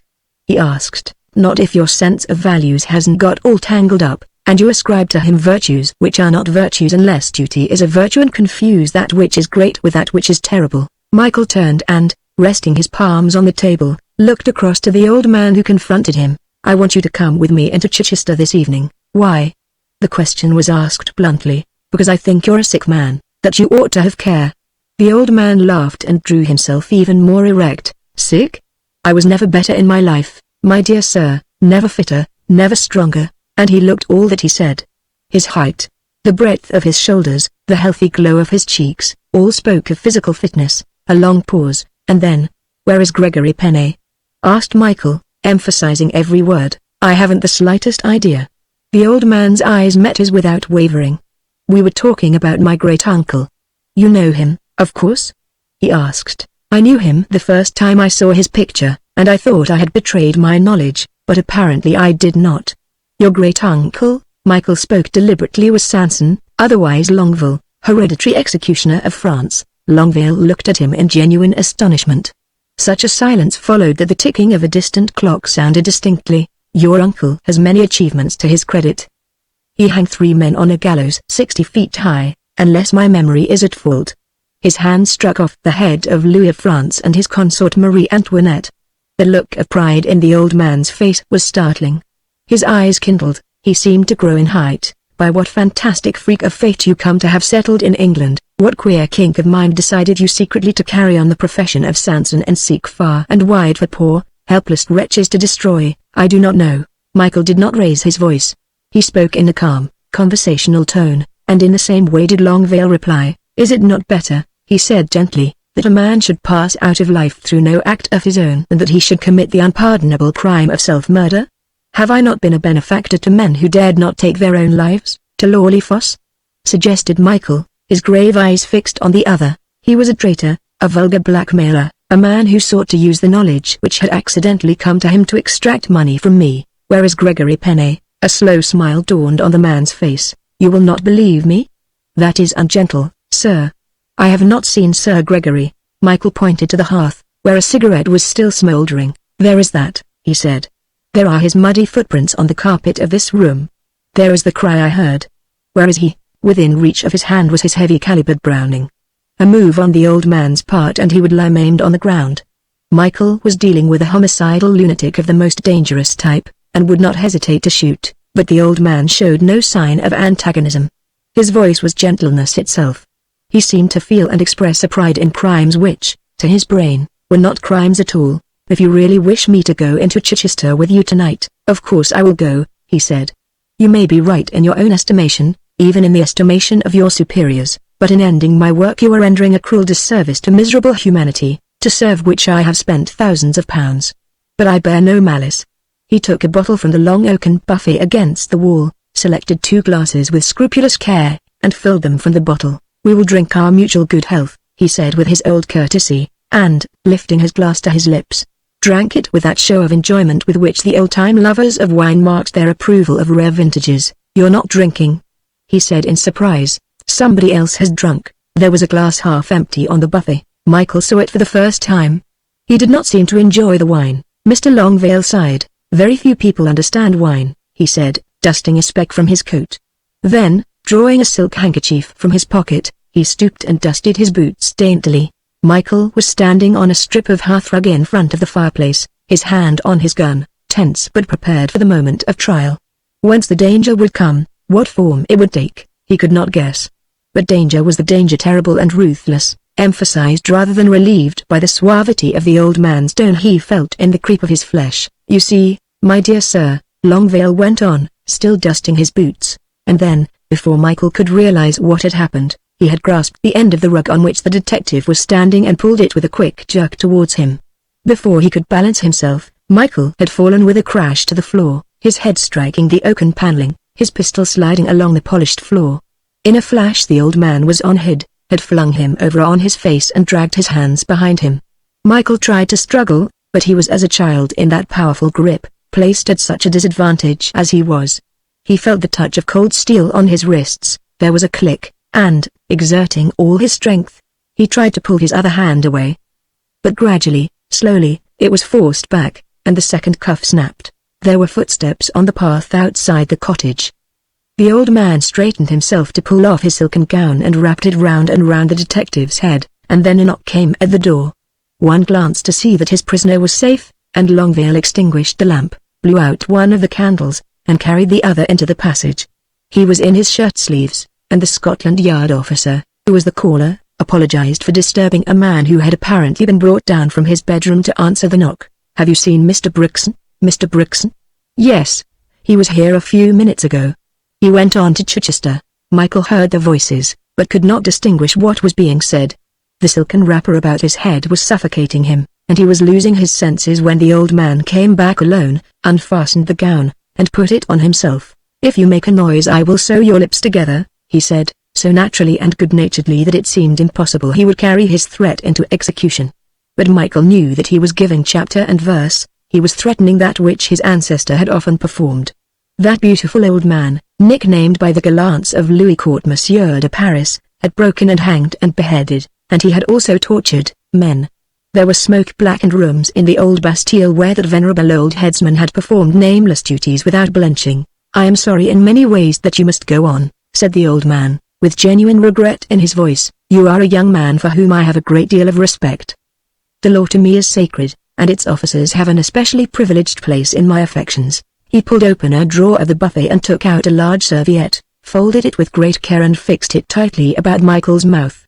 Then he raised him up and sat him on a chair. "If I were a young and agile man, I would have a jest which would have pleased my Uncle Charles Henry. I would fix your head the top of the gates of Scotland Yard. I've often examined the gates with that idea in my mind. Not that I thought of you, but that some day Providence might send me a very high official, a minister, even a prime minister. My uncle, as you know, was privileged to destroy kings and leaders of parties. Danton, Robespierre, every great leader save Murat. Danton was the greatest of them all." There was an excellent reason why Michael should not answer. But he was his own cool self again, and though his head was aching from the violent knock it had received, his mind was clear. He was waiting now for the next move, and suspected he would not be kept waiting long. What scenes of this long dining room witnessed her, what moments of agony, mental and physical. It was the very antechamber to death. Here, then, Bag must have been rendered momentarily unconscious. Michael guessed the lure of drugged wine, that butyl chloride which was part of the murderer's equipment. But for once Longvale had misjudged the strength of his prey. Bag must have followed the brown folk to Dower House, the man and woman whom the old man in his cunning had spared. Michael was soon to discover what was going to happen. The old man opened the door of the buffet and took out a great steel hook, at the end of which was a pulley. Reaching up, he slipped the end of the hook into a steel bolt fastened in one of the overhead beams. Michael had noticed it before and wondered what purpose it served. He was now to learn. From the cupboard car a long coil of rope, one end of which was threaded through the pulley and fastened dexterously under the detective's armpits. Stooping, Longvale lifted the carpet and rolled it up, and then Michael saw that there was a small trapdoor, which he raised and laid back. Below he could see nothing, but there came to him the sound of a man's groaning. "Now I think we can dispense with that, sir," said Mr. Longvale, and untied the serviette that covered the detective's mouth. This done, he pulled on the rope, seemingly without an effort, and Michael swung in midair. It was uncomfortable. He had an absurd notion that he looked a little ridiculous. The old man guided his feet through the opening and gradually paid out the rope. "Will you be good enough to tell me when you touch ground?" he asked, "and I will come down to you?" Looking up, Michael saw the square inches of the floor grow smaller and smaller, and for an unconscionable time he swung and swayed and turned in midair.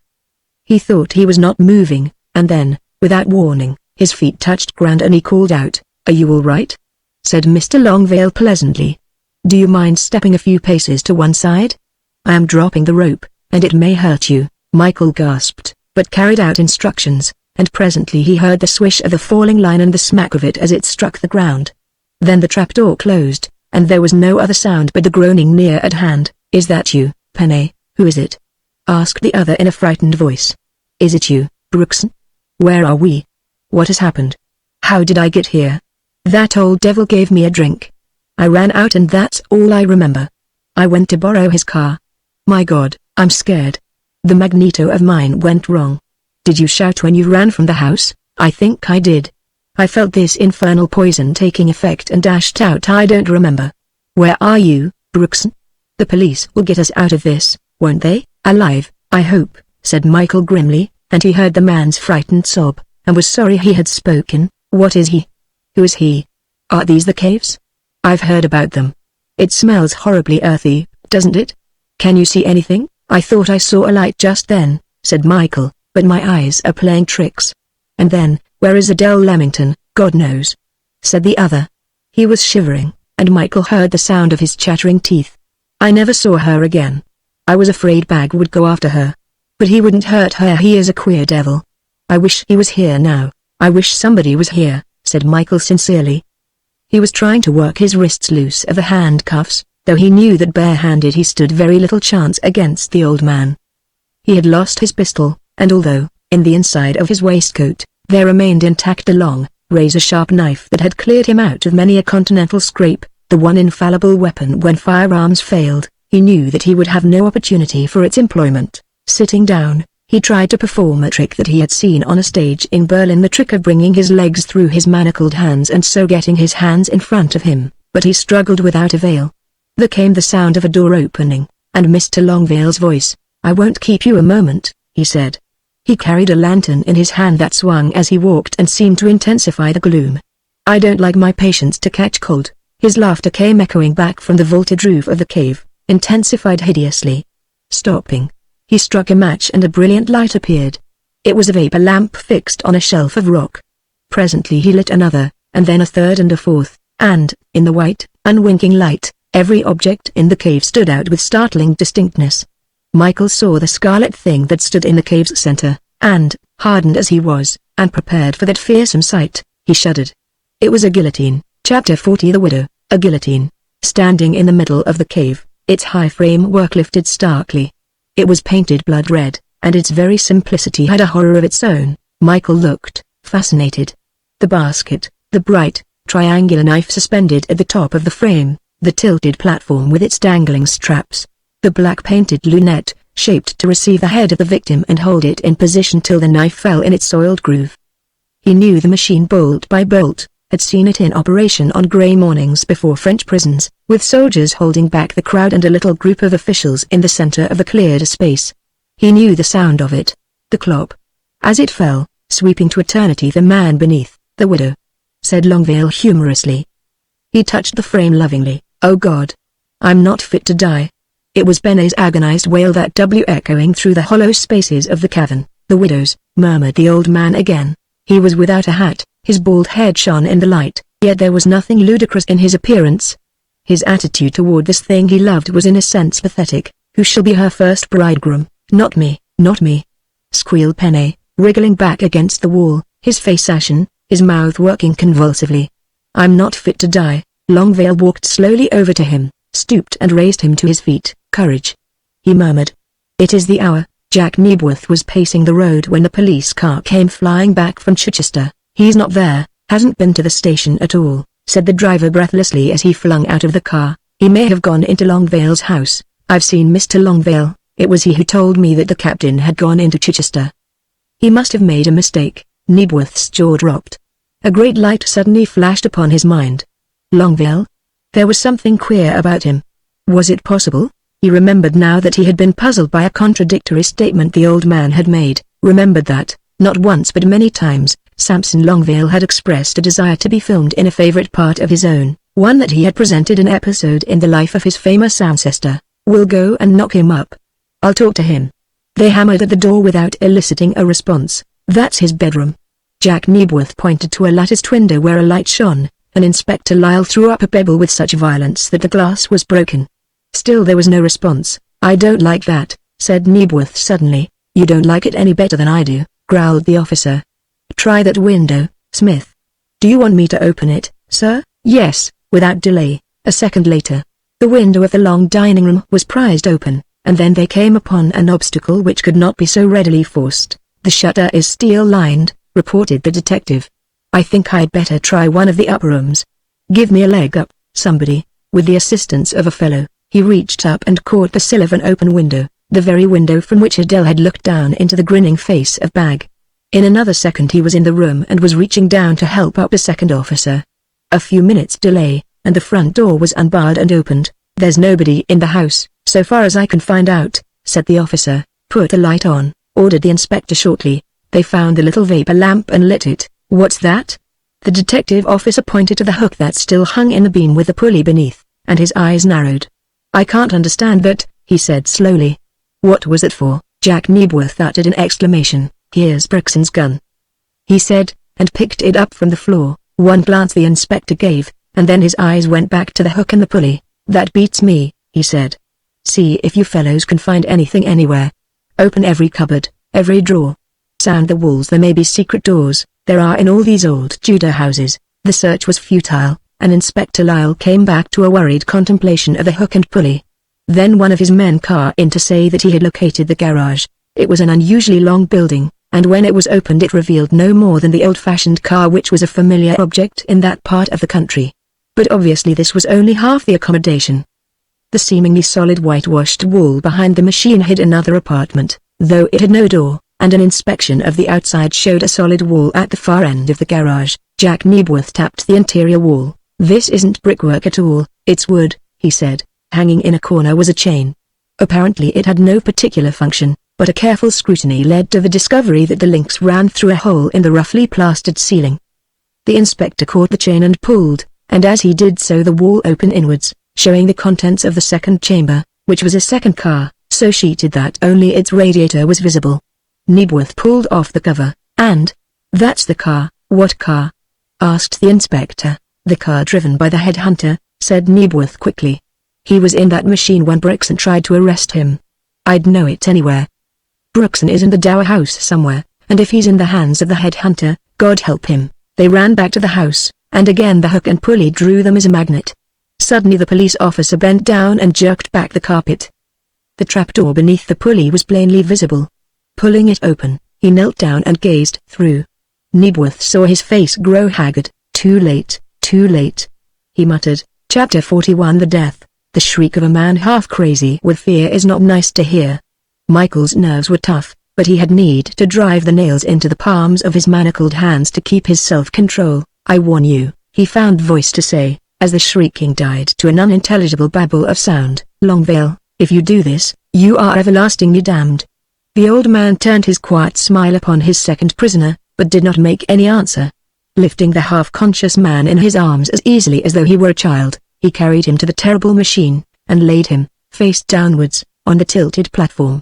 There was no hurry. Michael saw, in Longvale's leisure, an enjoyment that was unbelievable. He stepped to the front of the machine and pulled up one half of the lunette. There was a click, and it remained stationary. "An invention of mine," he said with pride, speaking over his shoulder. Michael looked away for a second, past the grim executioner, to the farther end of the cave.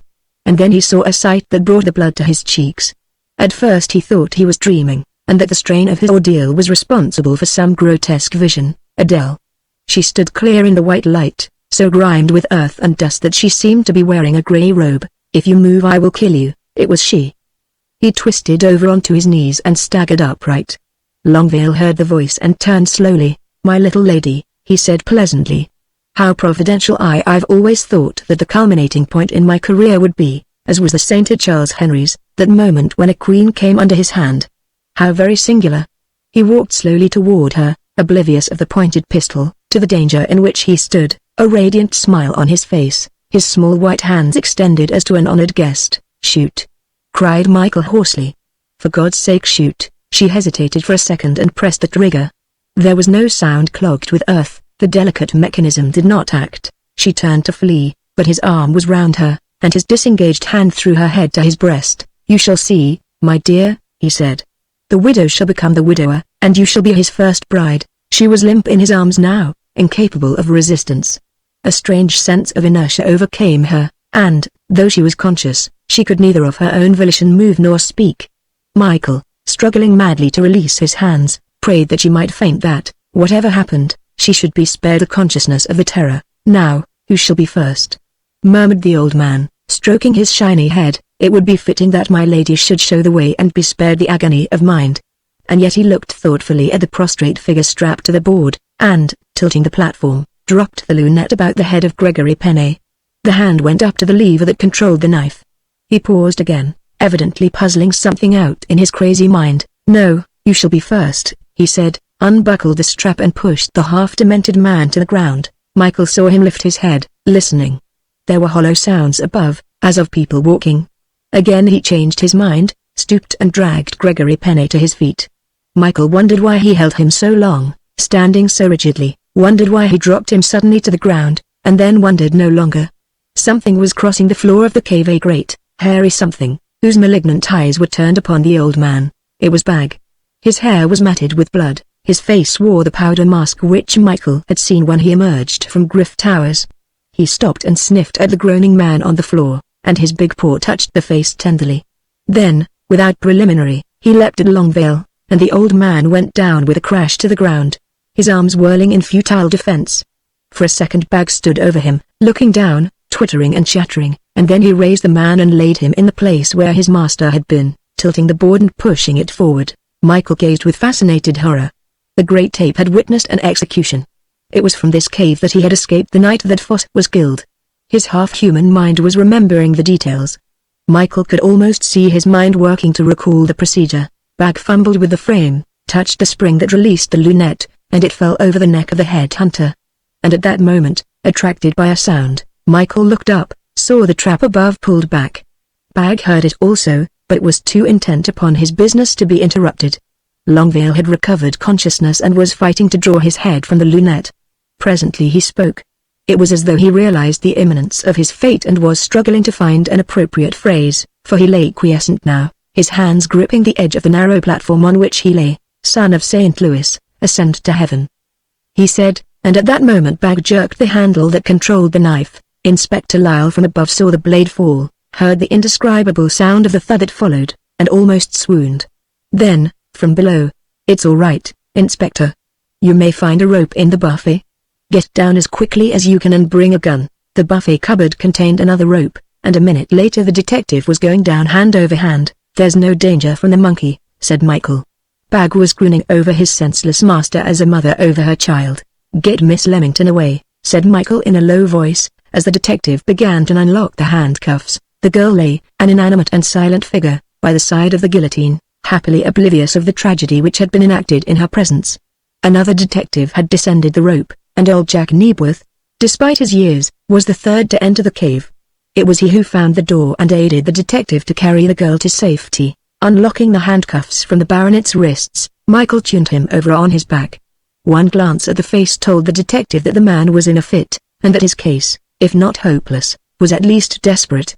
As though understanding that the man had no ill intent toward his master, Bag watched passively, and then Michael remembered how, the first time he had seen the great tape, Bag had smelt his hands. "He's filing you for future reference as a friend," Gregory had said at the time. "Pick him up," said Michael, speaking distinctly in the manner that Gregory had addressed the ape. Without hesitation, Bag stooped and lifted the limp man in his arms, and Michael guided him to the stairway and led him up the stairs. The house was full of police, who gaped at the sight of the great tape and his burden. "Take him upstairs and put him on the bed," ordered Michael. Knebworth had already taken the girl off in his car to Chichester, for she had shown signs of reviving and he wanted to get her away from that house of the dead before she fully recovered.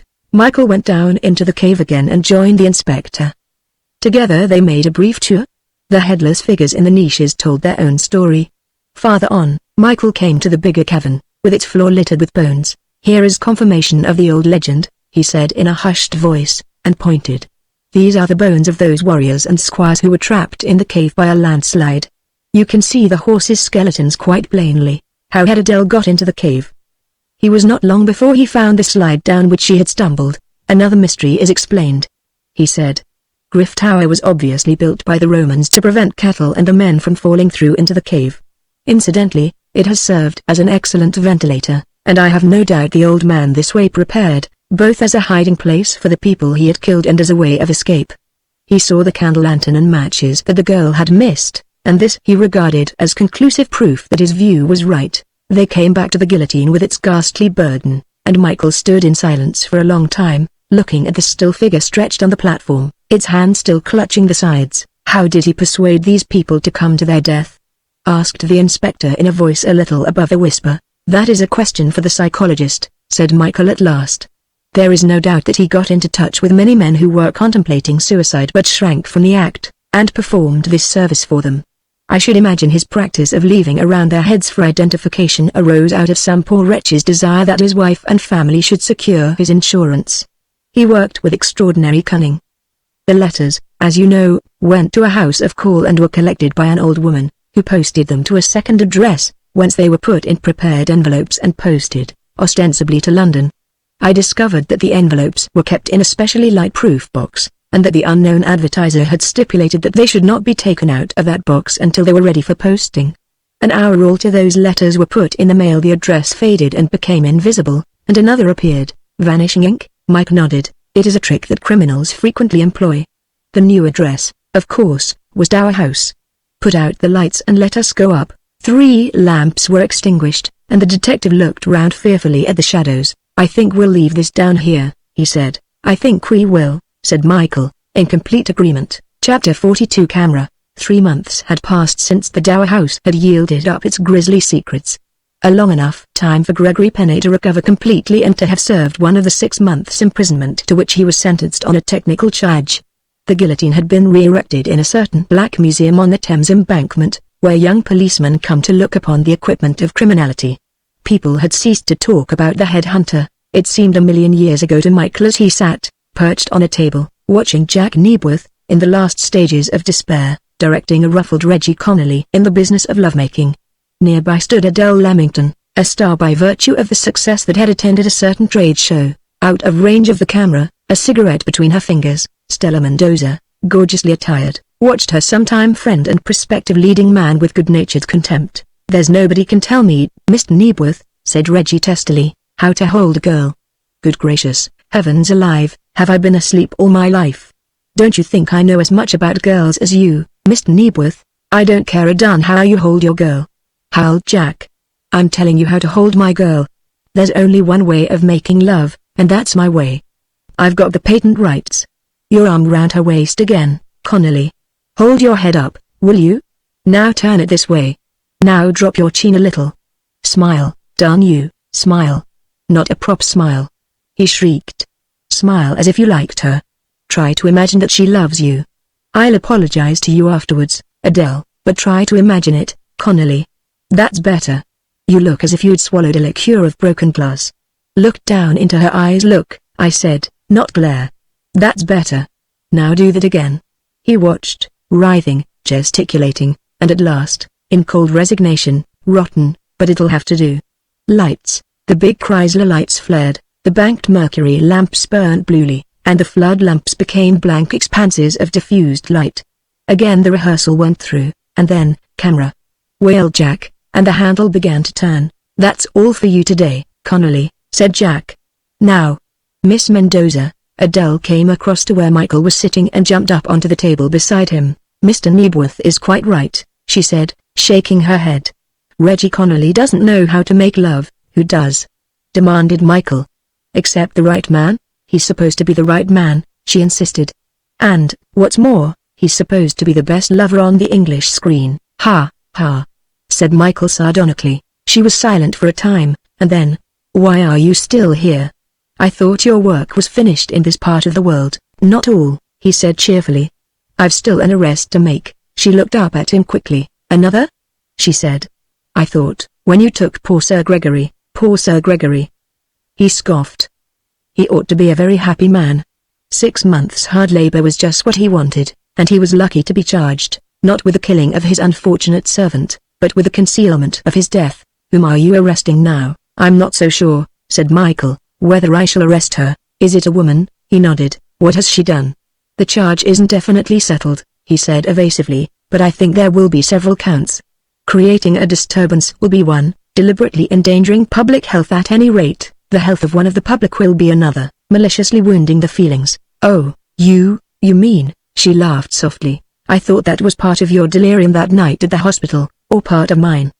But as other people saw you kiss me, it must have been yours." "I don't think I want to marry," she said thoughtfully. "I am." "Don't say that you are wedded to your art," he groaned. "They all say that." "No, I'm not wedded to anything, except a desire to prevent my best friend from making a great mistake. You've a very big career in front of you, Michael, and marrying me is not going to help you. People will think you're just infatuated, and when the inevitable divorce comes along." They both laughed together. "If you have finished being like a maiden aunt, I want to tell you something," said Michael. "I've loved you from the moment I first saw you." "Of course you have," she said calmly. "That's the only possible way you can love a girl. If it takes 3 days to make up your mind, it can't be love. That's why I know I don't love you. I was annoyed with you the first time I met you, I was furious with you the second time, and I've just tolerated you ever since. Wait till I get my makeup off." She got down and ran to her dressing room. Michael strolled across to comfort an exhausted Jack Nebworth. "Adele? Oh, she's all right. She really has had an offer from America, not Hollywood, but a studio in the East. I've advised her not to take it until she's a little more proficient, but I don't think she wanted any advice. That girl isn't going to stay in the picture business." "What makes you think that?" "Nebworth, she's going to get married," said Jack glumly. "I can recognize the signs. I told you all along that there was something queer about her. She's going to get married and leave the screen for good. That's her eccentricity." "And whom do you think she will marry?" asked Michael. Old Jack snorted. "It won't be Reggie Connolly, that I can promise you." "I should jolly well say not," said that indignant young man, who had remarkably keen ears. "I'm not a marrying chap. It spoils an artist. A wife is like a millstone round his neck. He has no chance of expressing his individuality. And whilst we are on the subject, Mr. Nebworth, are you perfectly sure that I'm to blame? Doesn't it strike you, mind you, I wouldn't say a word against the dear girl, doesn't it strike you that Miss Leamington isn't quite, what shall I say, seasoned in love? That's the expression." Stella Mendoza had strolled up. She had returned to the scene of her former labors, and it looked very much as if she were coming back to her former position. "When you say seasoned you mean smoked, Reggie," she said. "I think you're wrong." "I can't be wrong," said Reggie complacently. "I've made love to more girls in this country than any other 5 leading men, and I tell you that Miss Leamington is distinctly and fearfully immature." The object of their discussion appeared at the end of the studio, nodded a cheery good night to the company and went out, Michael on her heels. "You're fearfully immature," he said, as he guided her across the road. "Who said so?" "It sounds like Reggie, that is a favorite word of his. He says you know nothing whatever about love-making." "Perhaps I don't," she said shortly, and so baffling was her tone that he was not prepared to continue the subject until they reached the long, dark road in which she lived. "The proper way to make love," he said, more than a little appalled at his own boldness, "is to put one hand on the waist." Suddenly she was in his arms, her cool face against his. "There isn't any way," she murmured. "One just does."